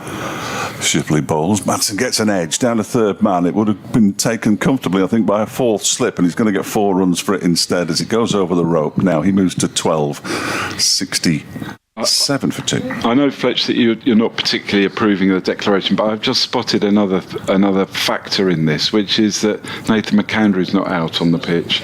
Okay. And I'm assuming that probably means that he's not going to bowl. Yes. And that would have been a fair enough. he's one of our 2 main frontline bowlers, so I think that was possibly a factor in From a that decision. Sussex point of view, they've basically taken the tie and a Derbyshire win completely out of the equation, which is fair enough. And if they're happy to back themselves to take 10 wickets, 10 wickets haven't fallen in such a short space of time on this pitch in this match. But they certainly can't lose the game anymore. Shipley bowls and Madsen plays a more orthodox shot, a beautiful shot off the back foot, out to the cover boundary, point boundary really, for 4 more. He moves to 16, 71 for 2. So, yeah, I mean, I was, obviously from a Derbyshire perspective, I was disappointed because it's basically taken Derbyshire out of the equation. They still need 7 runs and over, so it's going to be tricky. You were talking with Adrian, I think, about scheduling when I was next door. I don't know exactly what you covered, and forgive me, but it's just a mess, isn't it? Yeah, it is a mess, and that's basically the premise that we're working from. Is first of all, the Strauss High Performance Review was unacceptable in terms of what it offered and suggested. There's Shipley bowls, and Madsen takes one hand off the bat as he plays that to backward point. Finn Hudson-Prentice, who didn't bowl much in the first innings, does the fielding, 70. And 2 for 2. And secondly, what we've got now is also doesn't work for the reasons. They're well understood reasons. The 100 sits right in the middle of the month when we would most like to have a lot of cricket at Hove. And we've got to find a solution. Cricket has to find a solution. The counties have to find a solution for a fixture list that works for everybody. Couldn't agree more. There's Shipley bowls and Brooke Guest drives it up the ground, up towards long on. That'll go for 4. This outfield, you must be thrilled with the facilities here, full stop. But this outfield is as good as anywhere in the country, isn't it? Well, I do. It's really good of you to say that, and I think that it is true. Ben Gibson and his team do an amazing job. I don't know whether Adrian's mentioned that others might have done. My brother has a flat just that overlooks the ground, and sometimes we're there early in the morning, and always the groundsmen are working, and sometimes we're there late at night, and always the groundsmen are working, and we're very proud of what they do, and it's a result of hard work. That's magnificent. Shipley bowls, and Guest is bowled. Another wicket for Sussex. Brooke Guest, completely deceived by that one, slaps his bat on his pad, and he goes, and it's 3 down now, and Sussex, well, they have got a sniff here. 43 overs left. Derbyshire is 76 for 3. Guest goes for 29. Wow. I'm getting nervous now. We've been here before many times. I've been doing it since 2016, but I've been here far too many times. And Brooke Guest was the first innings centurion, of course. So that is a concern. 33 balls Brooke Guest lasted. And Derbyshire, not in a whole heap of trouble, but they have a considerable tail.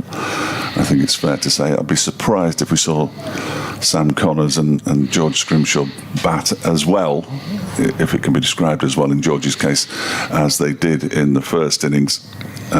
And they still need 304. They're not going to get those, but it's 7 more wickets. This declaration's looking like a belter, John.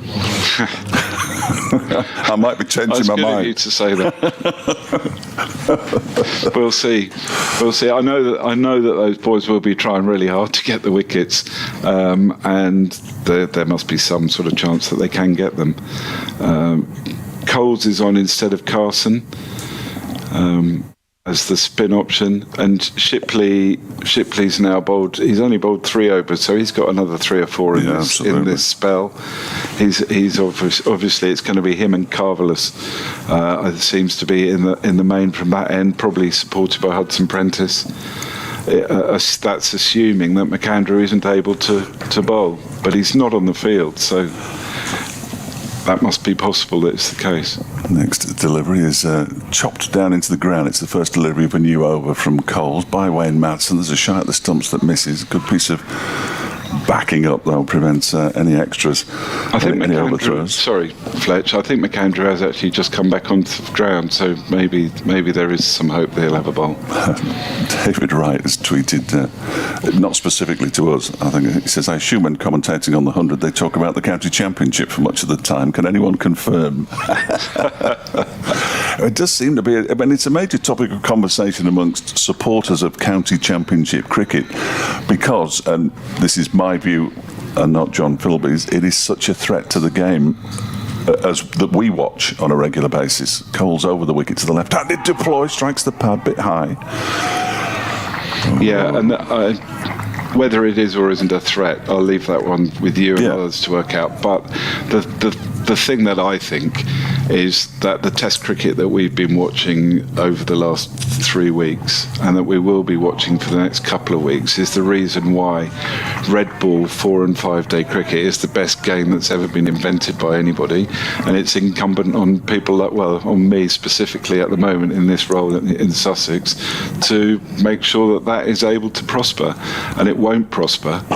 There's deployers, smash the ball into the ground, straight to Finn Hudson Prentice to cover, crowd catch. It won't prosper if we allow 100 ball and other formats to completely dominate. So we've got to find a way to get that balance. Here comes Coles again, bowls to the Derbyshire skipper, who digs a full-length delivery out and straight back to the bowler. I just wonder, you appear, I haven't spoken to you at any length really over the time that I've known you, as Coles bowls again, and that was pulled into the leg side. It actually struck the man at short leg, I think, and as a result it's just dribbled out towards the mid-wicket boundary for a single. End of the over. Deploy has 1, Madsen has 18, Derbyshire is 78 for 3, 42 overs remain, and Derbyshire need 302.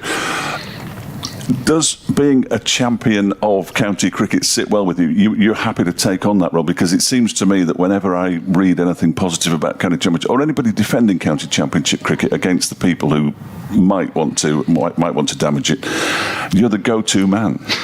I don't sort of see myself as the champion of county cricket, but I'm very willing to be a champion of county cricket, and I think that there are plenty of other. Your own chairman, Ian Morgan, is a fine champion of county cricket, and there are plenty of us around. It doesn't make sense.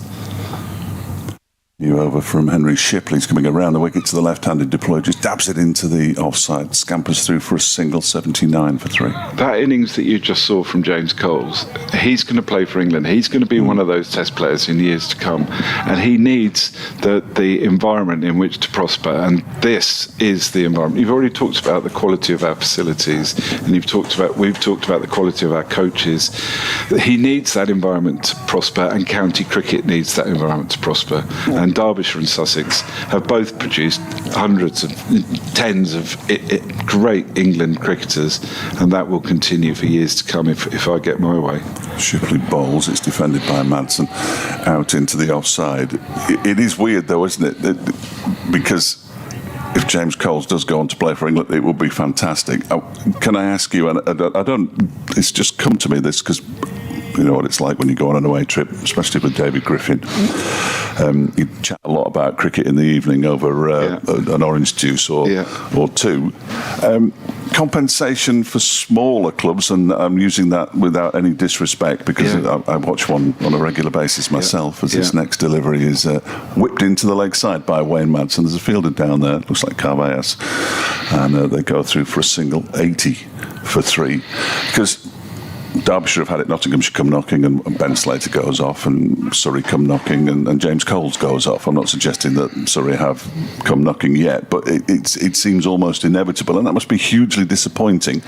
And you could do with some sort of written down financial compensation rule, really, couldn't you? I think that the only problem with financial compensation is it sort of validates our players being taken away from us. And what I would rather do is keep them. Oh, absolutely. We're working extremely hard to get our players signing up to longer term contracts, and James Cole's... That one's just turned into the leg side by Duploy to Hudson Prentice. James Coles has signed a 2-year extension to his existing contract, so he's under contract for probably the next at least 3 years. You know about contracts, though. I do know about contracts, but it's also the point about our facilities here. Why would he doesn't need to move if he's playing on these great pitches with our great coaches, with the fantastic practice facilities, the nets, the indoor nets, and the other facilities that we've got. There's no reason for him to move. True. I'd hope he doesn't go anywhere. That one is pushed into the offside. You'll certainly need him in the first division next season when you get promoted, as you promised us about 10 minutes ago. It is fantastic, though, isn't it? You've got Paul Farbrace, Derbyshire have got Mickey Arthur. I mean, these are international coaches in the second division, and it doesn't sort of make sense. I don't think 2 divisions make sense, but that's perhaps a discussion for another time. But to have 2 international coaches coaching teams in the second division is remarkable in any sport, really. It is. This next delivery from Shipley is he drives it out to the point boundary for 4 runs by Lairs Deploy, and he moves on to 6. And in both of their cases, they're doing it because they completely believe in what our organisations are doing. Mickey believes in what the purpose of Derbyshire, why it exists, why it's developing cricketers to play for England and to win trophies for Derbyshire, and he believes that he can do that. And Paul Farbrace has come to Sussex on exactly the same terms. He talks about 3 things, which are developing a spine of homegrown players. So you'll notice that most of these boys are Sussex boys. I can name the clubs that they played for. Yeah. New over from Coles. The first delivery is turned into the leg side by Wayne Madsen, 85 for 3. Deploy has 6, Madsen has 20. So a spine of homegrown players. The second thing is you want to develop players to play for England, and Archer and Robinson and Tamal Mills and George Garton and Phil Salt and Chris Jordan in recent years have all done that from Sussex. So we're more than punching our weight in that respect. James Coles again over the wicket to the left-handed Duploy, who pulls it into the leg side. There is a fielder down there on the square leg boundary. He doesn't field it cleanly down there. And then the third thing is to win matches and win trophies. Yeah. And Mickey believes that Derbyshire can win trophies, and Paul believes that Sussex can win trophies. And that's what it should be about. And that's why they're much more effective champions of county cricket than I am. So it strikes the pad of Wayne Madsen, drops into the leg side. It is interesting that you say that, because Mickey Arthur is a huge champion of county. Obviously, much to do with Paul Farbrace, but Mickey Arthur, he will defend county championship cricket to the hilt. As Matt flicks this away nicely into the leg side. They've run 1. That's all they'll get, though. 87 for 3, and it is so good to hear that, because it sort of reassures those of us who are slightly concerned about county cricket that they have got some big hitters on their side. Yeah, really. exactly. Yeah. Exactly. Some serious cricket-loving people. Yeah. There's a leg slip and a short leg for James Coles, who bowls, and using his feet, Lairs Deploy smashes it not too far over Coles' outstretched left hand, to be honest, but it goes away to the long on boundary for 4 runs and deploys into double figures, and David Griffin's exciting stat is still on, although it would mean that Saranga Lakmal would have to bat. Only once in Derbyshire's history has every single batsman scored double figures, and it was on until Saranga went out in the first innings. 1932 against Somerset. You won't be surprised that was on the tip of his tongue. Having known him for as long as you have. Here is Coles again. Bowls, and that's defended. So that stat needs Lakmal to bat. Yes. So it'd be fantastic for the game if it would be a tense finish, because I'd be hiding behind that desk over there, I think, if Saranga Lakmal has to bat. That's the end of the over. 91 for 3. Lewis Deploy has 12. Wayne Madsen has 21. 289 more runs in 40 overs. It's not entirely out of the question, but it's still an awful long shot. 7 1/4 runs and over. But if Derbyshire can bat and it gets to the last 10 overs and these two are still out there, who knows what might happen. Say 100 of 10. Yeah. But that is the type of thing. That would be exciting. And as you rightly say, the outfield and the pitch are set up for that.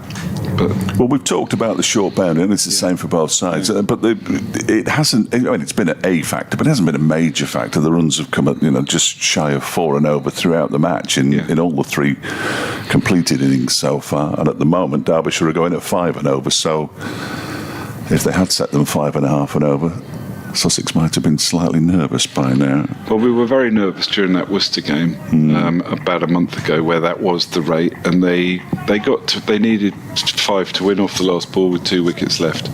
So it was very close. That's what you want, though, isn't it? You could perhaps, and I think that the Kookaburra, the difference between the declarations is the Kookaburra ball and the Duke. I honestly think that would have impacted on the. I was going to ask you about the Kookaburra. Yeah. Nathan McAndrew is on to bowl, and the first delivery is turned into the leg side by Wayne Madsen for a single 92 for 3. Run already added to the scoreboard. It seems strange, and it would seem probably even stranger to people outside of the sport, that for 2 matches in the middle of a season you would swap balls and manufacturers and all the different things, that less stitching and slightly less proud. I don't know what the opposite of proud is. Less proud seems. Yeah. It just seems weird, doesn't it, to suddenly do it? I know they're experimenting, but do you get any insight into why they're doing it? Yes, I do. I know why they did it. Excellent. I've got a nice theory. As McAndrew bowls, that's down the leg side, and he just had a little poke at that one. Deploy goes through to the It's slightly. You will have noticed that this year the bonus point allocation has gone from. Yeah, it's shifted up 50, hasn't it? Yeah. Yeah, from starting at 200 to 400, now it's 250 to 450.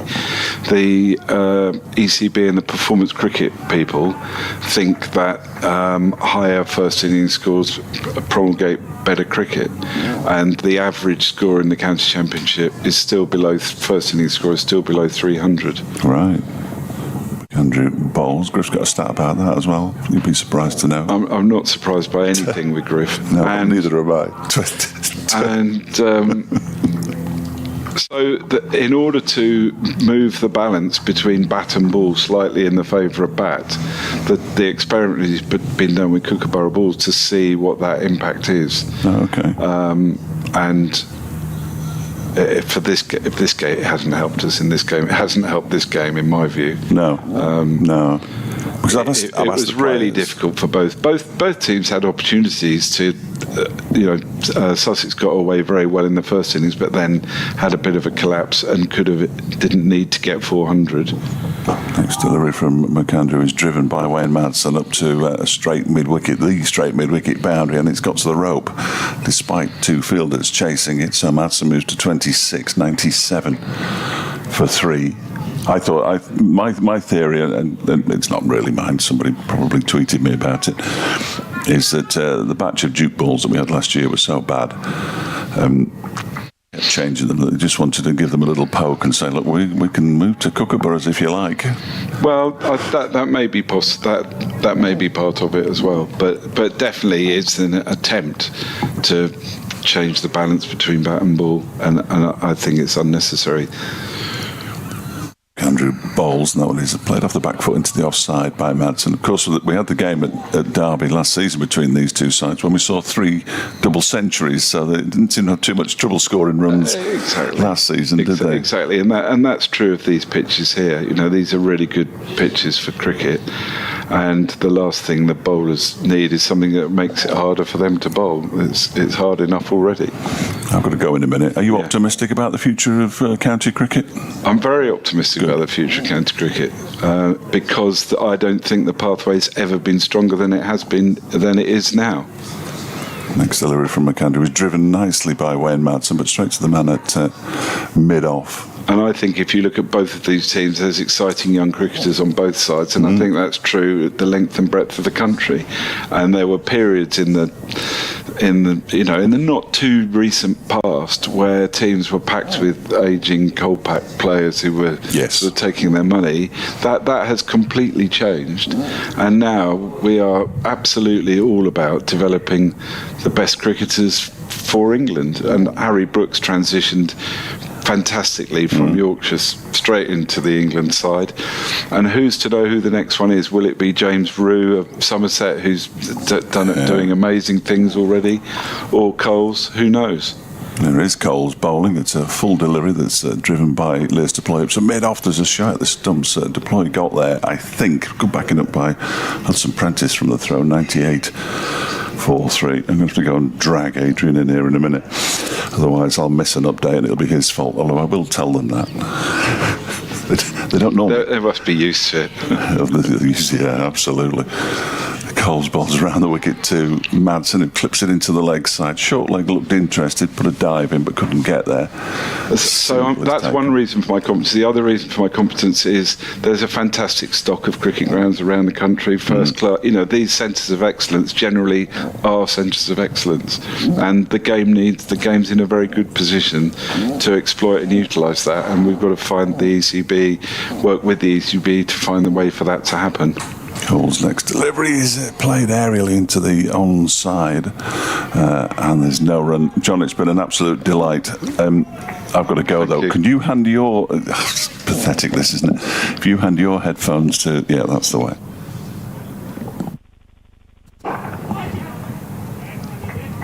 Thank you, Fletch. And I've got an update to do to listeners on BBC Radio Sussex as well. So it just remains me to say thank you to John. We'll bring Johnny back in a couple of moments' time. James Cole's coming in over the wicket.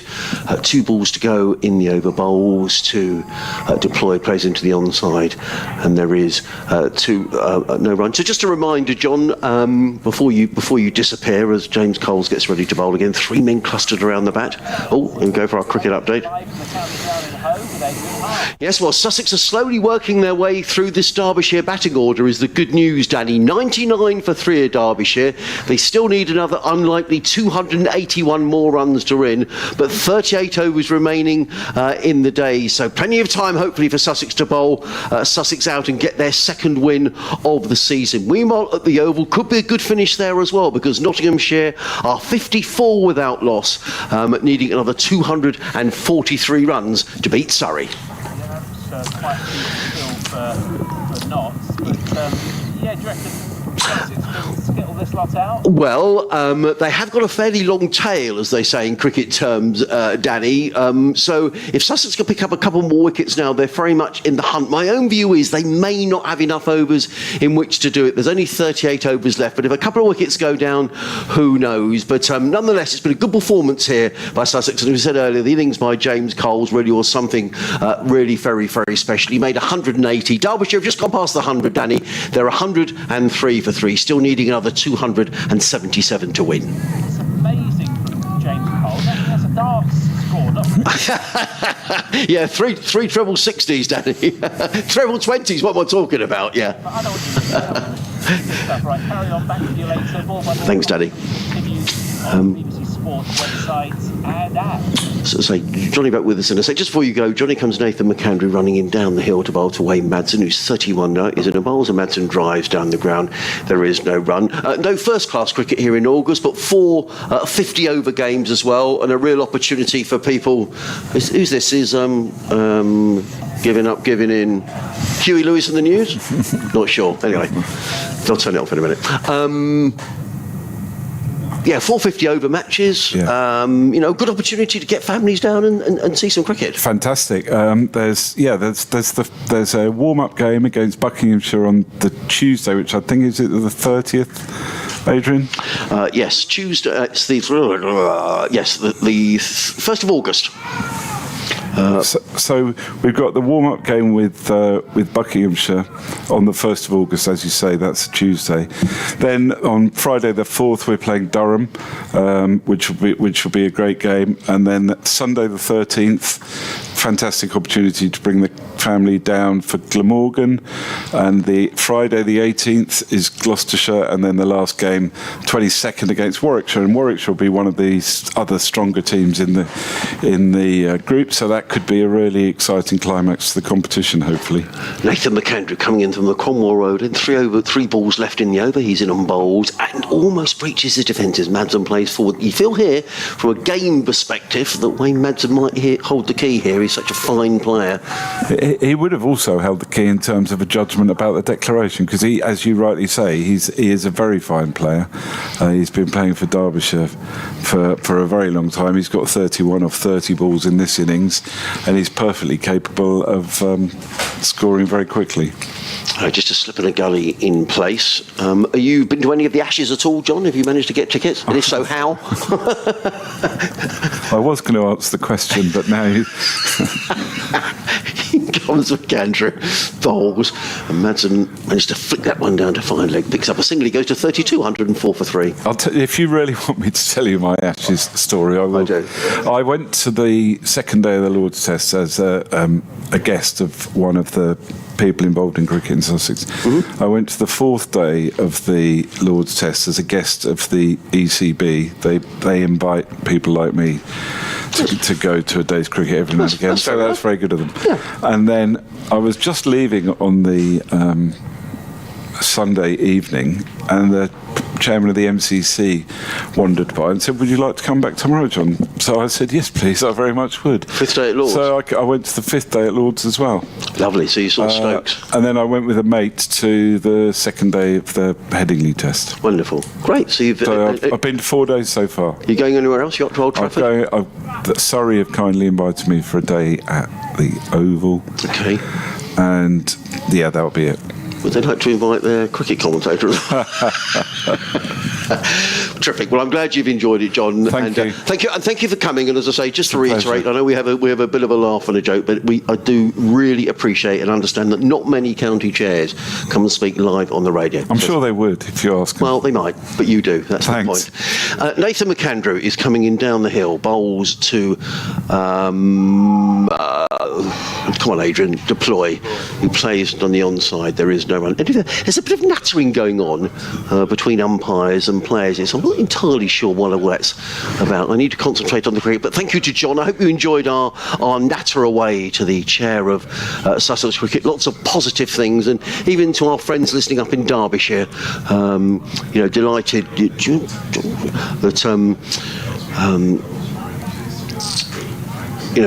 John is able to come and have a natter away about matters cricket.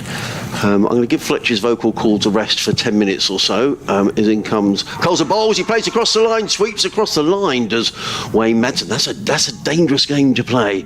The ball bounces out on the offside, and there is no run. Good to see John Philby, Johnny. Yeah, absolutely brilliant. Great communication, and great to offer up some stuff for generics, for the Derbyshire fans as well and cricket fans as well. In comes Coles. Madsen sweeps. He hits Daniel Ibrahim, I think, on the back. Did he hit him on the backside? The ball bounced out towards the boundary. It did seem to take a little bit of the pace off the ball, didn't it, which prevented the boundary. Good save by Jack Cast on the boundary. 2 more runs to Madsen. He goes to 34, 106 for 3. I loved it, Fletch, when he... you can tell that Fletch does news bulletins and bits on BBC Radio Derby. When John was talking about promotion, he said, "There's the clip for the morning." Sussex chair, confident of promotion. Well, there you go. Did he use that word? Yeah? Here comes Coles, played into the offside there. He covered so many topics, outgrounds, overseas players, scheduling, Ollie Robinson with England, Yes. just brilliant to cover so many topics. Coles in again, bowls flicked away onto the leg side by Madsen. He's going to pick up a couple of runs. He goes to 36. Well, we've been lucky in the past, haven't we? 3, yep. Jason Gillespie was very good, wasn't he? He used to come and join us on commentary for a fair amount of time. We have been lucky. Zach Tomazzi, when he was formerly chief exec, Rob Andrew, when he's around, comes in as a natter. So we've been very fortunate here at the Sussex down the years. In comes Coles, comes in and bowls. Forward comes Madsen. More runs here. Just picking up the twos here is Wayne Madsen. Finn Hudson-Prentice needs to chase back towards the boundary edge. Picks up a couple more runs. Total goes to 110 for 3 here on BBC Radio Sussex, BBC Radio Derby. Adrian Harms, Johnny Cantor with us today. Good to see Johnny giving his vocal cords a rest before the football season starts in earnest. Fletcher's vocal cords won't get much of a rest because Burton Albion start any time soon, I think. In comes Coles and hammered away into the offside. I say hammered, he didn't time it at all, Wayne Madsen. He remains 38, end of the over, 110 for 3. Derbyshire needing another 270 to win in 36 overs, and Fletcher's pointing something out. The fact that we are having tea, there we go. So yeah, I mean, Madsen's done well, hasn't he? Over a run of ball, 38 off 37. Deploy 13 off 20 balls, 110 for 3. I think it was good to have the debate about the declaration. I'm good John joined us there. Is that Paul Farbrace walking across the it is. Yes. He's got a piece of paper in his hand. Yeah, so maybe he's got a few words of wisdom to come for the final session, which is, of course, coming up here on the BBC Sport website. A few of the stewards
This is a Higgity feast.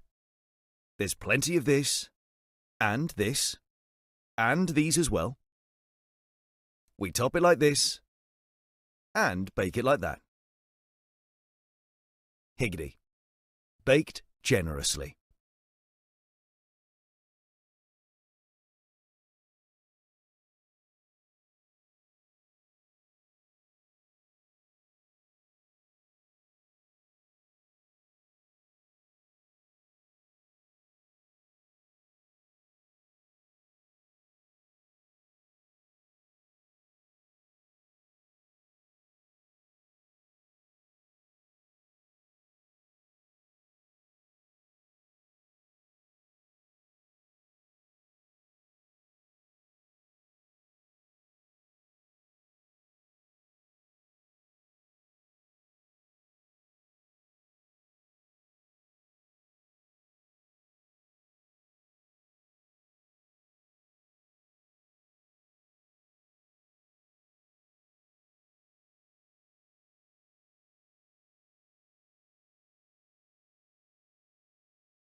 This is a higgity feast. There's plenty of this, and these as well. We top it like this, and bake it like that. Higgity.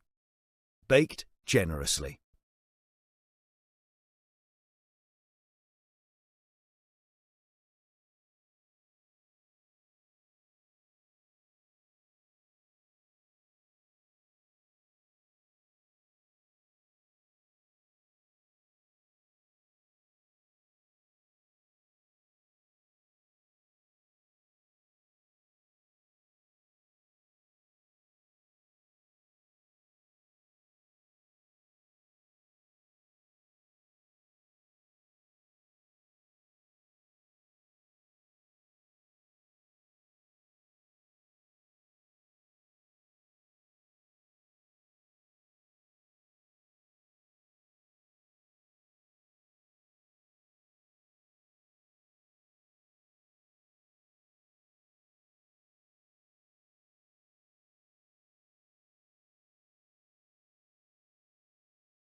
This is a higgity feast.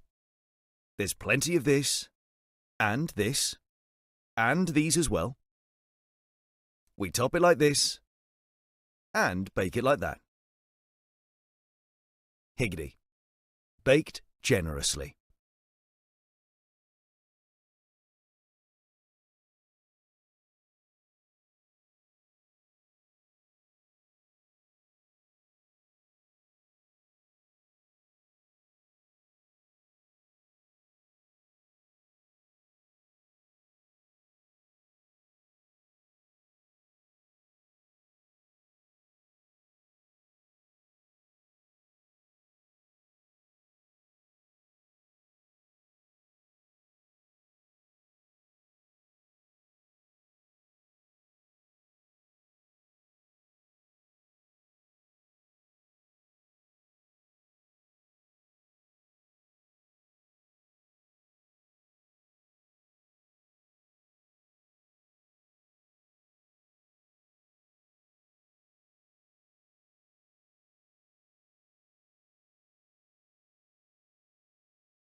This is a Higgity feast.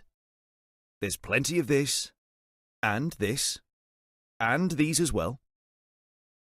We top it like this, and bake it like that. Higgity. Baked generously.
This is a Higgity feast.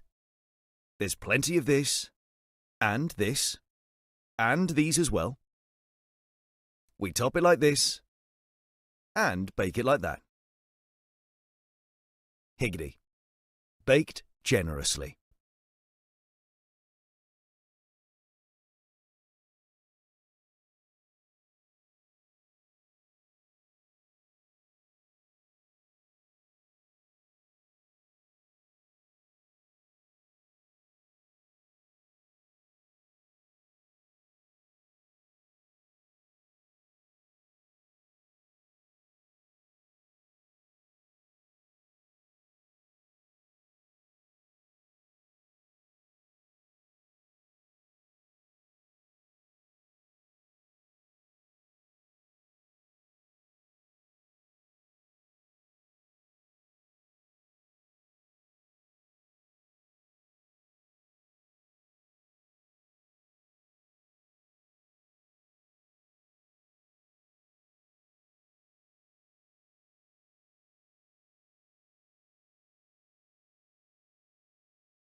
This is a Higgity feast. There's plenty of this, and this, and these as well. We top it like this, and bake it like that. Higgity. Baked generously.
Well, welcome back to Hove, where the sun is out for the final session of the game. I'm Adrian Harms, Johnny Cantor next to me. Nathan McAndrew is going to get things underway after tea. We've got 36 overs left to be bowled. Derbyshire needing, I think it's a very unlikely 270 in 36 overs. I just don't see that happening. That's sort of like 9 and over.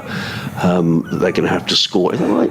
Yeah, it would be, wouldn't it? Because if it was 10 and over, it would be 360, so 8 and over or so. Yeah, 7.5 exactly. Yeah. So I think it's more a case here of Derbyshire trying to bat out and seeing whether Sussex can take the wicket. So I think the draw's still very much the favourite. Yes, I mean a couple of wickets. Quickly, yeah. You never know. In terms of the batting lineup, yeah, Fletch was saying it's a relatively long tail. I mean, the Derbyshire tail did wag in the first innings, but Fletch said that was rare. Well, I thought that as well, so I thought they batted quite deep, but then I bowed his superior knowledge. In comes McAndrew, round the wicket, comes in and bowls, and driven by Deploy, who's the leading run scorer in the second division, into the offside, and there is no run. 3 slips, sweep on the cover point boundary, cover mid-off, mid-on, mid-wicket, and a fine leg. Doesn't the ground look wonderful, Johnny? Yeah, it looks lovely. You always hope for more people to come along to these sort of final days of the county championship, but the sun is shining, and there are benefits when it is a slightly smaller crowd because it's got so much character, this ground. I mean, it's lovely to go to those big venues, isn't it? And whether it be Edgbaston or Lords or whatever, but sometimes they feel a bit echoey if there's not. I agree. If it's not very. It's not full at all.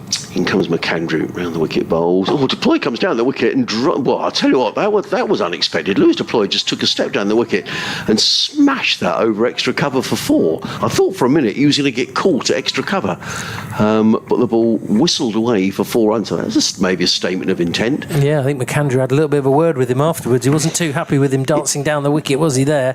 That was a hop, skip and a jump, and away it goes over the top of the fielder. 266 needed to win. Deploy goes to 17, and most of the commentators like Fletch and Dave Griffin, who's come down this week, they all say they love coming to Hove because it is a lovely ground and it's a lovely town to come and watch cricket as well. And well, if you're staying down for a few days, you've got a chance to walk along the seafront. McAndrew again on his way. What if this is going to be short? There's a surprise, pulled into the onside by Deploy, and he picks up a single. I'm sure McAndrew's having a little word as well as he makes his way down the track. Well, we'll have to wait and see what happened. That was a bit on before tea, wasn't it, with Jack Carlson having a word to the umpire, and I don't say Paul Fibrace ushered him away, but he seemed to want to have a word to Jack. So certainly something happened during that session, and we'll try and find out a little bit more about that a bit later on. It was a purposeful walk towards his player, wasn't it? It was. Paul's a very experienced coach, and I'm sure we'll know, but I don't think sometimes they quite like a little bit of fire in the belly of his players. Yeah, for sure. It may be nothing to do with that. We don't know. We'll have to wait and see. McAndrew in bowls, Madsen glides that past square leg and picks up a single, which is Wayne Madsen. He goes to 39.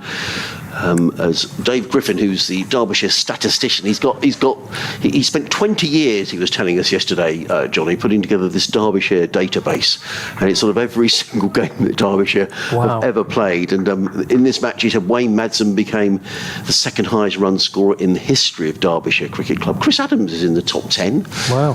And then he was saying that Kim Barnett is the 25th highest scoring run scorer in the history of the game in all formats, which is quite something. In comes McAndrew, bowls, and that gets a bit low. Deploy manages to play it out to deep mid-wicket, fielded out there by Jack Carlson, who gets in the throw. One more to Deploy. There we are. That's the list of players. So we did a little quiz. Very impressive. See if they could guess them all. And look at Griff's lovely handwriting. That is very impeccable. Yeah, it is.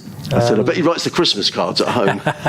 Very neat as well. Well, you need to be neat as a commentator so you can read your notes. Yes, that's for sure. But everything's being digitised, isn't it? I mean, and cricket's such a sort of statistical game, isn't it? It is. I guess it's only a matter of time before we have every single stat of every single game somewhere online. McAndrew in bowls and played away into the offside by Wayne Madsen. They've taken one they're looking for. I have to say, Derbyshire have come out with quite a bit of intent here after tea. I just wonder whether just a single, Madsen goes to 40, the total to 118 for 3. 35 overs remaining. Derbyshire still needing 262 to win. But it's just, I just wonder whether it's just the way Lewis Deploy just danced down the wicket and smashed McAndrew for 4. I just wonder whether they thought to themselves, do you know what? Why don't we, for just 10 overs, have a smash here? If we lose a couple of wickets, we shut up shop. Fletch looked exasperated. 7.5 and over is... Fletch, he ran down the wicket. Yeah, I think just trying to dominate perhaps and just maybe, as you say, just sort of nullify the bowling. What I think will be interesting to see whether they go after the spin. I think that will probably give us a bit better guide. But, you might as well keep the old scoreboard ticking over, see where you get to. I mean, Madsen has been going at a good pace, still above a runner ball at 40 off 39. So we shall see as Coles starts off from the C end, left arm around the wicket to the right-hander, who scoops that up and it hits the man there at short leg. I think that was on his back again. Every time he's twists and turns, he's going to be black and blue. Look, I think he's holding his backside there. I think he is. So not for the first time. I think he's been hit there. It's only probably a couple of yards off the yard and a half off the strip as Coles comes in again. That's off the back foot into the offside to extra cover where it's fielded. No run. 118 for 3. So yes, the equation 262 to win off 34.4. Madsen on strike on 40 not out as Coles getting through his balls quickly. That has been turned around the corner and it's gone down to fine leg where it is fielded eventually. Little fumble there on the catch and then stinging the fingers of Carter, who didn't take that one cleanly. Slightly sloppy there. You want to keep that nice and tight and not...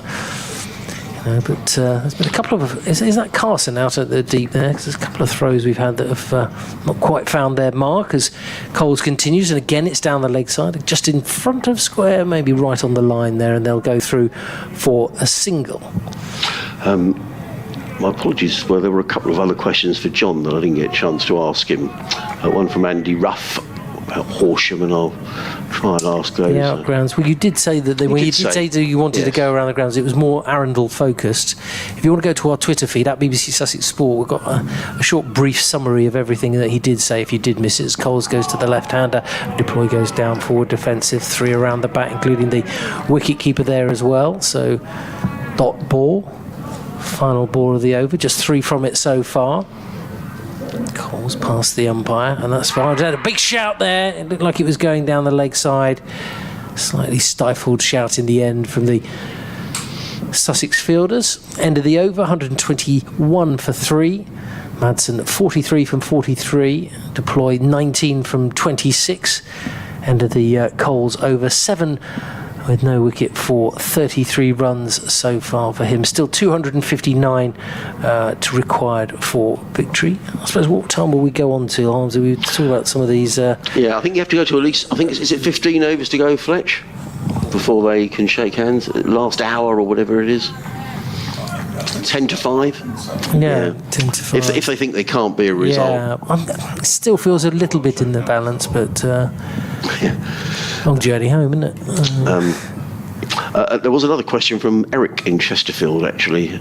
So sorry that we didn't get around to your question. McAndrew comes in, bowls to Madsen, plays to mid-on, there is no run. He said, is Jofra ever going to get to play red ball cricket for Sussex and England, or is the worry he may become the next Tamal and be restricted to short overs bowling? All I can say on that is that on the first day we were here, Fletch and I were watching, and Jofra was on the outfield here. He was running up and down under the eyes of... well, we can't say for certain, but it didn't look like one of the Sussex coaches, Fletch. So he was. They do come down quite regularly. Yeah, they do. To keep an eye on him, which is understandable. I think it's in my gut feel is it's quite unlikely, just because of the amount of overs that may be required. McAndrew in, bowls to Madsen. Madsen plays to mid-on. They're looking for the single here. Is Wayne Madsen, well footed by Tom Haynes, is very quickly and prevents the single. That summer just took its toll on Jofra, really, didn't it? With all that cricket in so many different formats of the game, and we were hoping that he would come back. And I don't think it maybe is quite as serious at the moment. When you come back, it's got to be right, hasn't it? Yeah. But I think the short format of the game would probably be the optimum. Yeah, I guess his next objective for Jofra is, can he get fit for this World Cup coming up in October in India? I just don't know the answer to that. England would dearly love him to be. Yes, it's another option, isn't it? I think just brings so much character to the game. I mean, he's a great guy, and you've chatted to him on many occasions, and his family as well. It must be a very difficult time for them, who I'm sure would want to see him continue to fulfil his potential. McAndrew in the sunshine, bowls Madsen, takes a step down the wicket, plays the ball into the onside, takes one, he's thinking about two. There is a bit of intent here about Derbyshire. I just wonder whether they have taken a view and thought, let's just give it 10 overs, take a few risks, see where it takes us, and if we're nowhere near, then we'll just shut up shop and say thanks very much, we'll take the draw. Because I think it's just more about Madsen to McAndrew, to be honest. I don't think that they're really going for it. I think he's just trying to get down the wicket to him, and they obviously had a few words after a couple of the balls of that last over, so I think that's the case. Glorious now. The sun really is coming out. It's quite warm out there. Still a bit of a breeze. And 22 for 3. McAndrew in bowls, deployed, plays. That's a lovely shot. You can see why he's such a classy player. I mean, there wasn't that much wrong with that ball from Nathan McAndrew. It was slightly over pitch, but I think a cover drive from a left-hander is such a beautiful thing to watch. He goes to 23. I think Fletcher was saying highest run scorer in the second division of the Championship, or in the Championship, Fletch? Second division. But that's just pure timing, isn't it? I mean, it wasn't even really a full drive, was it? I mean, it's just the pure timing of it. And on a pitch like this, if you can... There's been a little bit of variable bounce. We've seen a couple of kept low coming from the Cromwell Road end down to us here in the commentary position, but that was a wonderful stroke. Looks so in command of his batting at times. McAndrew waits and comes in again, bowls to deploy. He eases this one away into the offside, just a single on this occasion, because I think that's Dan Ibrahim who's sweeping on the cover boundary, gets in the throw. It is the end of the over. 127 for 3. Madsen is on 44. Deploy is on 24. Should we have a little change and get... You stay, Johnny, and I'll go off for a quarter of an hour. Okay, we'll have a seamless transition, shall we?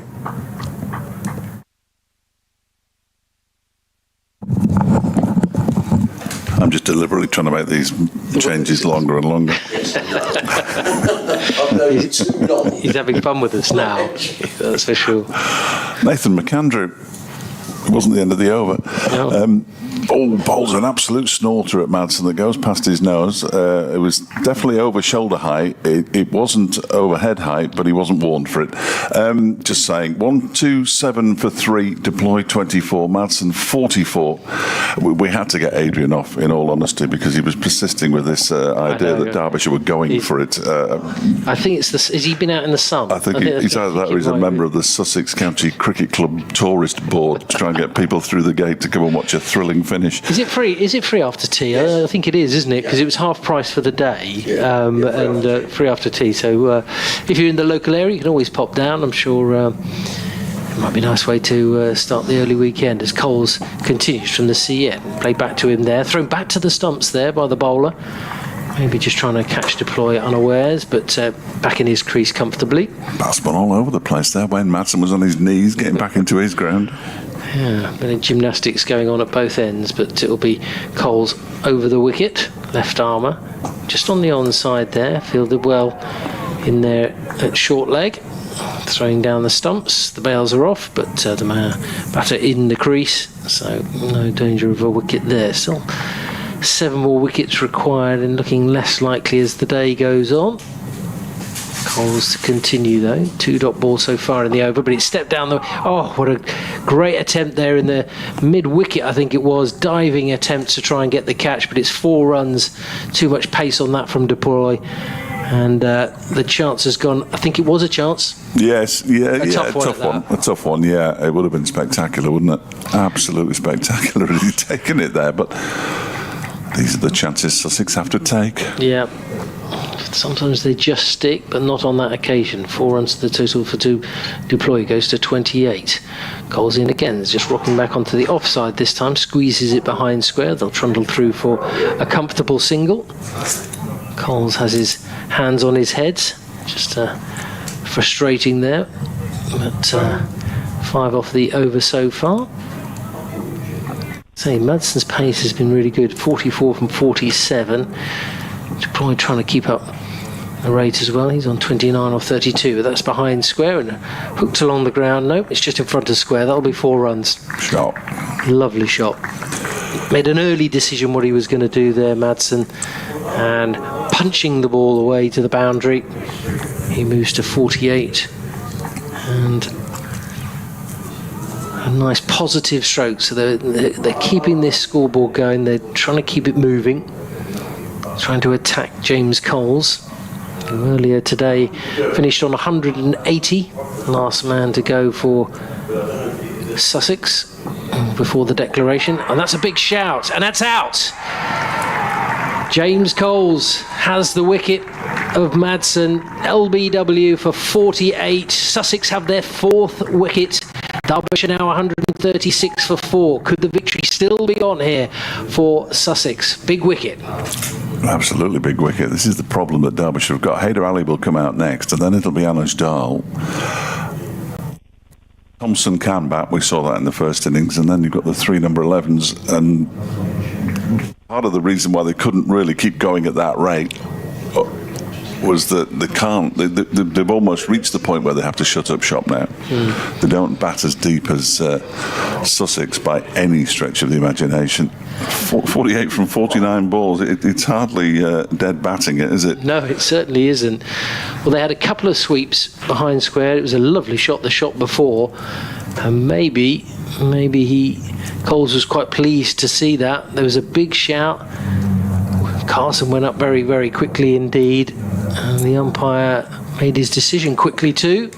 So a 4th wicket, and Haider Ali comes to the crease. 136 for 4. Not resting on deploy. I would never criticise Wayne Madsen for playing the sweep shot, because he scored so many of his mountain of runs for Derbyshire with the sweep shot, and he is very good at it as well. So, but he's perished from a sweep shot. He did step quite far down the pitch, didn't he? So I don't know. He got the stream on or not actually, but usually they give us a replay, don't they? But ended the over, and a little fillip there for Sussex with Derbyshire 136 for 4. McAndrew to continue from the Cromer Road end. And every time they get a wicket, their tails will go up a little bit. Sussex, so Derbyshire have got to be careful here. Hayder come out to join Deploy. Just practicing a few defensive shots. Good to see. And they'll be caught at mid-wicket, which has been his downfall this season. And I asked, he's got terrific talent. And I did ask Mickey Arthur after a recent game, as McAndrew is in and that squirts off the outside edge of the bat down to backward point, where it's fielded there by Ibrahim, and Deploy picks up a single to move to 137 for 4. I said, what do you have to do to get the best out of Hyder Ali? And it was basically we have to stop him from playing across the line, because he hadn't played many more than 6 first. I think he'd only played about 13 first-class matches before he came in, but they'd all been in Pakistan. Right. Much better known as a white ball player, and he was opening the batting in April in England, and it wasn't going well. Yes, it's a slightly different scenario, isn't it? But maybe Coles won't mind if he tries to play across the line. No, he won't. Absolutely not. McAndrew in and bowls to Hayder. Turns that down towards fine leg for a single, so he's up and running straight away. 138 for 4. I did get some tweets, that's what they are, a little bit earlier, within the last hour or so. Anyway, Drew Walker describes the declaration as pathetic. It's not looking quite as pathetic now. Fear over aspiration and entertainment. He said he hoped that Derbyshire would dead bat and were 50 for none at the close. Sarah sent me one saying, as a Sussex fan, I'm disappointed by the total they set. I would much prefer them to go for the win and lose rather than a dull draw. Well, we've not quite got to dull draw territory yet, as McAndrew is in, and that one's just dabbed into the offside by Lewis Deploy, and there's no run. I understand why they've done it, and maybe I got used to Baz ball, but it feels timid, and they don't have faith in the bowlers, and they've done pretty well so far, the bowlers. That was Sarah, and very much at pains to point out she's a Sussex fan, which was good of her. And Chris Manning says this is why Derbyshire needed to get Sussex all out earlier, so they didn't do something stupid and ruin the game. Very disappointing. Hashtag shake hands now. Well, there's no chance of an early finish, I can tell you that for nothing, as McAndrew is in bowls to Deploy, who defends this out into the offside once again.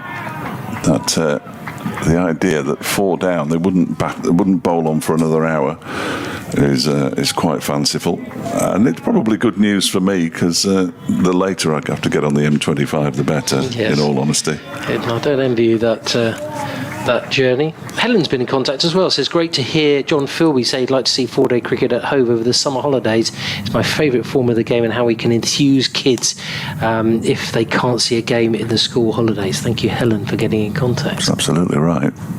McAndrew bowls and Deploy drives into the ground. McAndrew just sticks out a left hand, stops the ball, doesn't take it cleanly though.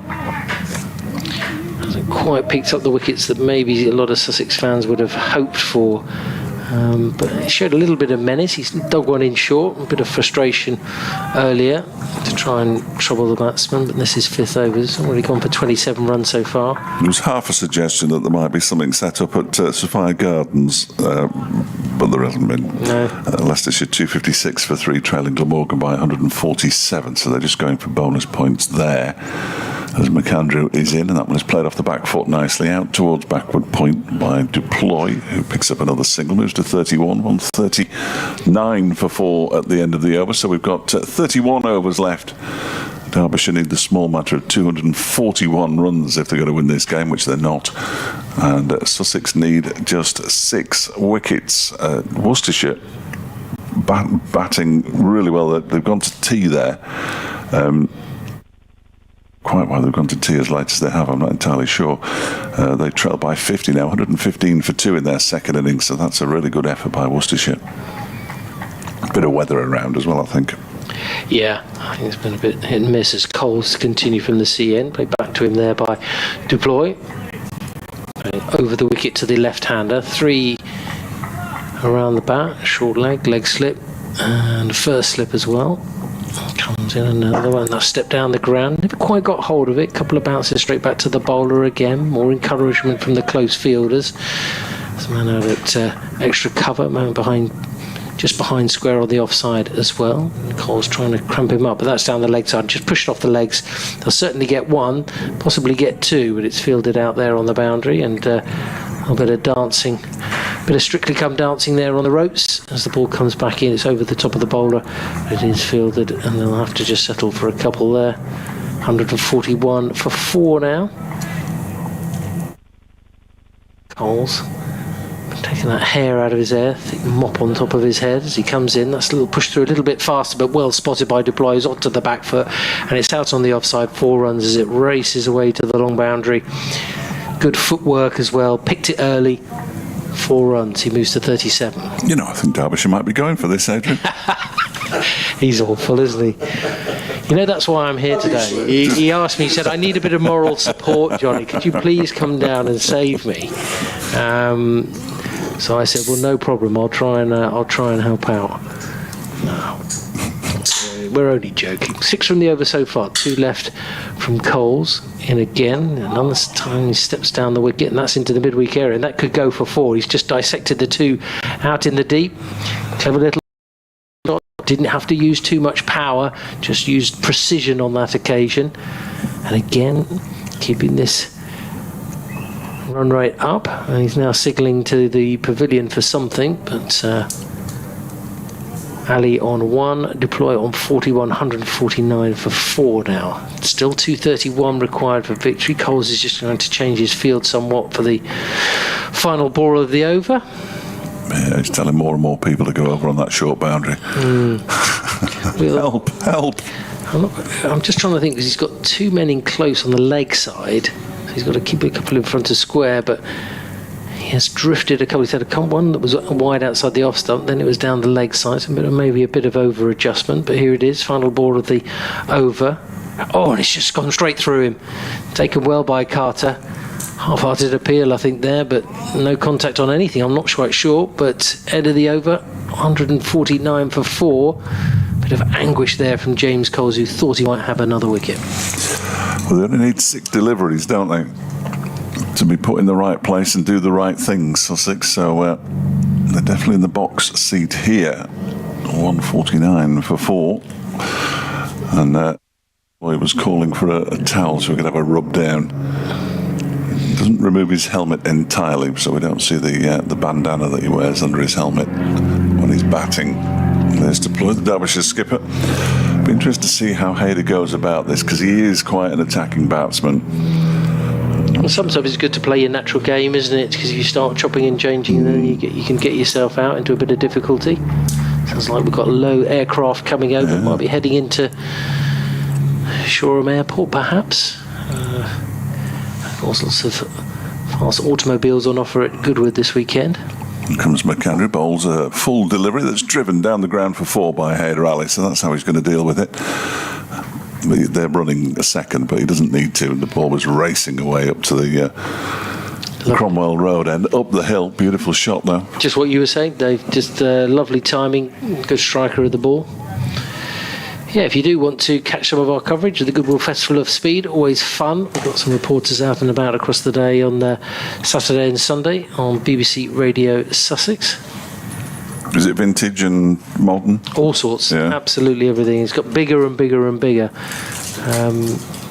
But hopefully the weather plays ball as well, because I think that can help people with opportunity to see all types of different cars. There's McAndrew in balls to Hayder, who gets a thick edge on that one, down to third man, 4 more. An involuntary shot, though, from Hayder Ali, squared up by that delivery from Nathan McAndrew, who's now conceded 8 runs off his first 2 balls. There were 10 runs in the last over. I'll tell you what, Adrian, 157 for 4. He wants a bit of baseball, doesn't he? That's what he wants. They're not going for it. It's 7.5 and over at the moment, the requirement. And they're going along at 7.5 in the last 2 overs, but keeping that up over a game of red ball cricket will be remarkable. And they're running out of frontline batsmen as well. Next in Anuj Dal, then Alex Thompson, Sam Connors, George Scrimshaw and Saranga Lakmal as McAndrew bowls down the leg side. Great take by Ollie Carter, flying to his left. Loses his cap to reveal that luscious mane of hair. It's a good head of hair. Oh, it's absolutely magnificent. It was a wonderful take. The one thing I would say, and clearly we don't know. Finn Hudson-Prentice hasn't bowled, and I've seen him wince a couple of times when he's fielded the ball. In fact, is he out there at the moment? That's another question. Yes, he is. He's in the covers. And if Carson can't bowl, as this one is turned into the leg side, will it get between the two fielders? No is the answer to that.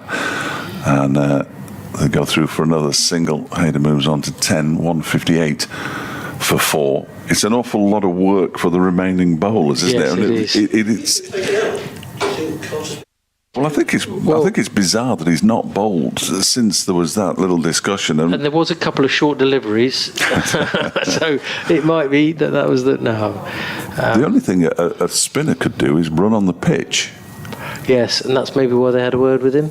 Maybe potentially there was a conversation with the umpire, wasn't there? No question. McAndrew bowls, and that almost takes the edge of Lewis Deploy's bat. That looked like a very sharp delivery from Nathan McAndrew. Flew through to the keeper.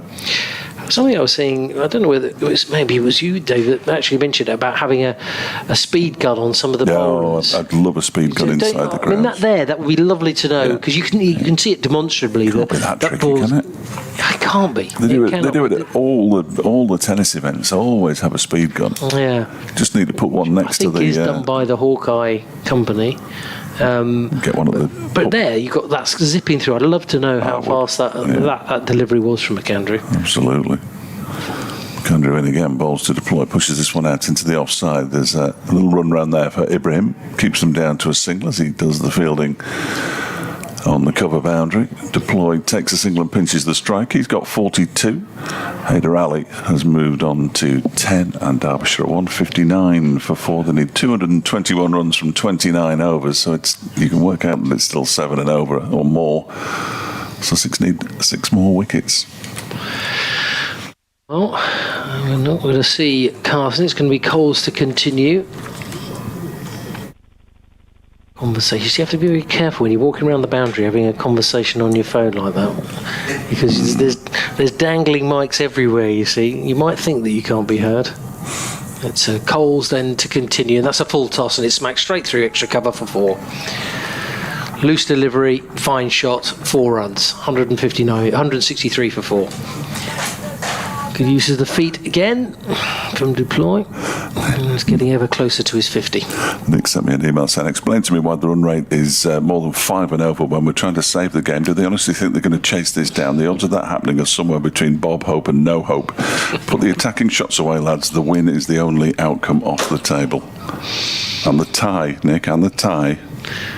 Well, maybe Adrian will prove Nick wrong as Coles delivers that one outside the off stump. No shots taken there by Carter behind the stumps. Bit of applause and a bit of encouragement from the fielders as Coles continues to Deploy, who's 1 hit away from a half century. That one goes into the man at short leg. A little dab down there, softer hands this time. Plenty of helmets in use around the bat. Coles left arm over the wicket to the left hander, goes down the wicket, pushes it back. Well, he did miss one a little bit earlier, which zipped through to Carter, but he got hold of that. No chance of a stumping on that occasion. Just 4 off the first ball of the over, 2 to go. Coles in again, shortish run up, and again he goes down the wicket. Again he pushes it onto the onside, more out there to short mid wicket. He's quite proactive, isn't he, Deploy here? Yes, trying to dominate matters, but this time he's rocked back and it's taken by Carter. There's an appeal, but it's half-hearted in the end from behind the stumps. Coles was the person making the biggest noise, but the shake of the head from the umpire says no wicket. End of the over then. Derbyshire now 163 for 4. Deploy has moved to 46. Hayder Ali on 10, still requiring 217 to win. Here at 4:30, live on BBC Radio Sussex and BBC Radio Derbyshire. So I shall hand over a few words from Dave. He's turned you off a bit prematurely there, didn't he? It's a bit like the Oscars when they cut you off. Yeah, your time has come to an end. Your time has come to an end. I did know that there was an update coming. I have done this before, but you'd never know this boy. Hang on, I shall pass you over. He's so desperate to get on air himself. That's the thing about Adrian. It is always about him. It is dreadful. Sorry. I can think of one or two who it's more about them than you, Adrian. Oh, that's nice. I'm very pleased, Fletch. I better do this over, just in case they come to me for the... In comes Shipley, over the wicket, bowls and clipped away down towards fine leg. It's just going to be a single. I've made an inquiry about Jack Carson. He hasn't bowled. I don't know, it was just a bit odd, wasn't it? It was that conversation at tea time, and then there was also a conversation previously as well about it. It was just a bit odd, wasn't it? Yeah. I've just sent a message in just to make sure, because we don't want a situation where someone says, "Oh, well, didn't you realise Jack couldn't bowl since tea?" And we said, "Well, no, we had no idea." So we have asked the question. It is going to be Shipley who's going to come in around the wicket. An update coming to the listeners on BBC Radio Sussex. Just the two slips in place. Shipley's in bowls and clipped onto the onside by Deploy. He's got to look for two here, and he's coming back for the second as well. So good running by Deploy, who's batting really nicely here, Johnny. And that is his half century, is it? Or has that gone up already? 48. 48, yeah. He's done really well on, I think, the pace. I mean, this is the dilemma, isn't it? Because they've been playing, and Madsen was the same, wasn't he? He was scoring at a good run rate, which I think everyone has just been a little bit frustrated. I think people would have forgiven the fact that if there had been... even if you go on and lose the game, but just a little bit of an earlier declaration. But it is a dangerous total, as John Philby was saying. In comes Shipley, bowls, deploys forward, plays into the onside. And we have seen that. And I do believe that you have to be in contention for promotion. You don't want to lose it and then you lose your way and then you never can get back. And there's 4 more county championship games in September. And there's 5 altogether. Yeah, and forced to come in September. So there's no point in being out of it. No. I'm not saying that they would have been out of it if they'd lost. I suppose it's a little bit like golf, Johnny. I know you're a big golf fan, but if you... Oh, hang on, here we go. Adrian Harms at County Ground. How are Sussex? Well, Sussex have taken 4 of the Derbyshire wickets. They need another 6. Derbyshire 166 for 4. I think Derbyshire have almost given up hope of chasing these runs down. They need 213 more to win, and they've got 27 overs after this one to get them. But their skipper, Louis Deploy, is playing a very good innings. He's 49 not out. So it's not completely over for Derbyshire, but really more about can Sussex take these final 6 wickets. 2 so far taken by Henry Shipley. At the Oval, Surrey are in danger of losing again. Notts with a bit of work to do. They're 94 for 1 in their second innings, needing another 203 to win. So could be exciting finishes at both the Oval and here at Hove. Okay, well, keep us up to date. And you can hear the end games for those 2 matches on the BBC Sport website. Thank you, Danny. I heard a click there. Somebody's getting an ominous click and you think, oh, we haven't gone off. We've gone on. There you go.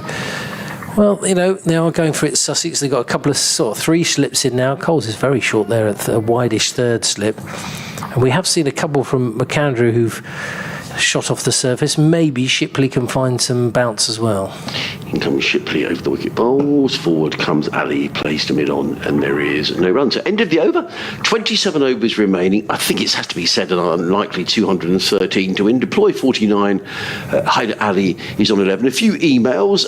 Ian in Finland says, "Hi Adrian and Johnny. What's all this stuff about Bazball, Dukes and Kookaburras? I'm an old codger. I haven't got the foggiest idea what you're on about. Please enlighten me." Well, it was interesting when you had that debate earlier. I was going to chip in really, but I mean the fact that they're using this Kookaburra ball, which is sort of used in Australia, the fact of the matter is England players won't be using the Kookaburra ball because they're not playing county cricket at the moment. So I'm not sure. I think there may well be an element of what Dave was saying in terms of maybe it's just a nod to Dukes to up their game in terms of the quality of the ball, perhaps. I don't know, but Coles comes in and that's down the wicket, and it's a great strike and it's a great piece of fielding. Lovely little bit of work there.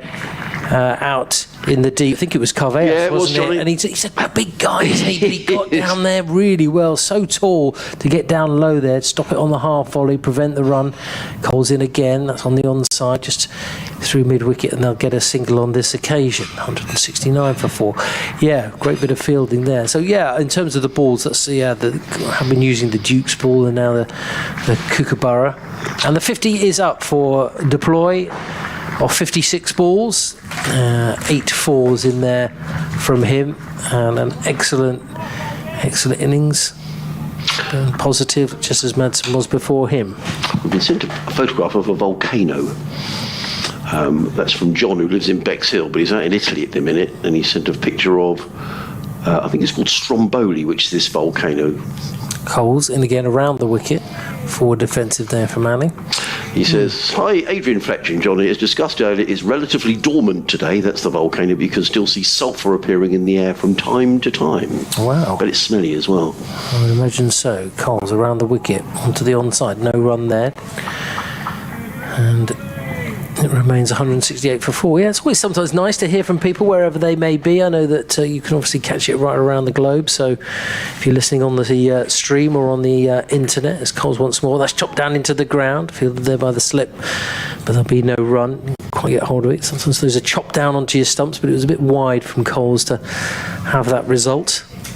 Yeah, it's always nice to hear. Of course, nowadays, especially at this time of year, some people heading off on their holidays as well, but want to be kept in touch with the county championship, and that's onto the onside. Bit of a lunge there, maybe a half, not really a half chance really, but perhaps a possibility there for Dan Ibrahim, who's in the close fielder end of the over. Just one from it, and Derbyshire 168 for 4. So, 26 overs left in the match. So I was just going to recap as well, just because those listeners who maybe didn't hear before as well, about John Philby was saying about Shipley and McAndrew will be going home. Cheteshwar Pujara they hope to have him for part of the 50 over potentially, but more keenly for the September. They won't lose many players for the 100, so they should have a strong 50 over game. They do want to get back to Arundel at some stage if they can. Potential was there this summer, but there would have been a long period without any county championship cricket here at Hove, which obviously they need to do. In comes Shipley bowls. Deploy plays onto the leg side. He's taken one. He's going to come back for 2 here if he can. Good bit of fielding there by Jack Carson, who was in very quickly from the deep mid-wicket boundary, just kicked it to 1. Yes, and also, I mean, we've heard it before from Paul Barber speaking to you, Adrian, about the fact that they've already got 2 players in for next summer as well. I think you've just spotted one of my tweets. Yes, I have. I haven't looked at Twitter for a while, but the picture of Fletcher and I, we couldn't be further apart if we tried. Yeah, I did just say they do like each other, really, honestly. You literally, in this commentary break, you probably couldn't get further away from each other. That's awful, isn't it? You know, but no, I understand. He's Shipley over the wicket, bowls, and forward comes Ali, plays to mid-on. There is no run. Just trying to think of some of the other topics that he did discuss. He said that the county is carrying no debt whatsoever. It did have £1 million loan to get it through lockdown and the COVID period, but they are now in the process of paying that back. They have full occupation of the building at the front, which was the Cricketers, which has been renamed. Is it the Sussex? It's called the Sussex Cricketer. So the Sussex Cricketer. Yeah. With the flats on top fully occupied. Here comes Shipley bowls. Ali plays that one down to deep backward point, picks up another single fielded by Carson. Ali goes to 12, the total to 170 for 4. And also the importance of the new Crawley facility, which obviously struggled a lot, being so close to Gatwick during the lockdown period, and how there weren't the indoor or outdoor facilities, but that new indoor facility can be used pretty much 24/7, so that's very, very exciting for people in that area who enjoy cricket or want to get into cricket. So absolutely, really, really positive stuff there from them. Lovely afternoon now, and the breeze is still quite windy. I can see the flags. In fact, the Derbyshire flag is gone. The flag was up there, Fletch, but someone's taken it down. It's probably on the coach, getting ready to zoom back up the M1. Start the car. In comes Shipley down the hill, bowls and deploys forward, plays down the offside of the track, and there is no run. There's a slip of a gully in place, a sweeper on the cover point boundary, cover mid-off, mid-on.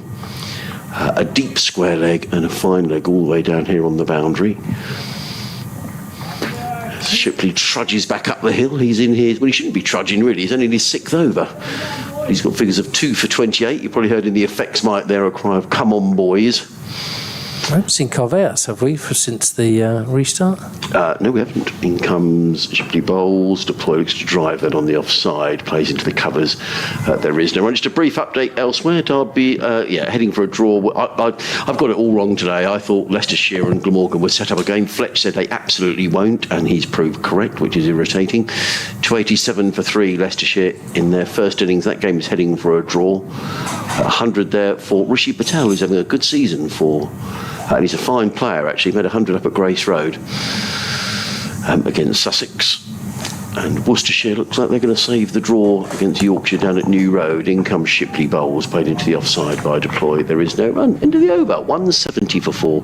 Deploy on 51. Hyder Ali is on 12. Thank you, Johnny. Fletch is back with us. A notional 210 needed to win. I just thought I'd say that to irritate Dave, of 25 overs.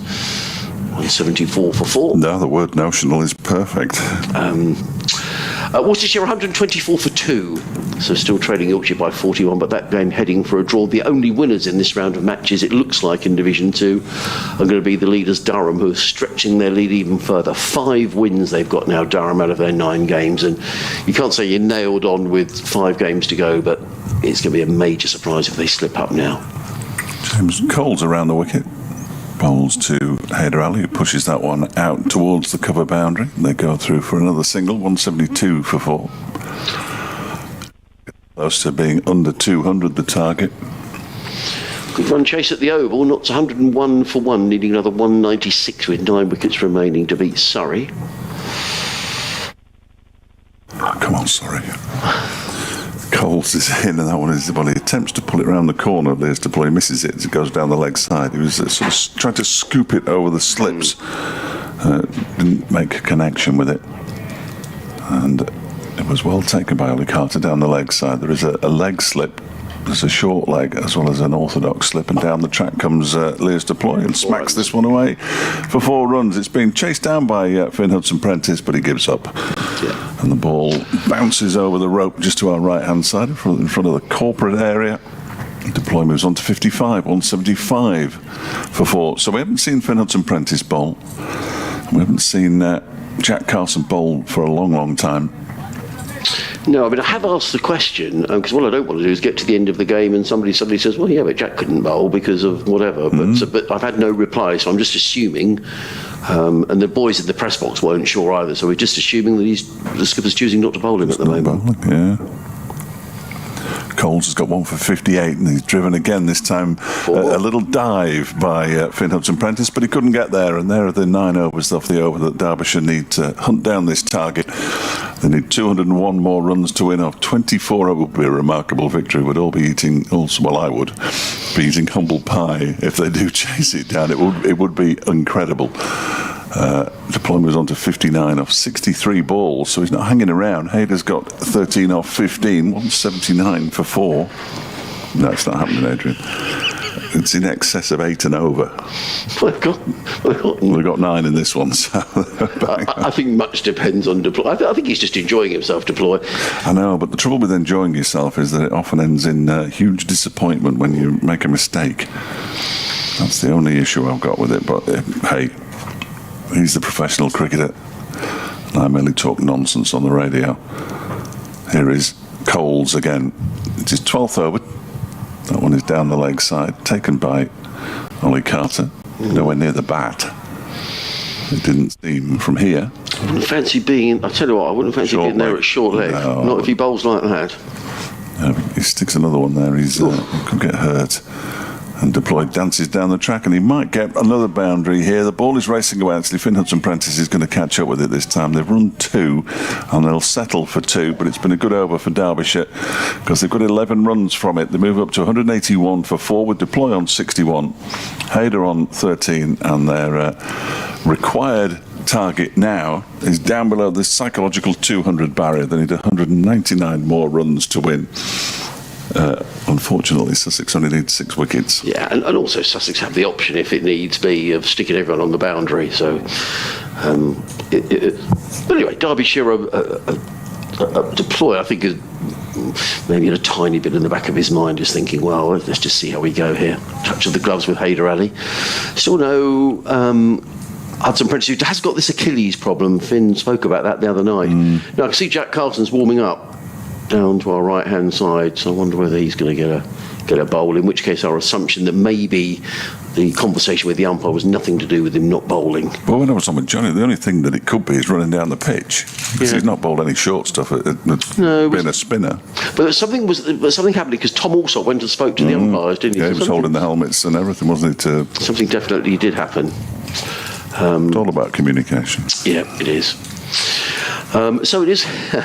It is going to be shoot. Now that over age, is that showing as -1 up there, Fletch, or is that That's plus. That's Thank plus. you. I think it goes red, doesn't it? If it goes into minus, I think. Oh, okay. From memory, Right. Okay. there was something red on that scoreboard. There are 3 slips, or I would say slips 2, 4 and a gully. As in comes Shipley, bowls to Ali, who cuts that one away, and that's going to race away for 4 runs. Oh, wild luck, Jack. Tumbling save, or an attempted save by Jack. He's angry. He's a real competitor, Jack Carson. He hates it when things go wrong, and he made a good effort to stop that, but couldn't do so. And actually, when you check, and I hope he hasn't hurt his knee. Oh, he's hobbling. He has had a knee problem, Jack, and he threw himself at that. Oh, I do hope he's okay. He looks a bit uncomfortable. Tom Clark just turned around and asked him if he was all right and touched the back of his knee. Presumably, Clark just said, is that the problem? And he's sort of flexing legs and stuff. He is, and he's worked so hard to get himself fit. I hope chasing the ball around the boundary isn't going to impede him. He's hobbling. In comes Shipley bowls. Ali drives down the ground to mid-off, fielded by Haynes. There is no run. Well, let's hope that he can walk it off.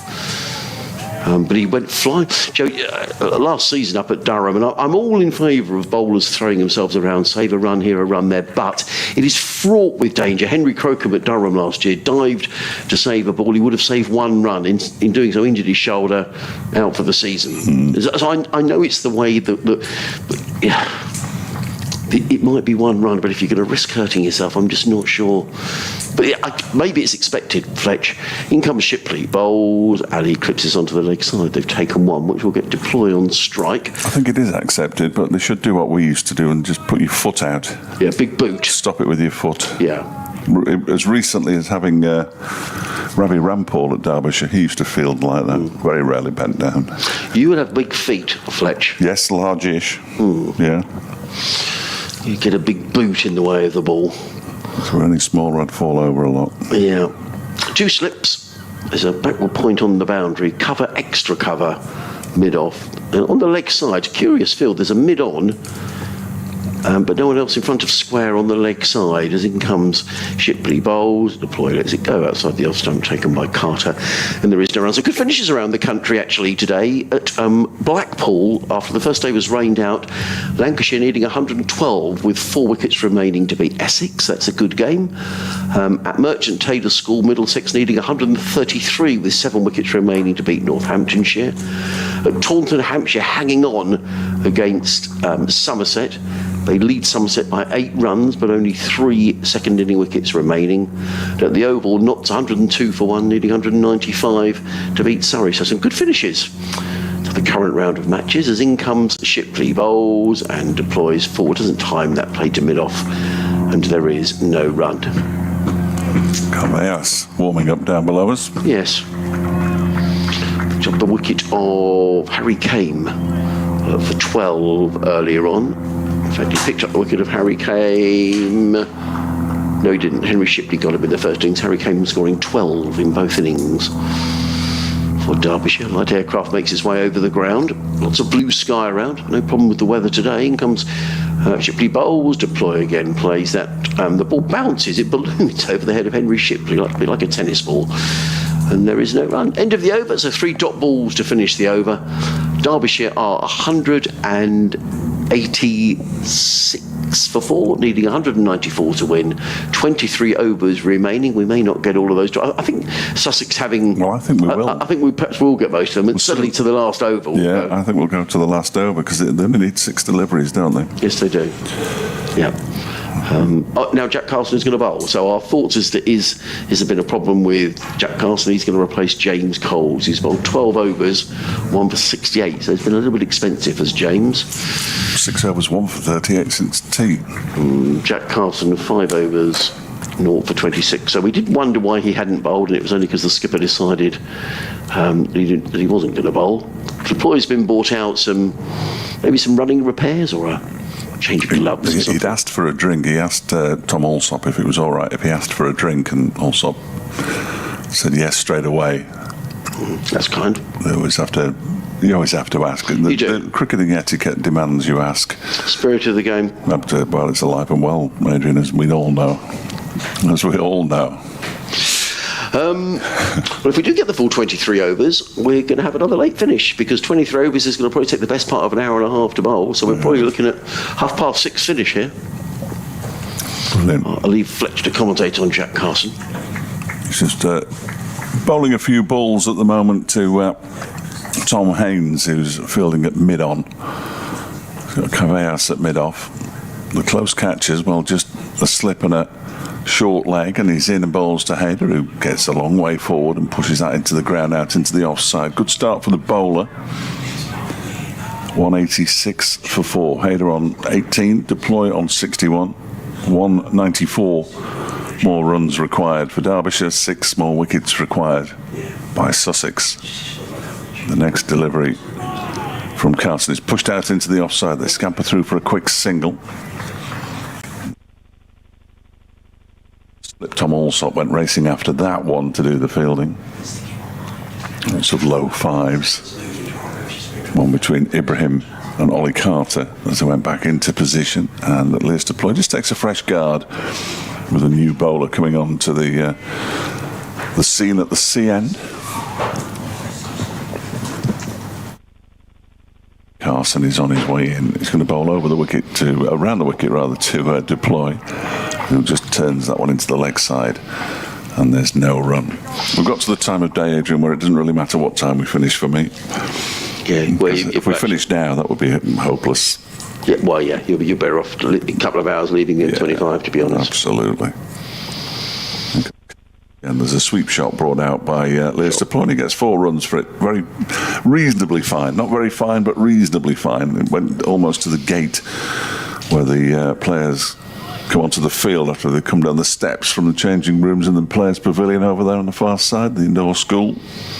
Yep. 191 for 4. Deploy moves on to 65. 5 off this over already. The requirement's 8.5. Get it down to 50 in 3 overs. They might have a go. Next delivery is defended by Deploy. Straight back to the bowler. It's a no ball, for goodness sake. He's a slow 7 off the over. Yeah.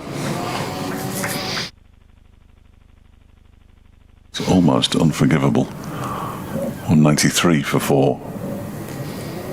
2 balls still to come. This one is driven by Deploy. Oh dear, that's a poor piece of fielding as well in there.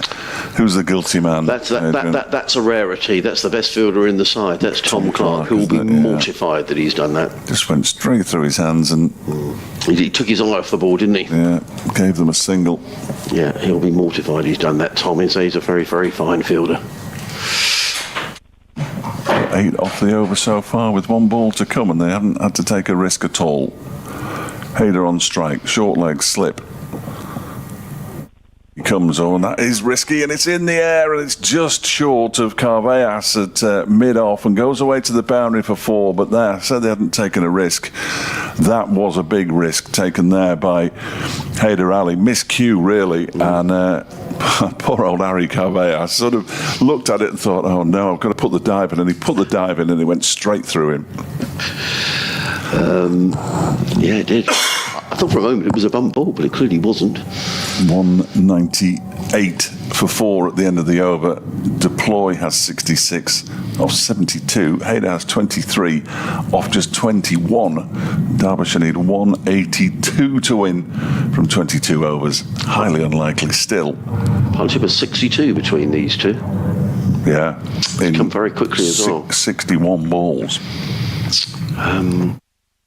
I just wonder what the Derbyshire tactic is here. Let's just see where it takes us. Let's get to, If they carry on going at 6 and over, which is what these two are going at, then, in 10 overs they get 60, so it's down to 120 off, it sort of makes sense, but it's just, that idea of having to shut up shop a little bit later on terrifies the life out of me. And I would imagine out of most Derbyshire supporting listeners. Me? Why not? In comes Harry Carvados back into the attack. Bowls Lewis deploy, turns that down to find leg and picks up a single, fielded down in front of us by Henry Shipley, who gets in the throw. So one more to deploy, goes to 67, 199 for 4, runs required down to 181. I mean, it's still a huge task for Derbyshire, and Sussex, as I say, have got the option to stick everyone back on the fence if it gets to that, and really make Derbyshire work. But, credit here, I don't think Deploy's completely discounted it, Who's still to come who might give it a bit of a bash? Well, Anasdale's made a century in the last game against Worcestershire. Comes Carvalos down the hill. Bowls. Hyder Ali plays onto the onside. There is no run. I would imagine if Deploy goes, then that will probably be it, wouldn't it? That'd be the case. Yes. If you had to lose one of these two batsmen, you wouldn't want to lose Deploy. No. Durham Chris says Sussex have spoilt it for themselves, really. Draw. It's a good result for Derbyshire. As a Durham fan, I'm more than happy with Sussex doing this. Carvalos. Running in bowls, forward comes Ali, plays back down the offside. There is no. What I would say is, when Sussex have bowled the ball in good areas, I mean, Derbyshire aren't slogging here. If that was a good delivery by Carvalos, and it was played with due respect by Hyder Ali. Probably just having a little word. I wonder if that's a little bit about let's try and pick up the ones, but actually the field is quite well set. There's 4 men saving one. There's a mid-wicket and mid-on, mid-off, and a cover. So there is. They're not really allowing the single. Carvalos in bowls, and as if to make the point, it's clipped straight to mid-wicket by Ali, fielded there by James Coles, who stayed down for a little while when he'd fielded that ball. I think he's okay. I had an email from Michigan. Oh. In Mason in Michigan. Couldn't live anywhere else with all the M's involved. I know Martin. What's Martin got to say? He said, would you at least consider at times when the game has been effectively finished as a spectacle? Comes Carvalos, bowls. Ali is forward, punches that to mid-off. They've taken a single, have to get a move, but if he hits, he's out! And he's not given. Has he given him out? No, he hasn't. No, he hasn't. He's very, very good, Tom Haynes, in that position. It went to Tom Haynes. He threw the stumps down, and the umpire was in an excellent position. I mean, the Sussex boys looked disappointed, but the umpire was in really, really good position. John Philby was saying earlier how well he thinks these umpires have officiated. And you only get one look at it as the umpire, and I think all you can hope is that the umpire gets in a good position, and he was in an excellent position to view that run out. I know Sussex are disappointed, Tom Haynes is disappointed. Only those up in the Spencarmel Pavilion probably had a better view, but he's given not out. It was a risky single, but Ali remains there. He's on 24, 200 up, 200 for 4. Too close for comfort. In comes Carvalos, bowls to Deploy, who uses his feet, gets down the track. They've taken one. They'll think about 2. They're going to come back for the second, who needs to get a move on, but that's good running by Lewis Deploy. Very good running indeed. Henry Shipley had a little way to come in from fine leg. Deploy very quickly back for the second. He goes to 69. Derbyshire for 202 for 4. 178 needed to win in 21 overs. Just to finish, Martin, before I go next door, he says, would you consider retiring to a pub to partake in a variety of pursuits, think along the lines of table skittles and bar billiards, rekindling the spirit of Fred Truman, indoor league. Oh yeah, I remember the indoor league. Yeah, now then, City. So, John Philby, when he came up a little earlier on the Sussex chair, said he felt that the Sussex declaration was exactly the right declaration. I think the consensus was sort of 2 in favour and 2 against from the emails we had, and one who said it was just about right. It still looks a long shot, but Derbyshire haven't entirely discounted this. In comes Carson Bowles, played back down the track by Ali. Carson fields of his own bowling. There was a cry of catch, but I thought that was some way in front of Jack Carson, who shines the ball on his jersey.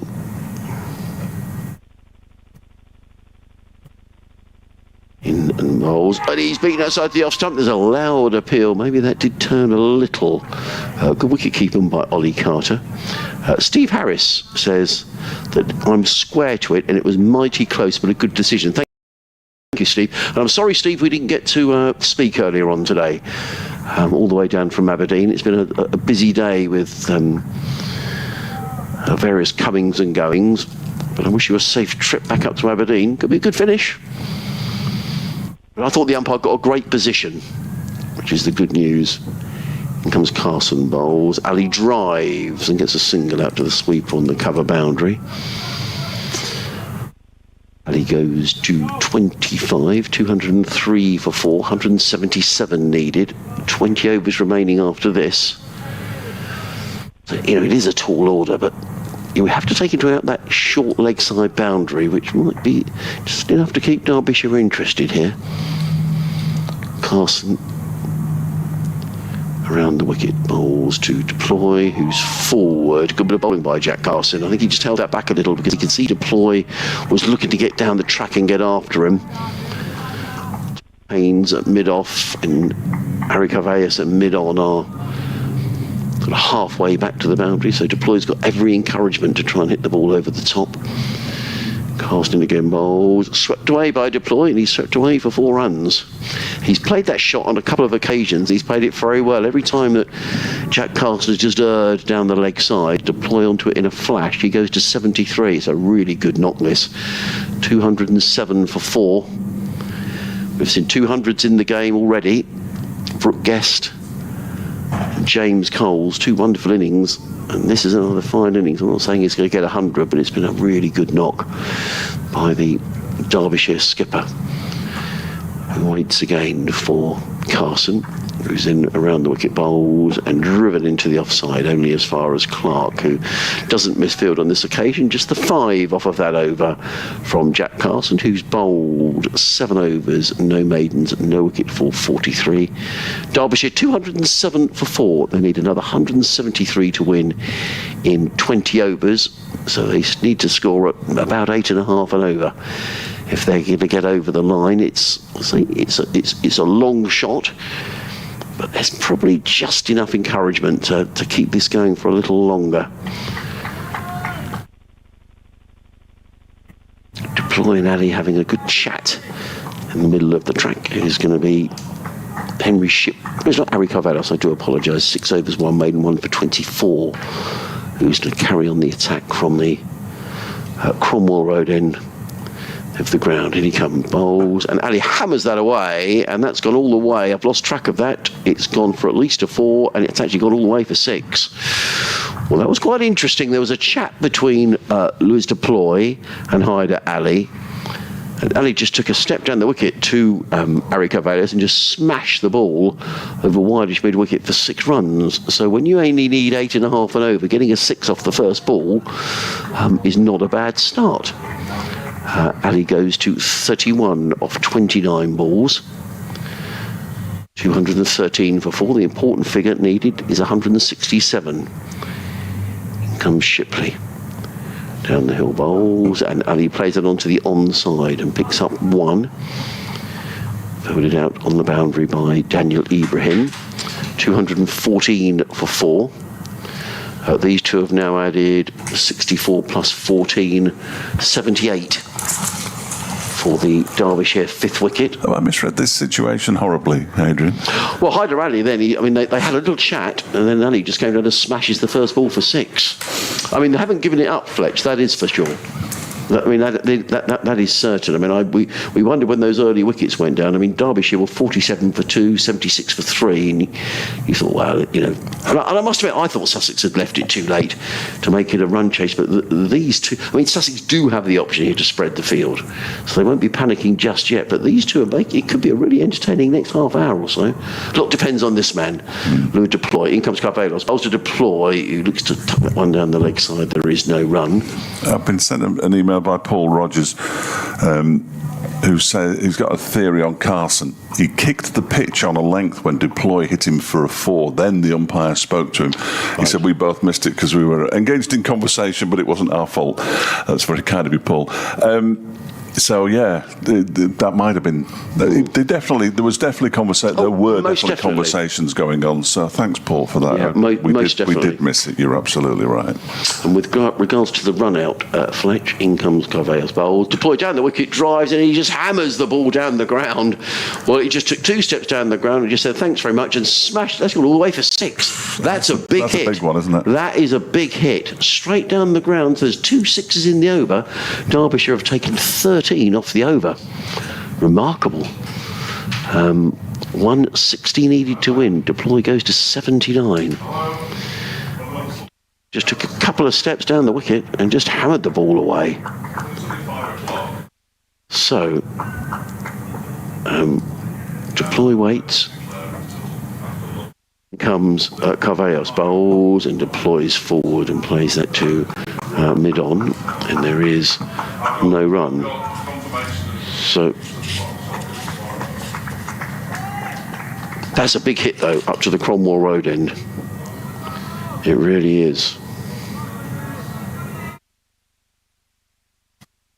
He just does a bit of gardening. He's on 79, 220 for 4. Henry Shipley standing down below us, hands on hips. Could we get some late drama here? Who knows? Carvalho's in, bowls, deploy. Again down the wicket, but the ball rather balloons in the air and he pulls it onto the leg side. 14 off of that Ari Carvalho's over, which is a lot more than Derbyshire need. 159 needed to win. 19 overs remaining, 221 for 4. Hyder Ali is on 13. Louis Deploy is on 80. The partnership between these two is now worth 66, 67, 87 between these two. More refreshments being bought out for Deploy and for Hyder Ali. Henry Shipley going through some warm-ups down below us. Henry Shipley.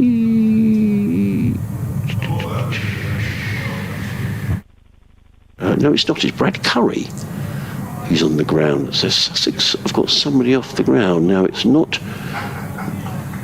Might be Nathan McAndrew. No, I think he's down at deep backward square. But somebody's off the field for Sussex. Can't quite see who it is at the minute. I think it possibly is Tom Haynes. Either way, in comes Jack Carson to bowl to Louis Deploy. He's in and bowls, and Deploy plays it into the offside. They're going to take the single. They need to be quick. Clark gets in the throw. Good running again, played into the offside. Clark needed to move to his right-hand side. Whips off the bails, but Hyder Ali was back in his ground. Deploy made a movement there as if he was going to come down the wicket and smash one out the ground at this end. He didn't, but he goes to 81. 222 for 4. 158 needed to win. Madness. Paul Rogers has sent another email that says it wasn't Deploy, it must have been Rees or Guest, just for clarification on the kicking the pitch business. The run out was a good decision. Steve Harris has been in touch. In comes Carson bowls. Ali tucks it onto the inside, picks up a single. They've taken 14 off the last over, so if they only take 6 off this with a number of singles, they'll be happy enough. Yeah, Steve said, I'm square to it. It was mighty close, but a good decision on the run out. So thank you, Steve. And Chris Philby's also been in touch. Chris says close, but it looks a good decision. He's taken a screenshot of it, actually. Right. Well, it's a terrific screenshot. Thank you for... Yeah, looks in. In comes Carson bowls to Deploy. Deploy set on the pad. There's a loud appeal, lacking a little bit of conviction, maybe. He's played that shot, that little paddle around the leg side, deployed a number of occasions. 81 off 83 balls, a captain's innings, if ever there was one, from Louis Deploy. Thank you for that screenshot. Chris, very kind of you. Sussex Cricket at bbc.co.uk. Indeed, thank you to everybody who's been in touch during the game. Carson in bowls. Deploy checks the shot. Good bit of bowling that by Carson. He just saw Deploy coming and just held it back a fraction. In the end, Deploy changed his shot, played it to Brad Curry, who's on the field as a reserve or a substitute, whatever you want to call him, 12th man. No run taken. Carson in again, bowls, deploys, drills this one to Brad Curry, who's another very good fielder, gets in the throw, misses the stumps, but well run by Deploy. 3 singles off the over. Hyder Ali looks towards that leg side boundary. It's a long way. It is a long way. And now is Curry going to come back? He's going to put the long on all the way back. 2/3 of the way back is Brad Curry at long on. Long off has stayed up. Well, he's not long off, is he? He's mid off. Apologies, that was a silly thing to say. Carson. And again, bowls. Ali is just forward, plays on the onside. So good over by Jack Carlson, just conceding the 3 runs. No risks taken by Derbyshire. More running repairs. Oh, no, I think it's Tom Haynes who's coming running back out. So players running off. And Tom Haynes comes running on. Nathan McAndrew goes running off.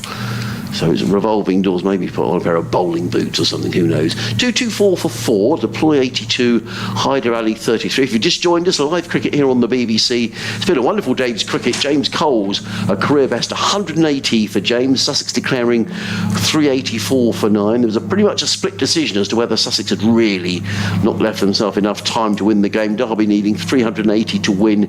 Was it in 58 overs? For a long time, it didn't look as if the Sussex chair came up and said he thought it was a very good declaration. Fully backing his coach. Yeah. Vote of confidence almost. It was. A few disagreed, a few agreed. But as it turns out, it could be a very good declaration. We shall see. Nathan McAndrew, down the track goes Leas deploy and belts it up to wide, long off for 4 runs.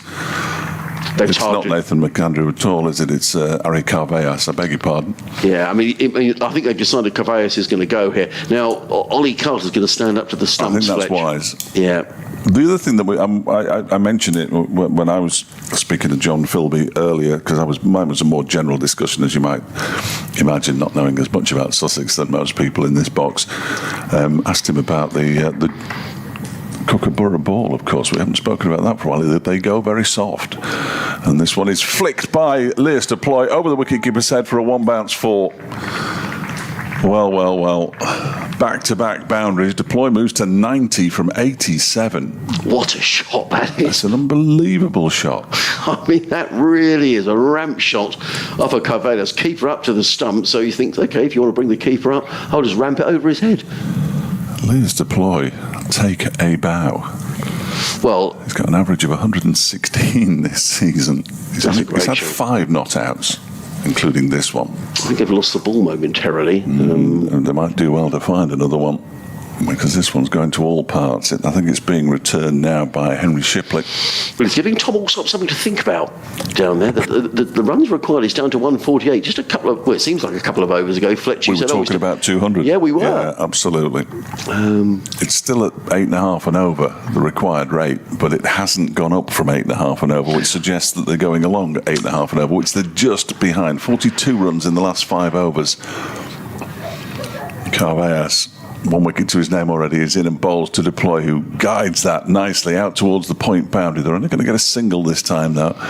That's Dan Ibrahim out there with the fielding pads on, patrolling at backward point. Deploy to 91. 233 for 4. We're 9 runs away from Adrian commentating on a deploy century. Yeah, don't. I'm not going to make that mistake again. I was going to say it'll come at my half-past or your half-past update, but I think if it comes, it'll come before that. Definitely, if he carries on like this. The 2 batsmen have a chat. They've got 9 off this over. That's all they need. It is. So deploy just says to Hayder, nothing silly. Carveas is in, and he tries to whip it away down the leg side. Ball going down leg initially, strikes the pad of Hyder Ali, who limps into the leg side himself. They would have targeted somebody here, Fletcher. It's difficult to think they haven't targeted Carvelas. Because as soon as, the first ball he bowled of the spell, or to Ali, he comes down the wicket and it's in for 6. Well, he's bowled 16 deliveries in this spell so far. He's gone for 27. Carveas is in and bowls, and Hayder just pushes this out into the offside, where it's fielded by Hudson Prentice, who we still haven't seen. No. I don't think we're going to either at this late stage. It would be slightly strange if we did. 233 for 4 it remains. Partnership of 97. It's come very quickly as well. Yeah, I make it 90 balls. Ball of the Carvalhais over. His 8th, 1 for 47, his figures at the moment, being rather ruined by these two batsmen, and he has smashed that one, Haider Ali, up towards the Players' Pavilion for 6. That is another big hit. It is a slightly shorter boundary and not as big as the 6 we saw in the previous over up to long on from the left-hander, but another big shot, another big over for Derbyshire. Haider moves on to 39, 239 for 4, 141 to win off 17 overs. Well, 15 off the over. I think that might be from Tom Alsop sort of a thanks Harry, because I think they've definitely decided to pick a bowler but here. this ball isn't going to be doing anything anymore, really, because it does go soft. I'm talking to the bowlers after the game and during the game against Worcestershire. I haven't asked them so much this time because we sort of did that to death last week. Feels different in the hand. Seam disappears really quickly. You can shine it, but it goes soft and therefore doesn't do what you'd expect it to do, especially what you'd expect a Duke's ball to do. That perhaps was factored into the declaration. Who knows? 100 partnership between these two. Is that 239, Fletch? Yes. So since tea, they've scored 129 of Derbyshire in 129 in... well, the 100 stands come off 91 balls. They've scored 129 in, I think, 19 overs. So they're going on at 6.5, 7s pretty much since tea. Just upped it a little bit. It's up to 8.2 in the last 5 overs. Carson in bowls, deployed. Looks to play. Oh, there could be a run out here. It sort of bobbled to Clark, didn't it? Didn't quite get there. A result in Division 2, Worcestershire 142 for 2, match drawn between Yorkshire and Worcestershire. 240 for 4, 140 needed, 16 overs remaining after this. If this were a T20, you'd think, well, it's nip and tuck. Yeah. So Sussex do have the option of putting everybody back. That is the one thing they do have. In comes Carson bowls and pulled away by Ali, and that's going to go away just for a couple of runs. James Coles gets round there. He didn't get all of that, did he? No. Haider Ali throws way over Jack Carson's head, but 2 more to Ali, I think his bootlace might have come undone. He's having to readjust his footwear. Ali goes to 41 in just 36 balls, 242 for 4. I know just before the declaration, we talked about the players saying that they all get on from the two sides, and Wayne Madsen was tying one of the Sussex batsmen's shoelaces up for him. I mean, he might have been tying them together, who knows, but spirit of cricket. Surrey and Notts have drawn at the Oval, so Notts calling it a day there. Notts 118 for 1. No one calling it a day here. 2 men back on the leg side now. In comes Carson, bowls to Ali, and Ali is forward, punches that back down the track, fielded by Carson off his own bowling dot ball. Just the 3 runs off the over so far. He's been relatively economic here, Jack Carson, in the last couple of overs in comparison to Harry Carvalhais, who has conceded a few runs in the last couple of overs. 8 overs, 1 for 53 for Harry Carvalhais. Carson, 5 for 6 paces, in and bowls. Ali clips this one on the leg side. They've taken 1, and that's all they'll take. It's fielded by Henry Shipley, coming running in from square leg. Ali to 42.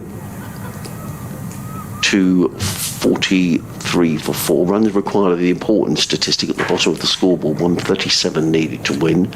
16 overs remaining after this. Carson in and bowls and deploy, hammers that. Oh, good bit of fielding, really good bit. That would have been 4 runs. Tom Clark in there at cover, and he couldn't beat Tom Clark. That was a very good bit of fielding. End of the over. So a relatively quiet over as far as Sussex are concerned. Now we are going to see Finn Hudson-Prentice, who's going to bowl for the first time. Harry Carvalhais taken out of the firing line, and Hudson-Prentice is going to bowl. So 16 overs remaining in the match, 137 needed to win. Lewis Deploy is on 92. What a knock. This has been off 91 balls. Haider Ali on 42. These two have added 107 for the 5th wicket. And we have just entered the final hour, signalled by Shanmugam to the scorers into the final hour. So a minimum of 16 overs to be bowled from here on in. It doesn't necessarily mean we'll finish at 20 past 6, of course, but... Something tickled you, Adrian? Just had a message from the about Fletch and humble pie. Have you eaten any yet? Well, we'll have to wait and see. Oh, I'm happy to eat it. Blimey, that would be the tastiest humble pie I think I've ever eaten. If it happens, it will be a record run chase for Derbyshire. The most they've ever chased is 371 against Australia in 1997 to win by 1 wicket. This will be the record run chase for Derbyshire of all time. Of all time. Wow. Dave Griffin will be getting very excited. Well, it's his stat, obviously. And he's done a little chart on his tweet, which I saved onto my phone.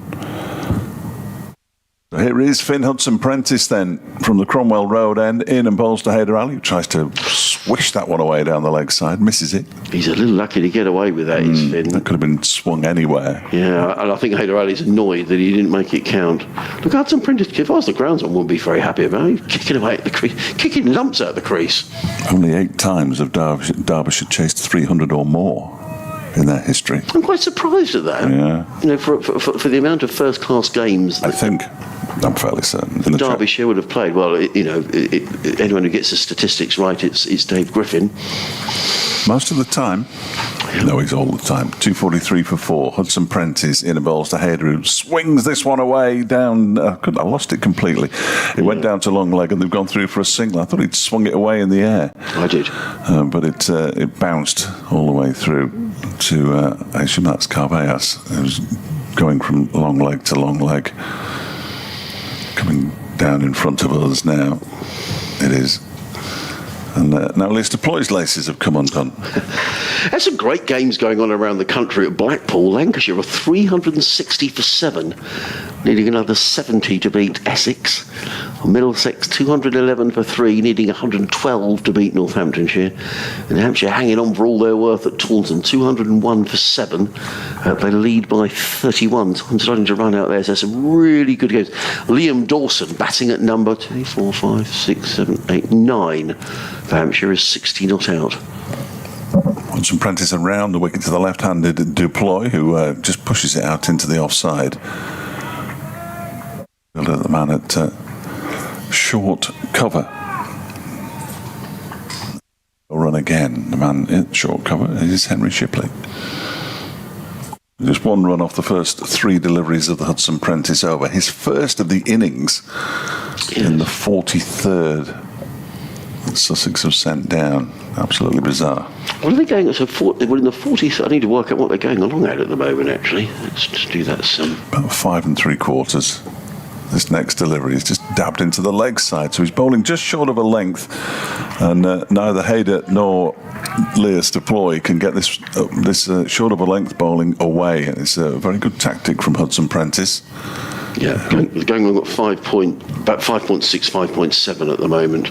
We know how good a cricketer he is. First-hand experience. 244 for 4. Deploy on 92. Haider on 43. Deploy on strike. Just the 1 slip for Hudson-Prentice. Who's on his way in from the Cromwell Road end, around the wicket, bowls to Deploy, who guides this out to point where Ibrahim is fielding, and they go through for a single. So 2 runs off the over, and we're going to see a big finish from Haider. I guess from a Derbyshire point of view here, Dave, if they'll be thinking, if we have one really big over, if they have a big sort of 18 and over touch, they can afford to have a couple of quietish. Oh, absolutely, yes, yeah. Now, what's happening here? It looks as if they've got now the ground staff are bringing on some. I think we're going to have some repairs to the crease. The toolbox is out, so Hudson-Prentice not happy with his landing area, and he's called on the ground staff to do something about it. I can't work in these conditions, and they're doing a bit of scraping. Yeah. So there'll be a slight delay. Lewis Deploy's called for a drink. Mitch Wagstaff's got a century in the seconds. Well, Mitch, likely to see him, I would have thought, in the 50-over competition. He's sort of in and around the first team setup, been 12th man a few times. So Mitch Wagstaff's century against Notts in the seconds. Thank you, Stephen. Always good to get little bits of information like that from back at base. Might not get to his century before I go and do my update, which is slightly irritating. He's had some. I hope that isn't the case. It's got some fresh gloves being brought out by, I think that's Tom Wood. I'll get the binoculars out and the ground stuff. They've done their bit. confirm He's got a green box, hasn't he? Well done, lads. Well, it was half price admission today, and those who've come have said, I mean, what Sussex began the day, Fletch, on, look at my stats, they began the day at 193 for 5. So Sussex scored 189? Yeah. And then we've seen another 200 odd runs here. So I'm going to work it out exactly in a moment. Let me just... There's a lot of runs, isn't it? Yeah, it's a huge amount of runs. Renan's enjoying it in South Africa. 2:45 for 4. We might be ready for the final ball of the over shortly. Here we go. Hudson Prentice on his way in. Haider Ali on strike. He's got 43 off 40, and he just pushes that out into the offside. There might be 2 here. Well, no, they'll just settle for 1. In off the boundary comes Carson to do the fielding. And a good over from Finn Hudson Prentice. Just 3 from it. His first over of the innings. 2:46 for 4 at the end of it. 15 overs minimum remaining. 44 to Haider, as I say, 93 to Leos Deploy, 134 runs to win from 15 overs, so it's just starting to creep up towards 9 now. We've seen 437 runs today. That's not bad. 437 runs, and we have seen, in terms of wickets, Sussex began the day 5 down, so 4 and 8 wickets. So it's been a terrific entertainment. Those who came in half price, everybody's coming after tea as well. Yeah. The chap who got in touch earlier, I'm dreadfully sorry I forget your name, but with his 2 lads. Bring his 2 lads down. He's probably glad he has now. I hope he has, because this has got all the makings of a terrific finish. So it's going to be Jack Carson who's going to come into Haider Ali, who's on 44. He's in, and Ali is forward, stretches forward, plays it onto the onside. They've taken 1, they won't take 2 to James Coles, who's in very quickly from deep mid-wicket, keeps it to a single. Ali goes to 45. 33 needed to win.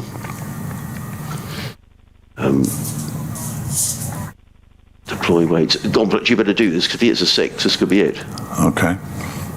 He won't. Carson, because he'd only go to 99 anyway. Oh, sorry. That one is guided to the backward point, and there's no run. I thought he said 95. Now I can see it's 93. I'll do it. Very good. You almost had me there. I don't want to miss another 100 for Derbyshire, or you to miss 100, especially this will be special.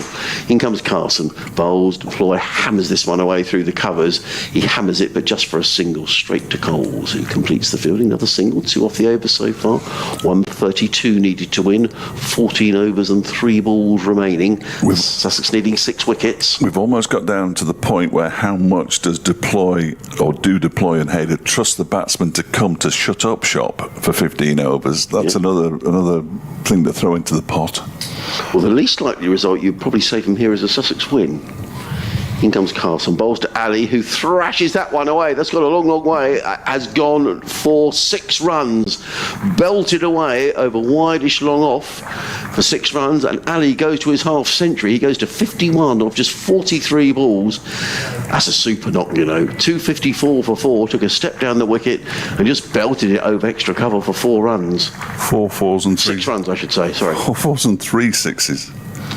Was a super shot. This is madness. 254 for 4. In comes Carson. In again, bowled. He's at it again, and it's down the ground. There's going to be 6 more. It's sailing way over the boundary. Back-to-back 6s for Haider Ali. I think we can safely say that Derbyshire fancy this. 120 needed to win. 14 overs remaining after this. 6 wickets in hand. Ali goes to 57 off 44. This partnership is now worth 124. Wow. Bizarre. Absolutely bizarre. Umpire has a look at the ball and says it's fine. Seems unlikely, doesn't it? Carson again. That it is. Well, we said they'd need a big over somewhere, and this is a pretty big over. 14 off it so far. In comes Carson again, and Ali cuts this one away through backward point and settles on the single, footed away out on the boundary by Nathan McAndrew. I have to get my calculator out, Fletcher. It's pathetic. Now, I'm going to be really cross if you miss this century. Deploys on 94, and you've got to go and do your update. Well, let's hope it doesn't happen.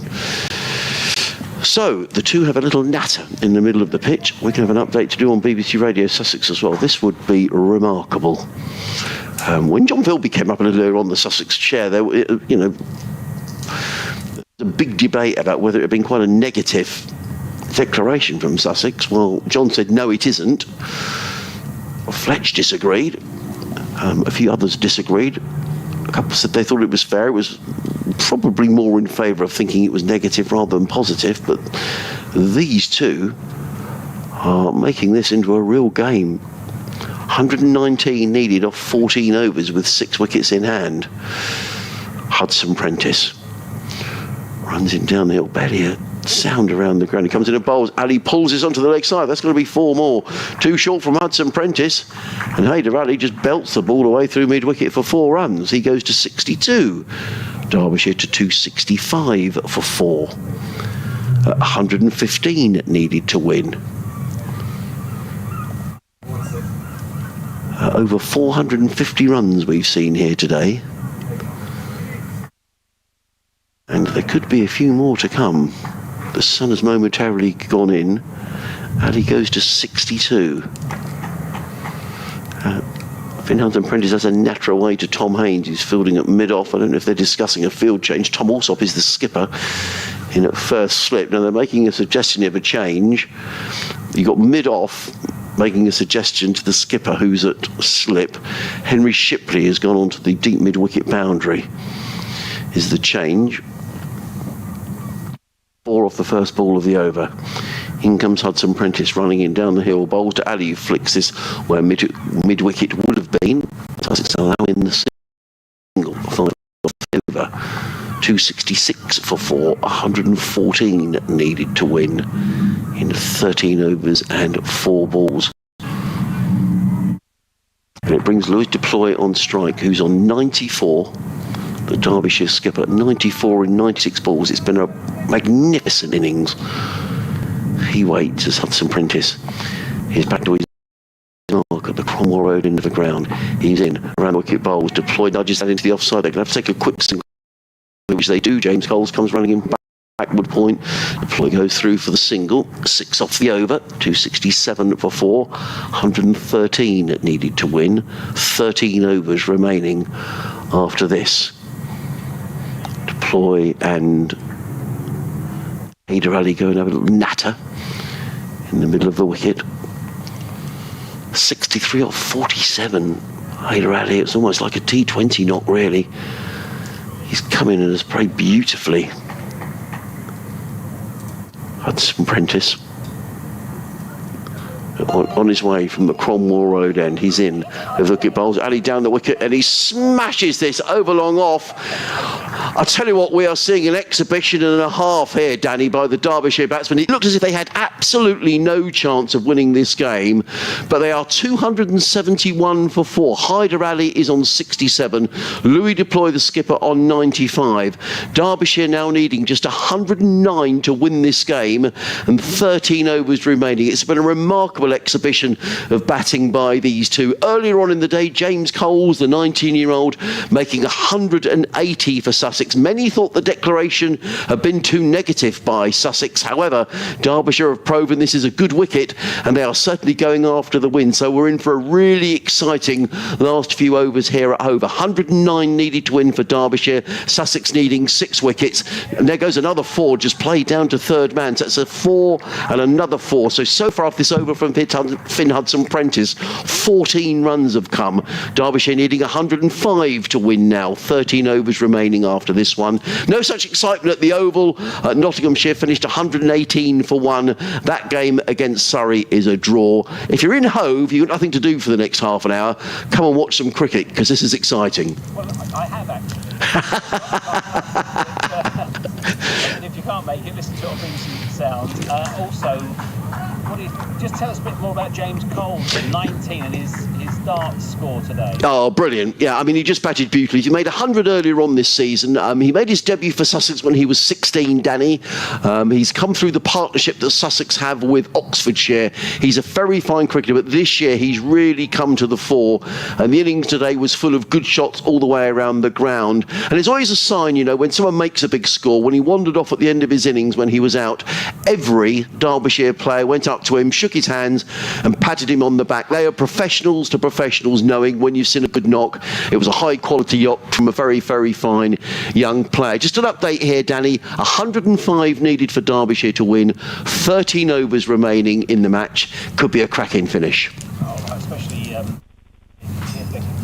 14. Yeah. They could indeed. Good stuff it is, though. Exciting. BBC Sports website and app, the ball by ball. This is complete madness. Complete and total madness. The script that had been written less than half an hour ago was saying Derbyshire are batting out for a draw. Yeah. Fortunately, Sally spotted that they weren't. Carson, 10 overs for 65. First delivery of his new over from the sea end is pushed out towards the cover boundary, and they go through for a single. Well, I take my hat off to John Pengelly, who got in touch, and he said about the declaration a little earlier on, and he said two big targets have been chased down here last year, both the Derbyshire and the Middlesex games. I really felt that it was just too tall an order for Derbyshire, but they've absolutely set about. Well, it's down to deploy. He's batted beautiful, and Hyder Ali 71 off 50 balls. He's not batted too badly himself, has he? It's Hyder on strike now, turning to the leg side. They'll go for a single. It just goes past the man at mid-wicket, who is Tom Clark.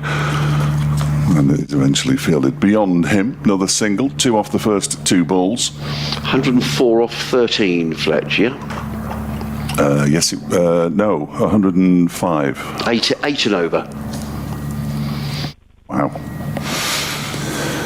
And goes Carson and bowls. That one is pushed out into the offside. They can afford an over where they just take singles and pick up 6 and that kind of thing. If there's a bad ball comes along, especially if it's bowled to Hyder, he will smash it miles. We've seen that already. Yeah, we have. He's hit 4 6s and 7 4s in his 71.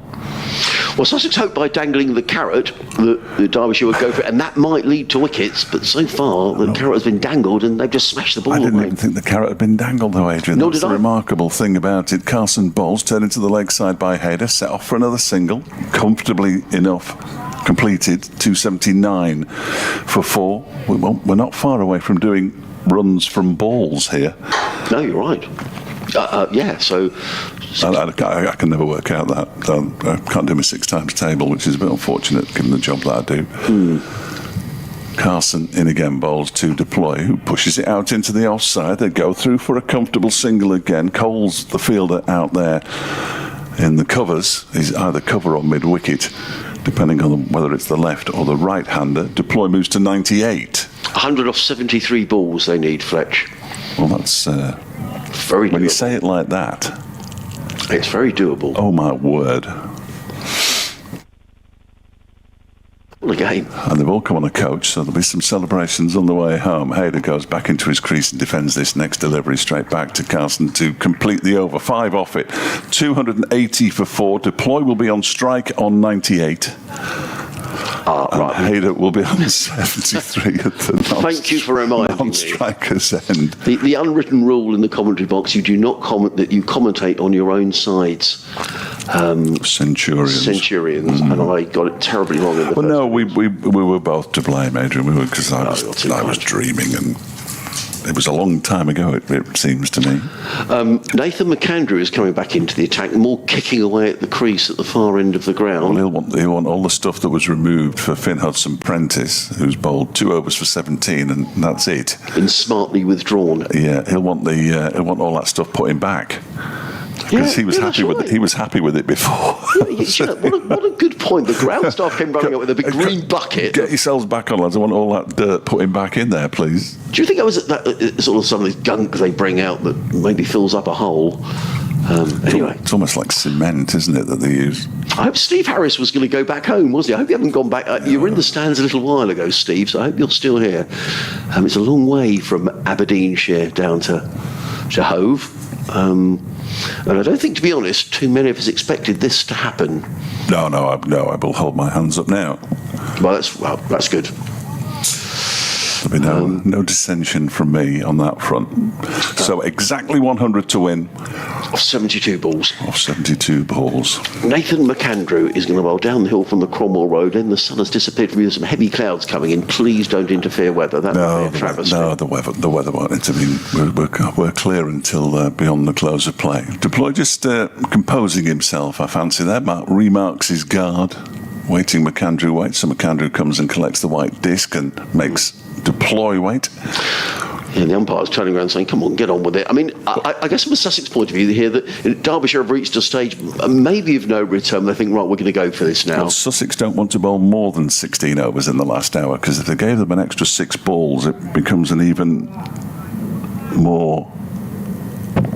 simpler equation, if you know what I mean. McAndrew round the wicket, bowls to Deploy, who gets an edge down to third man.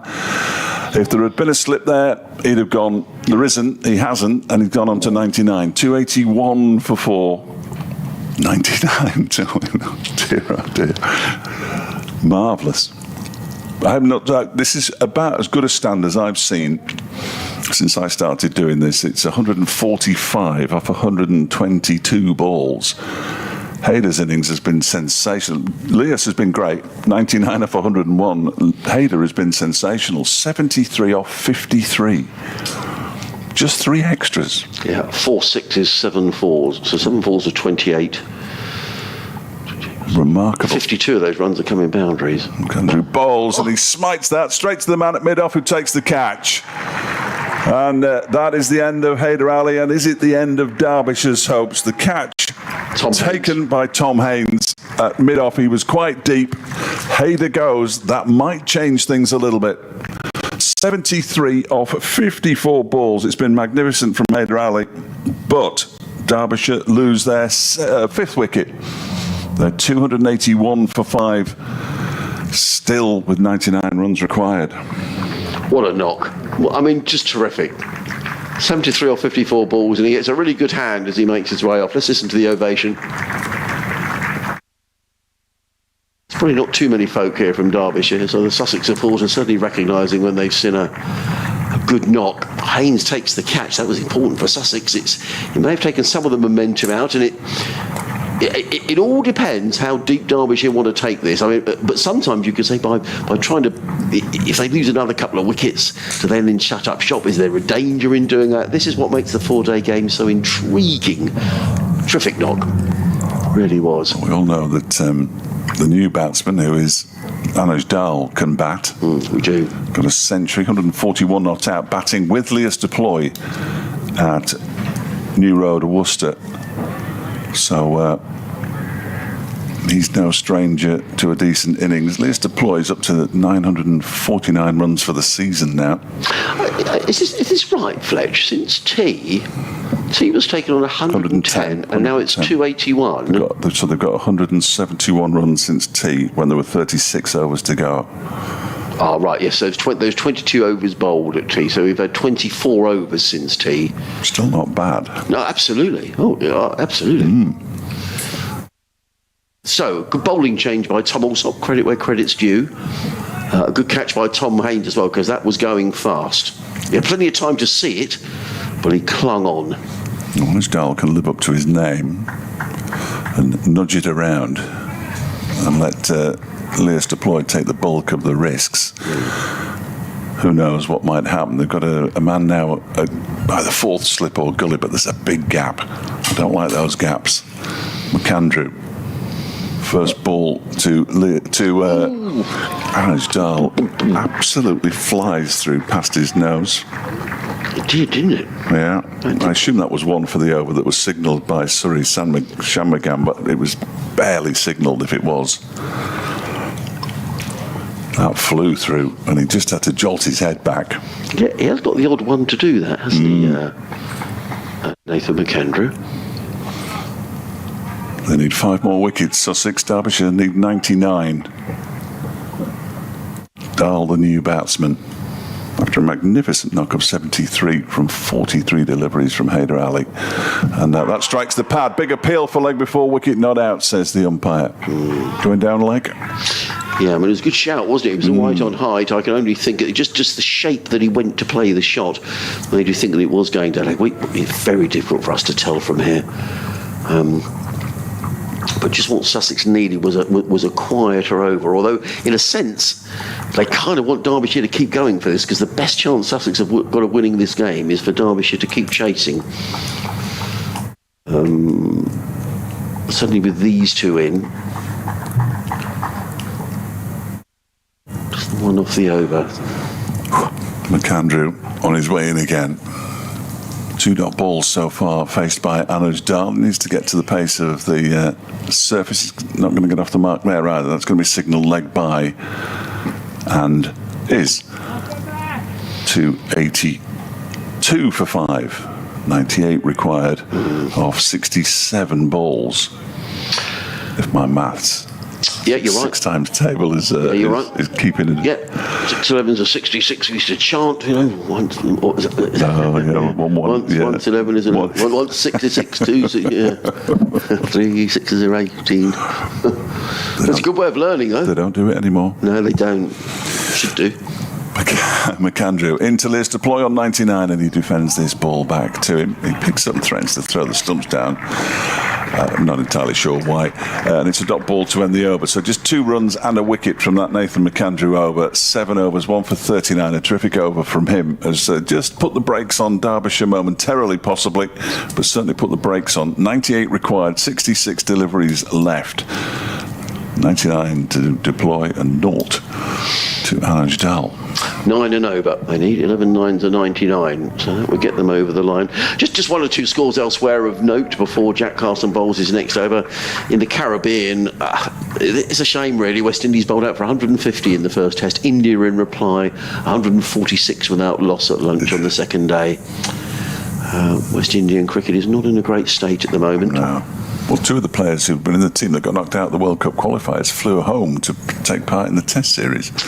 Here comes Carson, bowls, cut away by Dahl, through backward point, they've taken 1, they'll think about 2, he's very quick between the wickets, but he won't come back for the second. Good bit of fielding out there by McAndrew, prevents more than a second run, 1 off the first ball of the over. Very briefly elsewhere, Lancashire look like they're going to lose against Essex, 376 for 9, they need another 54 to win at Blackpool. Middlesex have lost wickets at Northampton, they're 243 for 5, needing 80 to win. There's some great finishes around. And the game has been drawn at Taunton, Hampshire hanging on 215 for 7. Deploy on 99. Carson in around the wicket and bowls too many. Chops that away, and there's his century. Out into the cover. Just a single. He just gives himself a little punch, a little fist pump, and then puts his thumb up to the changing room at the far side of the ground. He's going to remove his hat, which is unusual. You can see the bandana. He puts both arms aloft and gets a hug from Anuj Dal. 103 deliveries. Remarkable innings from Leas deploy, in which he's hit 14 fours and a 6. Brilliant. Good to see the Sussex boys applauding as well. Like to see that. It's been a very sporting game from that point of view.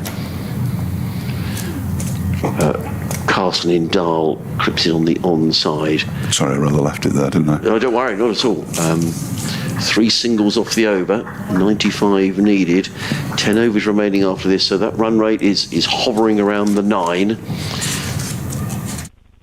A tall order, but it's been a tall order for a while for Derbyshire. Comes Carson around the wicket, bowled. Deploy took a chance and he's reverse swept for 4 runs. I thought for a minute he'd drag that onto his stumps, but he's gone away down to 3rd man for 4 runs, 7 off the over. 289 for 5 runs required, down to 91 with 62 balls remaining. That was a risky shot. It was very risky, but I think it's fair to say he's in. He's in, and maybe he's thinking, if we're going to get over the line here, I'm going to have to take some risks. I've got this far. And I would go as far as to say, if Derbyshire lose from here, I would not be too critical of them. In comes Carson, bowls and Deploy hammers that one away. That's going to be 4 more, you know. This is an authentic shot. He's cut that one away down to third man. Successive boundaries for Deploy. 11 off the over. And still 1 more ball to come. 295 for 5. 87 needed to win. And we've got 10 overs and 1 ball remaining. In fact, let me just change that. I would not be critical in the slightest if Derbyshire don't win this game, if they actually lose the game, because they have given it an almighty go. And that's the point of dangling the carrot, isn't it? In comes Carson, bowls, Deploy, plays that into the covers. There is no run fielded by Shipley at Backwell Point. End of the over, an expensive over. Jack Carlson, 12 overs, 0 for 81, 11 off the over. Derbyshire, 290... Is that 293 or 293 for 5? So Derbyshire needing 87 to win in 10 overs. We don't need to do the maths on that. Deploy 8.7ish, around that. Deploy magnificent, really. 108. What an innings. Anuj Dal is on 2. I don't see Derbyshire quitting on this chase. Certainly not for the time being. It's been a wonderful game. I need just to take a little break. I know, we're all feeling nervous. 293 for 5. Remarkable. Genuinely remarkable. When they were set 380 in 58 overs, anybody who was with me or with us back then will know that I was relatively sceptical. They needed 6.5 runs and over. They lost Harry Kane with the score on 14, Lewis Rees with the score on 42, and Brooke Guest at 76. Wayne Madsen made 48 before he was dismissed on 136, 4 down then, and then that remarkable partnership between Hayder and Leas Deploy of 100 and the thick end of 150. I can't do the maths. Apologies. I'll ask Adrian if he wrote it down. Nathan McAndrew into bowl to Anuj Dal. Oh no, there could be a run out here. Leas Deploy could be the man to go if it hits and it misses. Oh my word. He called Anuj Dal through for a quick single that wasn't really there. The ball was picked up by James Coles. He turned and threw it with his left hand, and had it hit, Deploy was a goner, but it missed. And it will go down in the book as a dot ball, but that barely covers it. Well, I'll tell you. Ball played into the leg side by Dull, pretty much straight to James Coles. Deploy called him through for a single, was almost with him and had to go back. McAndrew bowls, and that's definitely a single there for Anuj Dal, who's now moved on to 3. Things don't need to settle down at all. That's the exact opposite of what needs to happen. Things settling down. We've only got 58 balls to go. They need 86 runs. But he was gone for all money at that hit, and I think that would have been the end of it. So Coles threw a bit, picked up, turned, and threw in virtually one motion. Deploy was halfway or more down the track trying to persuade Anuj Dal to take a quick single, and Dal probably would have made it because he is lightning fast. So Deploy's back on strike. In comes McAndrew and bowls to oh wow, he's played that off 1 foot and he's hit McAndrew back over his head up to the Cromwell Road end for 6. That is an astonishing shot from Leas Deploy. Absolutely astonishing. 114 not out now. The 300's up for Derbyshire. They need 8. No, that'll go. Surely that hasn't been put on yet. 80 to win. It has been put on, so 80 to win. Oh, that was a 6. I can't read my own writing. What a shot that is. And he's hit McAndrew back over his head for 6. 57. Look at the field now. They're all over the place. They're nowhere near the bat. No, well, I think there are singles everywhere if they want them, and it's a matter of whether they can run the 2s, really. He's got to pick his spot if he wants to get a boundary. Straight over the wicketkeeper's head's a good place. He's done that once before. McAndrew is in, and there he goes, trying to put it over the wicketkeeper's head. It actually hits him on the pad, and that'll be a leg by. A half-hearted appeal, really, from McAndrew. 301 for 5, 79 now required by Derbyshire from 50. So I can't do my 9 times table. 56. Yeah. I don't want to miss my 6 o'clock either. That would be ridiculous. I'm sorry, I wasn't there for the most exciting update I've ever done. Great game. I'm sure that Ed is across all this back at base. Remarkable innings. He's on 114 from 108 balls. Anuj Dal, 3 from 7. McAndrew bowls to him, and he guides this. Well, he doesn't really. He gets an edge. In between, in that gap, the gap that I just said, 5 minutes ago that I don't like, in between the two slips in the cordon, and down to third man for 4 runs. Why do they leave the gaps? They always leave the gaps. They do. I'm just going to see where the ball is. It's down here. Tom Alsop's come to retrieve the ball. Who goes? Him walking on the gravel. Sussex skipper got plenty to think about. He has 75 to win off 55. We're almost getting to the point where the last couple of batsmen could come in and just swing.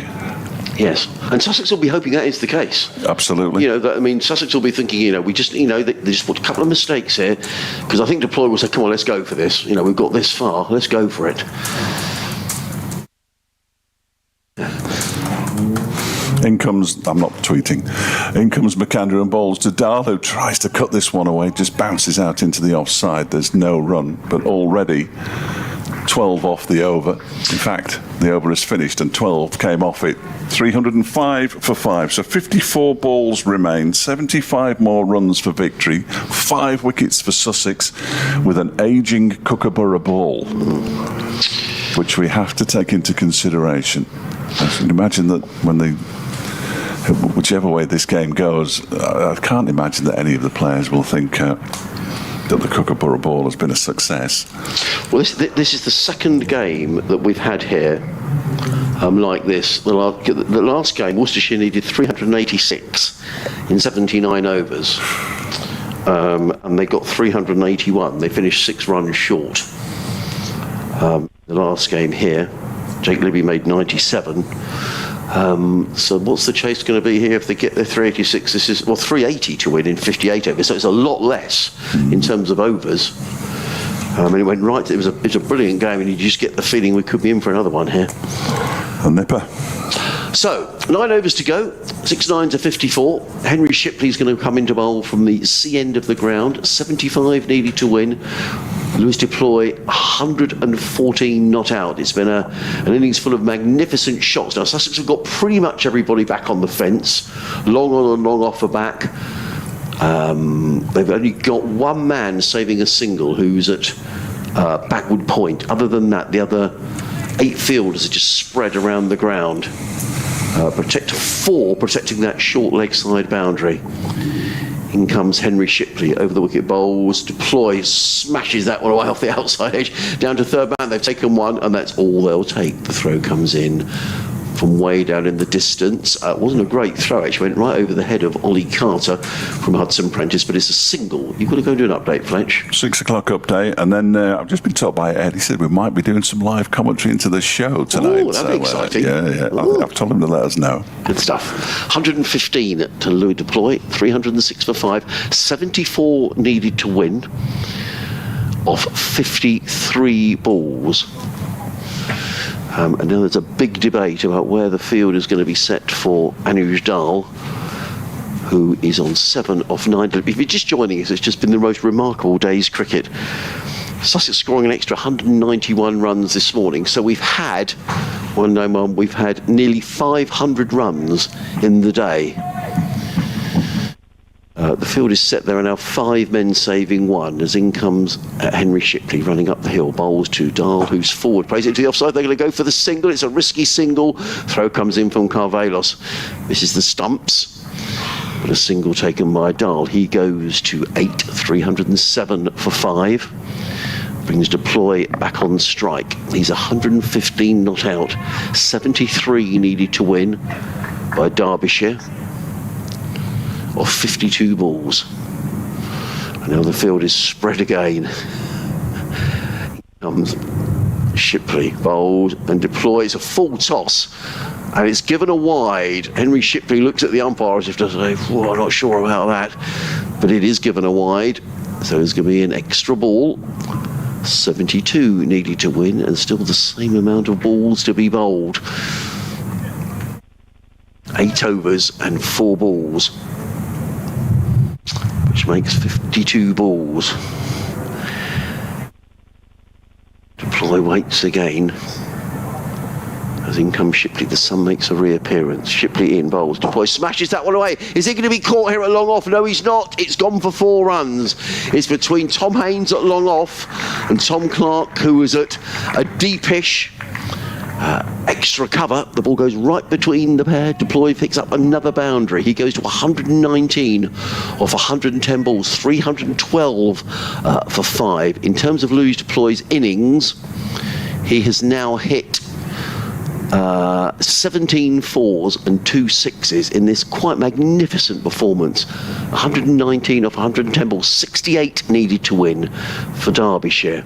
Shipley again, running up the hill away from us, comes in and bowls to put wide of the off stump. Is that going to be signalled as a wide?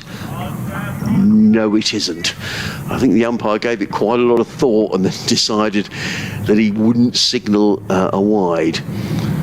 Tom Haynes just down below us is very much in the firing line if that's the way that Deploy decides to go.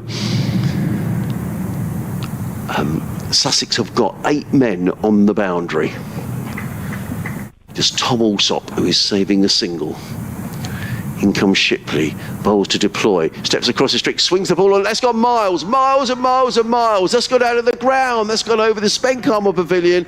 That is a huge shot by Louis Deploy. This is just an absolutely breathtaking performance by Louis Deploy. He goes to 125 off 112 deliveries. Derbyshire to 318 for 5. They now need 62 to win, and there are 49 balls left in the match, but that is simply magnificent. They've got to get a new ball out. That's gone high, wide and handsome, way over the pavilion. He stepped across his crease and just smashed the ball away for 6 runs. That is his, let's get this right, that is his 3rd 6, and he's hit 17 4s, and we are now well over 500 runs in the day we've had here today. It's just a remarkable run chase. Derbyshire being set 380 to win in 58 overs. The feeling was that maybe Sussex had been a little bit negative in their declaration, but the Sussex chair, John Philby, came up here and he said, "No, I don't think so." The way we've seen some run chases here last season, and Worcestershire very nearly chasing down a big total here a few weeks ago. In comes Shipley, bowls to Deploy. Deploy smashes that one away on the offside. It's only as far as backward point. He wanted a single. That's a really good stop there by Tom Alsop. End of Henry Shipley's over, an over that went for 13 runs, including the wide. So 8 overs remaining in the game. Derbyshire needing 62 to win. So 6 8s are 48. 48 balls, 62 needed. Deploy, well, what an innings. 125 in 113 balls. He maybe holds the key. There are some darker clouds around. Goodness me, I hope we don't get any rain, because that would just... it has got a little gloomy, but I think there's brighter skies around, so let's not bring that too much into the equation. Fletch is back from doing his update. What a remarkable 6 that was. Just incredible. So the next over is going to be bowled by Nathan McAndrew. 8 overs, 1 for 50.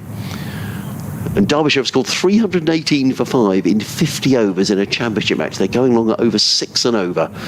But it is going to be McAndrew who's going to bowl to Anuj Dal. Sussex have brought the field in, so they're trying to keep Dal on strike if they can. Comes McAndrew in and bowls. Dal drives onto the onside. They look to take a single. It isn't there. Straight to mid-wicket. Deploy was halfway down the wicket, but there was never a run there, fielded by Hudson Prentice. So Derbyshire needing 8 and over. 8 8s are 64. That's what will get Derbyshire over the line. So there's no need for any panic here.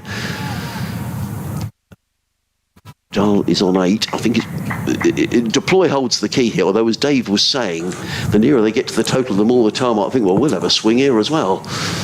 And if they do, Sussex may feel they've still got a chance. In comes McAndrew, over the wicket, bowls. Dahl pulls it onto the leg side. They're going to go through for a single. They need to get a move on, but Deploy gets home with ease, running to the striker's end. That was the danger end. I think that was signalled a leg by. I didn't see the umpire signal. I do apologise, but what's important is the run at 319 for 5. Deploys back on strike. He's got the run. 125. That last 6 was remarkable. It was insane, wasn't it? But it went miles. Is it still going? Well, it just sailed out of the ground. He took a step across his crease and pulled the ball away over backward square leg for 6 runs. It was remarkable. Now the field is now 8 men on the boundary. Just Tom Alsop saving a single at backward point. In comes McAndrew, bowls to Deploy, clips that onto the onside. They're going to think about 2. They've taken 1. They're coming back for the second. The throw comes in. Deploy just about gets home. That was good running. It was a good throw that came in. Carter whipped off the bails, but Deploy was home. 127 off 114 balls, 321 for 5. We are seeing here, Fletch, we're witnessing probably one of the great innings. I was just thinking that when I was next door. It'd be interesting to see where David Griffin puts it. He's in an awful lot of cricket and knows an awful lot about Derbyshire cricket, and what he says about where this sits will be fascinating. It must be right up there. I have to do an update at 6:15 as well, Adrian, so apologies. The sun is back with us. In comes McAndrew, bowls to Deploy. He could be run out. Dear, I need to calm down. He got a little inside edge. He nearly played on. Ollie Carter ran round from behind the stumps and prevented a single. Deploy survives. 59 needed to win. We've got 7 overs and 2 balls remaining. So 7 sixes are 42. So 44 balls remaining. 59 needed to win. If you ever speak about a captain's innings, this has been it from Deploy. It has just been magnificent. McAndrew running in from the Cromwell Road end, bowled. Deploy clips this one onto the left side. This will just be a single because Tom Clark is a very good fielder, comes running in and prevents anything more than a single. But Deploy will probably settle for that because he's going to be at the non-strikers and there's only 1 ball remaining in the over. Good over from McAndrew. He's only conceded the 4 runs. Deploy 127 in 116 balls, 17 fours and 3 sixes. And Derbyshire's 321 for 5 has come in 50 overs and 5 balls. Incredible. In comes McAndrew, bowls and hammered away down the ground. Is that going to go for 6 from Dahl? It's swung down the ground. It's going to be 4. Not far out of the clutches of Jack Carson, who was down at long on, but Dahl may be thinking, I need to take a chance here. I can't leave it all to the skipper, which is probably a good tactic in fairness, because that's the 8 they needed off of the over. Dahl goes to 13.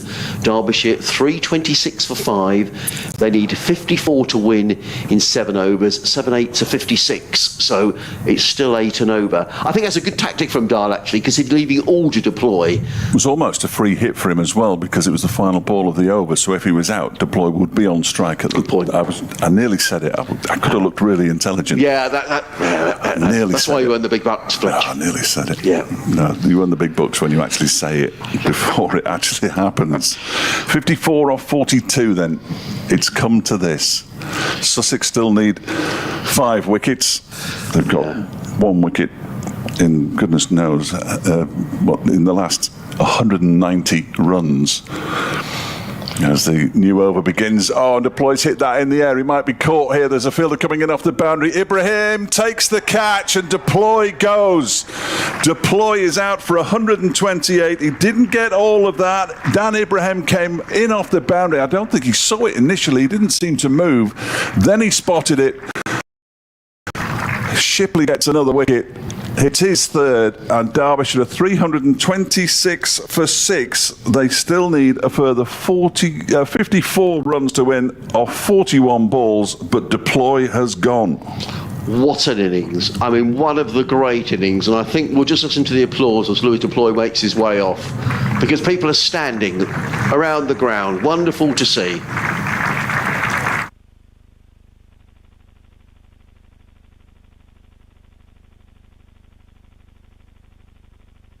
17 fours, 3 sixes, 117 deliveries. And he's taken Derbyshire so well, they were never, ever in the frame, really. And he's just having a word there with Alex Thompson. Again, if they lose this game, it doesn't matter because they have given it an almighty go here. An almighty go. 41 balls left, 54 required. Both of these batsmen are capable, but is it going to be slightly too much for them? It's a lot to ask. Batted nicely in the first innings, in fairness, did Alex Thompson. He did indeed. Dahl got a century last week. Ed's just sent me a one-word message, which I cannot read out on the radio. But all is not lost. No, what tremendous. I mean, it was just a brilliant innings from Lewis Deploy. Good catch by Daniel Ibrahim. I mean, he was under that for a long time. But it was a good catch. I still think Derbyshire will go for this, for a little longer. I think they might, having got this far, I just wonder whether Deploy might have said, you know what, we've got 7, we could hang on and get 5 points for a draw, but, we might just win this game. What a remarkable innings. It's a slightly more normal-looking field now, in fairness. Yes, it is. Yeah, it is. So 41 balls left, 6 overs and 5 balls. As Shipley is in and bowls to Thompson, who guides this out for 4 runs first ball. You can't really fault that. All the Derbyshire squad, the backroom staff, everybody, they're all on the balcony now applauding every run. 50 required, 40 balls. Well, that's nothing. It's ridiculous. Well, yeah. Well, I think that tells you everything we need. If it's there, it's that they can. It's less than 8. Well, is it less than 8 over? Yes, 7.9, I think, or a bit less than that now. As in goes Shipley again and bowls. He's pulled into the leg side. What a stop that is now. Then there might be a problem here if the ball is thrown onto the stumps. He's got home. It's Alex Thompson. They went through for a single. It was a terrific piece of fielding, wasn't it? In the mid-wicket region. It's all kicking off. 49 off 39. Yeah, no, it was a good bit of fielding by Tom Clark, but you could see from here that Thompson was home. Henry Shipley whipped off the bells, but he demolished the stumps. Anyone that's sitting in the Spen Carmel would have had a good view of that. But we've got no sort of view here, but my feeling was that Thompson was home. I think it had to hit, didn't it? Yeah, I think you're right. Because once the bowler had to try and shovel it onto the stumps, it just gave Thompson the chance to get in. Now it's down to Anuj Dahl, possibly. 13 off 13. Look at the field. And the field is going to give Alex Thompson, is going to give Anuj Dahl a single, and I'm fairly sure he'll take it. If he taps it into the leg side, there's 2. In goes Shipley and bowls to Dahl. He just dabs it into the ground. He thought about setting off for a single, but he put it straight back to the bowler. And, well, there wasn't a single there, essentially. Or, Adrian, I apologise. No problem. A quite terrific game of cricket here on BBC Radio Sussex, BBC Radio Derby. Adrian Harms, Dave Fletcher in the sunshine at Hove. The heavy cloud has blown away. 3:31 for 6. Derbyshire needing 49 to win. 6 overs remaining after this. We've seen, I'm going to call it a great innings from Louis Deploy. It really was magnificent. 128. In comes Shipley, bowls. Dahl cuts this one away. He's going to get 4 runs. Down to the third man boundary. If there had been a slip in place, he'd have been caught. There wasn't. And it's sliced away down to third man. Dahl goes to 17. Derbyshire needing 45 to win off 37 balls. 9 off the over, which is more than Derbyshire needed. So Deploy's innings, 128 in 117 balls, 17 fours, 3 sixes. If that sounds a good innings, well, it was every bit as good as the statistics sound. It was just absolutely brilliant. In comes Shipley, running away from us. Bowls to Dahl. Dahl is going to get more runs here down to third man. He's taken 1. They think about 2. The second isn't there. No, he can't come back for the second. That would be absolutely suicidal. And he decides not to take it. Good over, though, as far as runs are concerned for Derbyshire. They've taken 10 runs off the over, but they have lost the wicket of Louis Deploy off the first ball of the over. So Derbyshire needing 44 to win off of 6 overs. They have 4 wickets remaining. So 6 sevens are 42. It's 7 and a bit and over. They need to get home. Nathan McAndrew is going to bowl the next over from the Cromwell Road end of the ground. Wherever you're listening from, I hope you're enjoying the commentary, because it is breathtaking stuff. It's been a breathtaking run chase from Derbyshire. Wherever this ends, it's been absolutely fabulous. Chris has been in touch. Some were saying that Sussex had killed the game with the declaration. Well, that's proven to be wrong, hasn't it? Thank you, Chris. In comes McAndrew. Bowled. Dahl just plays that one back through to third man. They're coming up for the second. This is almost suicidal. The throw comes in and Dahl gets back for the second. Carvelos was very quickly round here at third man. He got in the throw, but Dahl was too quick. And, well, there we go. It's a couple more runs. Roy's been in touch. Roy says, I'm enjoying the commentary, thank you. Looks like Sussex might lose this. Does Fletch want my sour grapes to go with his humble pie? Says Roy from Horsham. Well, do you know what? Whoever wins, whoever loses, it's just been, cricket is the winner. I know maybe that sounds, I can't think of the word I'm even looking for, but what a game of cricket. Everybody here is just thoroughly enjoying this. Of course I'd like Sussex to win, but do you know what? It's why we love 4-day cricket. It's why we love the game. It's just been an extraordinary afternoon. 42 needed to win. In comes McAndrew. Bowls to Dahl, who plays that one away on the offside. They've taken one. That's all they'll take. The throw comes in from Tom Clark, who's such a good fielder in extra cover. It's just the single. 3 off the over so far. Dahl on 21, Thompson on 5, 41 needed to win, and there are, crumbs, come on Adrian, 6 5s are 30, 34 balls remaining. That's right, isn't it? Yeah. Alex Thompson waits. Now, Nathan McAndrew wants a change in the field. There are two men in saving a single on the offside. The other fielders just scattered around the boundary. McAndrew in, over the wicket bowls. Thompson drives firmly down the ground. They've taken one. Dahl might come back for the second here. He's played to long off. Tom Haynes is there, who gets in the throw, but it's just a single. I feel here actually that Derbyshire don't need to take too many risks in terms of taking, risky singles. There's 4 off the over. They need to score about 8 and over. But what they don't want to do is to lose a wicket here. These would be, from what Fletcher was saying, the last recognised bats, yes. Really. Yes. So they won't want to lose one of these two with, still need 40. In comes McAndrew, bowls. Dahl pulls it onto the leg side. It was a full toss. He rather got away with that, Nathan McAndrew. Dahl takes a single. He goes to 21, to 22, my apologies. 341 for 6, 39 needed to win, 31 balls remaining in the match. Too many balls written down. Roy from Horsham got in touch. He says, does Fletch want my sour grapes to go with his humble pie? Says Roy. So wow. he thought the declaration was too negative. Well, in comes McAndrew. Bowls, eked out by Alex Thompson into the offside, but still a single. It's been a good over from Nathan McAndrew. It's cost 6 runs so far. I don't think that's a disaster as far as Derbyshire are concerned. 38 needed to win, and there are 31 balls remaining in the match. Forgive me for giggling. It's just, I just said that's just. It's 4-day cricket. It's just extraordinary. And it's the second game in a row we've had like this. The game against Worcestershire was like this, and now we've got another one. In comes McAndrew over the wicket, bowls wide. Dahl chops that one away to deep backball point. Jack Carson comes racing in. He's got the sun in his eyes, but he manages to get to the ball, get the throw in. That's a good over by McAndrew. He's conceded the 7 runs. So here on BBC Radio Sussex, BBC Radio Derby, wherever you're listening, don't go anywhere. 5 overs remaining. That's 30 balls. Derbyshire need 37 to win.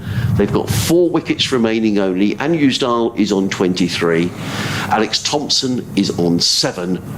What a finish to the game. Rhiannon in South Africa, Dave. This is a cracking, in capital letters, game. You're not wrong, Rhiannon. Credit to both teams for putting up this fight. Terry says, terrific game. Enjoyed the commentary. Keep the faith, Dave. Yeah, I can be accused of lacking faith. And Sean Sanderson, who wrote to us slightly earlier, says, full throttle to the finish line now, Fletch. Yeah, no other way. All the lads are wishing we were still down there. Come on, Derbyshire. It is remarkable. Absolutely remarkable what has happened here today. Mitch Wagstaff, 116, as the seconds have beaten Nottinghamshire as the ball is turned into the leg side by Anuj Dal at the start of a new over from Henry Shipley. He takes a single. They need 36 to win off 29 balls. Yes. I mean, it really, I mean, from here, it's 50-50, isn't it? Absolutely. You know, if another You wouldn't wicket rule goes- out the tie, yeah. No, you wouldn't. All four, I did write that in my queue this morning. I'm quite proud of myself. That was good. That was very prophetic, Fletch. All four results possible. Yeah. In goes Shipley. Bowls to Thompson, who plays it straight back to him. Ooh, dot ball, they're like gold dust. 28 deliveries to go, 36 runs required. Mitch Wagstaff's 116 for the seconds, incidentally, as they beat Nottinghamshire. They were chasing 267 in 53 overs. Wow, well done the seconds. What can the firsts do down here on the south coast? Going at 10 runs and over the last 5 overs. Remarkable. In goes Shipley and bowls short, and it's pulled around the corner by Alex Thompson. It's safely fielded Very down good there in the distance by Jack Carson. Another single taken. I mean, this is testing for everybody. I mean, the fielders are, you know, I've got to make sure I field the ball cleanly, get the ball in. Oh, one goes through your legs, and it's crumbs. huge, isn't it? Huge. Absolutely, yeah. All the fielders, apart from a backward point, are on the boundary. For Anuj Dal, flexes his knees, cuts away out towards the boundary, single taken. There are very few gaps, that's the problem. 34 required, 28 deliveries left in the match. And that was always the safety net that Sussex had in the game. If it did get close, that you could put everybody back on the fence. But there is still that relative. Well, it is a short boundary on the Sven Karma Pavilion side of the ground. I'm going to have to do an update in a minute, Fletch. In comes Shipley, running in over the wicket. Bowls. Thompson is, I think that's come off the thigh pad. It's gone down to third man. Doesn't matter where they come off of from a Derbyshire point of view. Let's wait for the umpire's signal. And it must have come off the bat. So Thompson goes to 9, 347 for 6. If they can find 2 boundaries from somewhere, it becomes virtually a run of ball. That's Yes. how ridiculous it's got. 33 needed to win. 33 tantalising runs. It would be the biggest run chase in Derbyshire history Indeed. if they were to get over the line. But you can't rule anything out. It's been a wonderful day's cricket, as we thought it might be. In comes Shipley, bowls, Dahl cuts that one away down towards third man. They've taken one. That's all that boats is very kindly for Tom Alsop, who's fielding in front of the pavilion, gets in the throws. That's a good over from Henry Shipley. Just the 5 singles coming off of it. So 4 overs remaining, 32 needed to win. Even my maths, which isn't the best, will tell you that is 8 and over, which is needed by Derbyshire. 348 for 6. Magnificent stuff.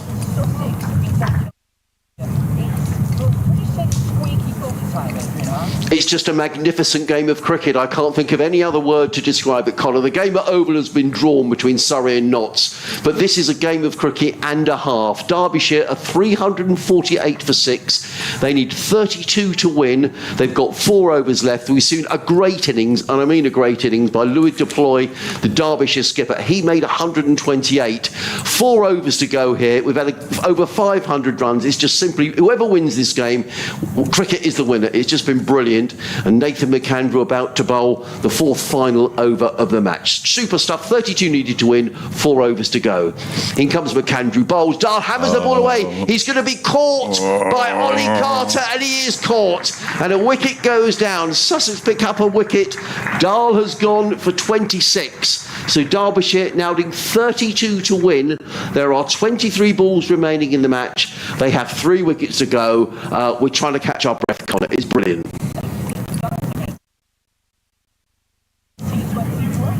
Oh.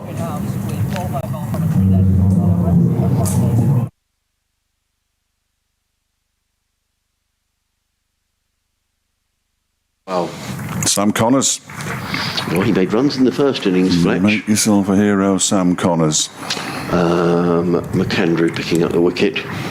26 off 24 deliveries. Just the 3 fours for Alej Dahl. Terrific runner between the wickets, and they still need 32 to win. Keep going for it?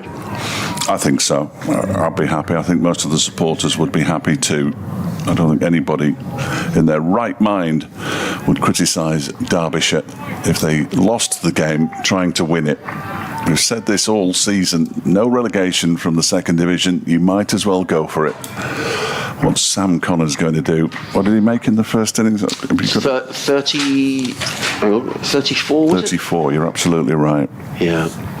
So we've had today, Fletch, I'm going to try and add these runs up in a moment. Am I on commentary? Yes. If you want. 300. I'm just watching the game of cricket here. 300. It's remarkable. 191. We've had 539 runs today. Good grief. McAndrew runs in down the hill, bowls to Collins, hits the pads, rolls down towards fine leg. They've taken one, that's all they'll take. Carvelos comes into field, so a wicket and a leg by. 32, that's going to go to 31. Sure, yeah. It was 30. It was 30. It is. Yeah, it's 31 off 22 now. There we are, 349 for 7. 31 off 22 balls. Alex Thompson may be holding the key. Nathan McAndrew waits the field widely spread. McAndrew on his way. The sun sweeps across the ground. McAndrew in bowls. Slower delivery played away by Thompson. He's taken one. I think that's all they're going to take. Yes, indeed it is. Out to deep extra cover. Sussex have got plenty of men back on the fence. 30 needed to win. Thompson goes to 10. 30 needed in 21 balls. Nick Hartson, who was planning on being here at Hove but couldn't come, was just sent me a message saying how gutted he is that he couldn't make it. Absolutely, Nick. We were sitting on the edge of that seat. Probably could do with a boundary. That's here. where I am. As Connors waits, McAndrew in bowls. Connors is forward, plays it onto the onside. They've taken one. They might think about two here, you know, but it's onto the leg side. It's relatively short boundary, and Daniel Ibrahim is very quickly in. It's still a single though. 29 needed to win off 19 balls.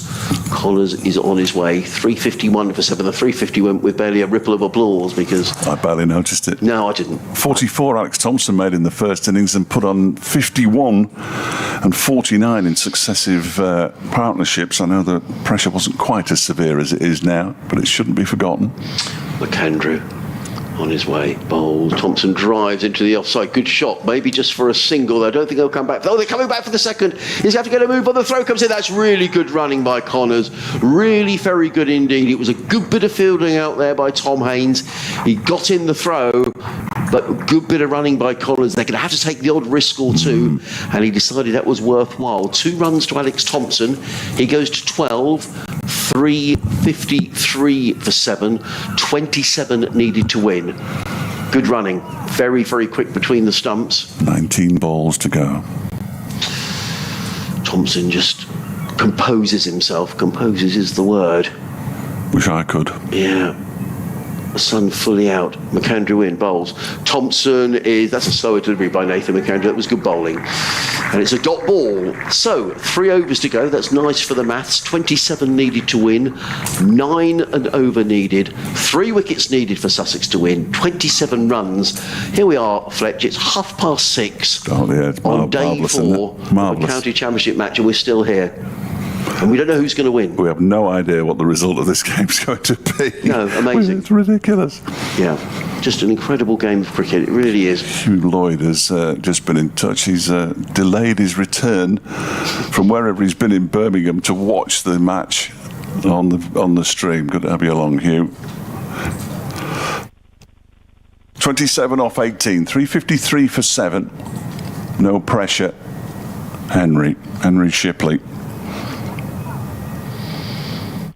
He's going to bowl the penultimate over from this end.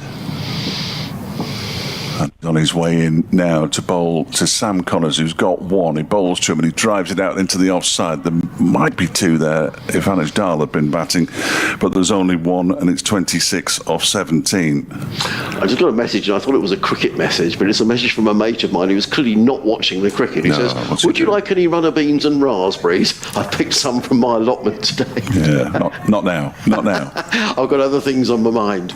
26 runs required, 17 deliveries of the match remain. And goes Shipley and bowls, strikes the pad, goes out into the leg side. Now there might be two here. The wicket keeper's away, and Connors says no. I thought there was two. Alex Thompson was keen on two. It was definitely Sam Connors who put his hand out and said no. He said no, and it's all right, Tom. I'll take this from here.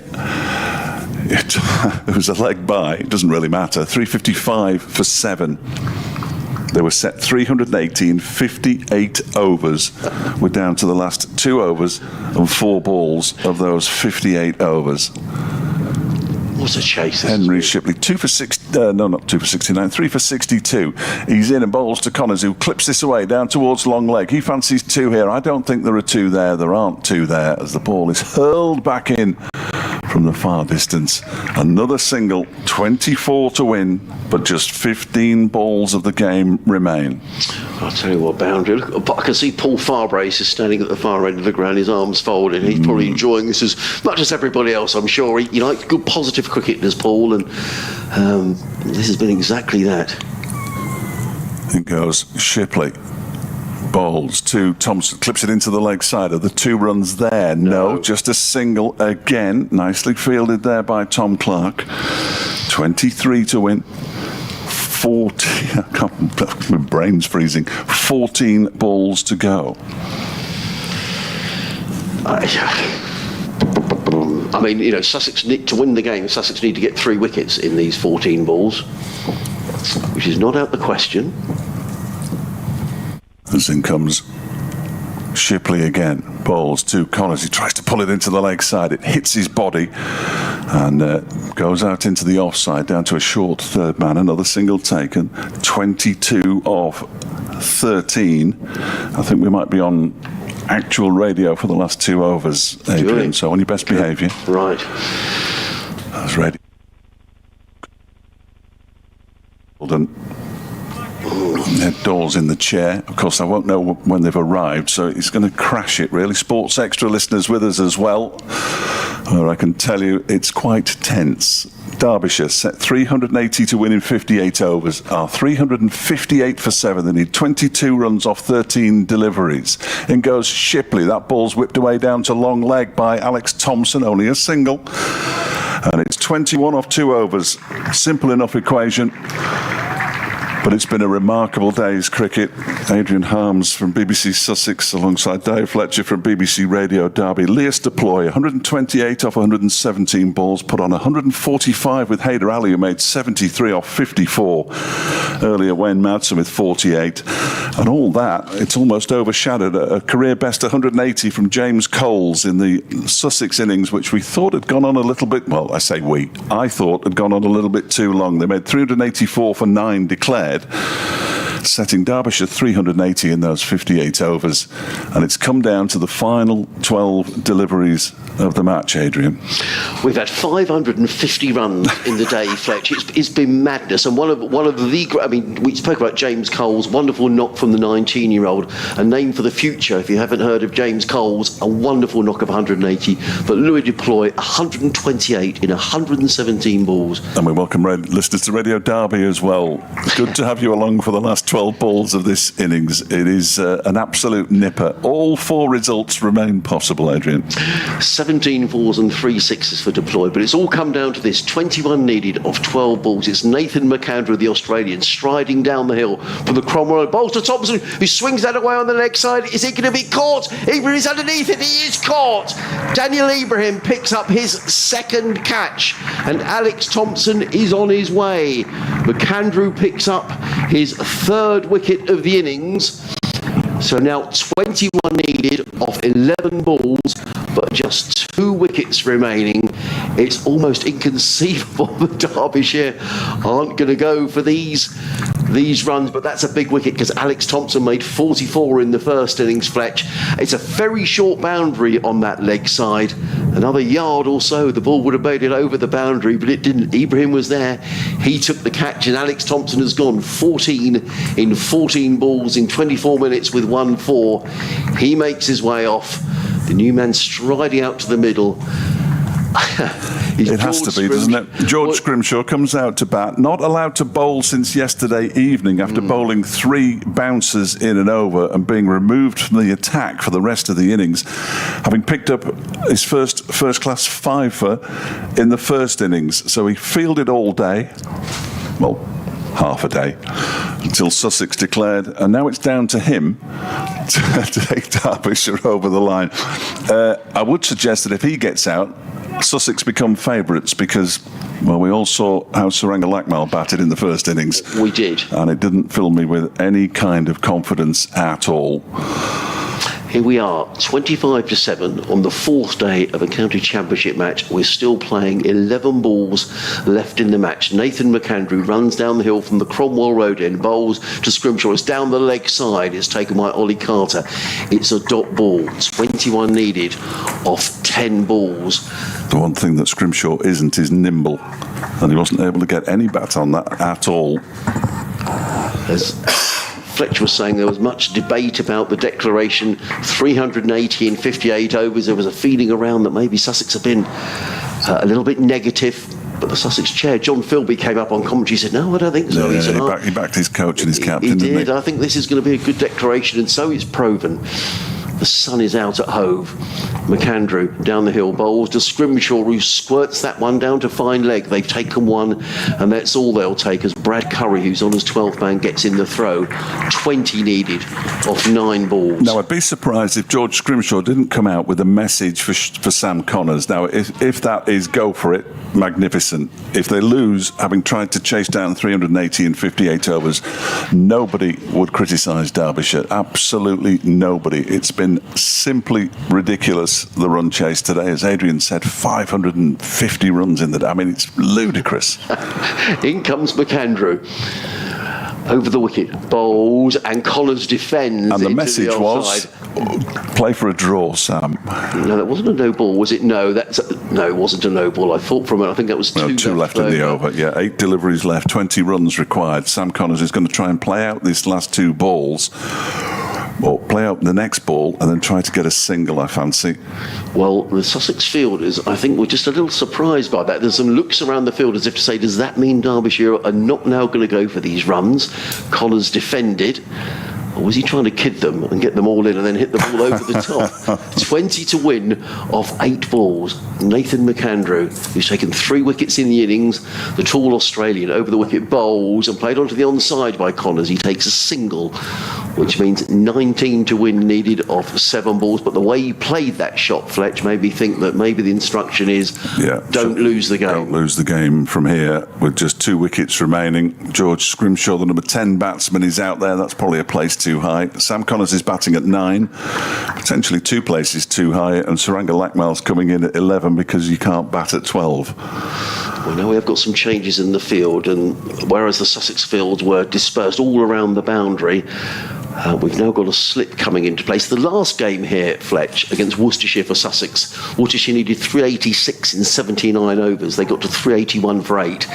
So it's another thriller. Yeah. There's been some terrific games in the county championship this week and throughout the season. It's actually a leg slip that's in place, which is interesting. McAndrew wants another change in the field. He's bringing up his deep mid-wicket to an orthodox I don't think George is going to hit him over there, is he? Really, in all honesty, I don't think he's going to hit him anywhere.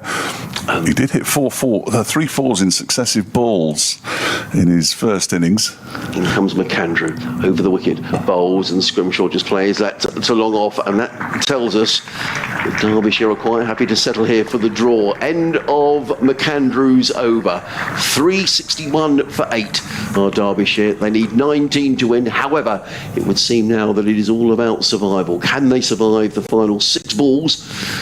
and they will draw this game. But it's been a wonderful game of cricket, and what an innings from Lewis Deploy. 128, 117 balls, 17 balls, 3 sixes. It was an innings of just the highest class. One of those sixes is actually still going up. I went over the Spenkarma Pavilion and all the way down the coast to Horsham that way.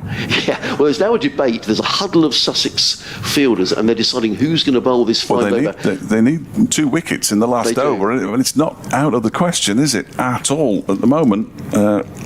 Henry Shipley is removing his cap. He seems ready to bowl. Perhaps it was where the field is. Do we want fielders all round the bat? If we put fielders all round the bat and he hits a couple to the boundary, then it's a different game once again. 19 off 6, 3 a ball gets us to scores level. You get more points for that, I think, don't you? We used to.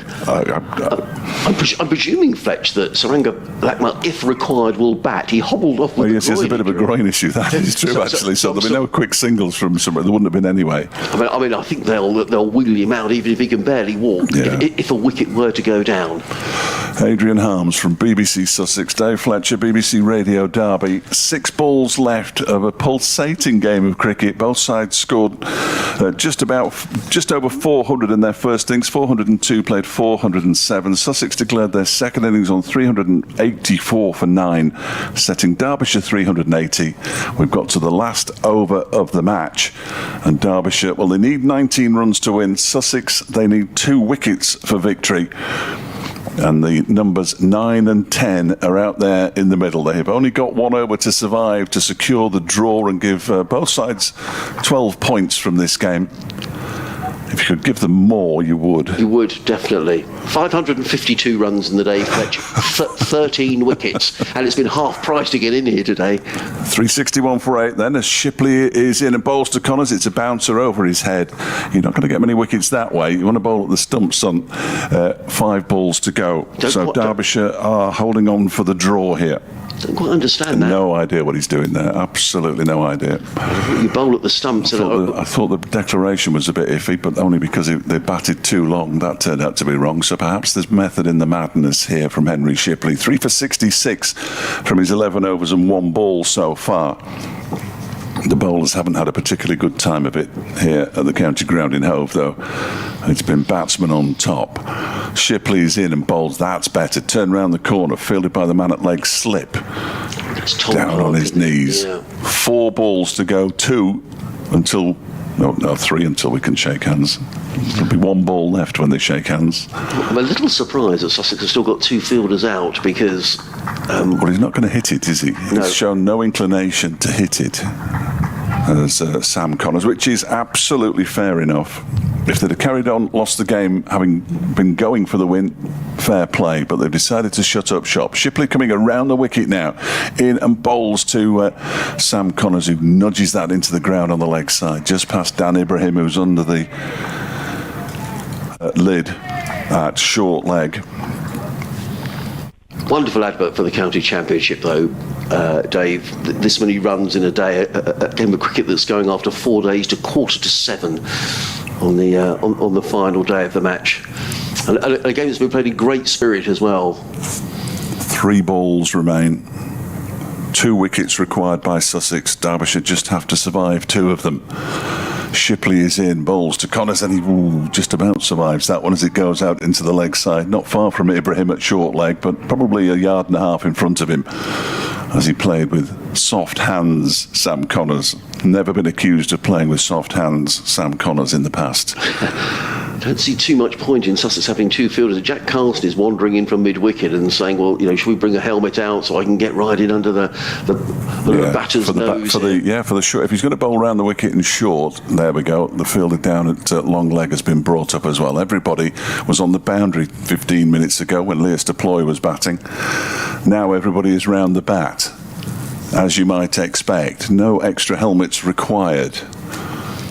I'm surprised they didn't do this from the first ball of the over, to be honest. Now, the umpire is saying... I think he's saying get on with it. Right. If the last hour started at 5:20. If Derbyshire survive this delivery, the game ends in a draw. Connors ducks underneath the short delivery, and that will be that. The umpires are moving towards the stumps, and I think they're thinking about shaking hands. Are they yet? Helmets are being removed. Derbyshire have survived a handshake between Sam Connors and Dan Ibrahim. Derbyshire finish on 361 for 8, 19 short of what would have been a remarkable and indeed record-breaking delivery. Sam Connors unbeaten on 5, George Scrimshaw on 1. It was all about Leas Deploy, it was all about Haider Ali, but this game at Hove ends in a draw. What a game of cricket, Fletch. Both sides take 12 points from the game, handshakes all round. In the end, there was a sense of anticlimax, wasn't there? But, really, after such a super game of cricket, the innings from Deploy, we all wondered about the declaration. Had Sussex been a little bit too negative, the way Deploy was going, it seems as if maybe they'd been over generous. But it was a terrific innings. 128, and we shouldn't forget Haider Ali either. 73 in just 54 balls, 7 fours and 4 sixes. That was tremendous as well. Fletch, it really was. So Derbyshire still yet to win a game in the county championship this season. When you see them play like this, you wonder how on earth that has happened. Sussex with just the one win, but 12 points apiece. So I guess the thing you can say, Fletch, it's right that they both come out with the same amount of points. Yeah, no, absolutely. It's not enough points to take Derbyshire off the foot of the table. They'll move up to 63 points, 2 behind Gloucestershire, who've played a game more. For Sussex, the 12 points will take them up to 106, which is still just behind Leicestershire. Is that right? Well, I guess Leicestershire drew down at and would have picked up some bowling points down at Cardiff this week. Yeah, true. Adrian, it's been an absolute pleasure as always. I've got to nip next door again now and go through it all again with Ed Dawes. Thank you, Fletch. I've thoroughly enjoyed the 4 days down here. And it's great to have you. You're always good company, Fletch. So thank you very much. Thank you, everybody who's listened.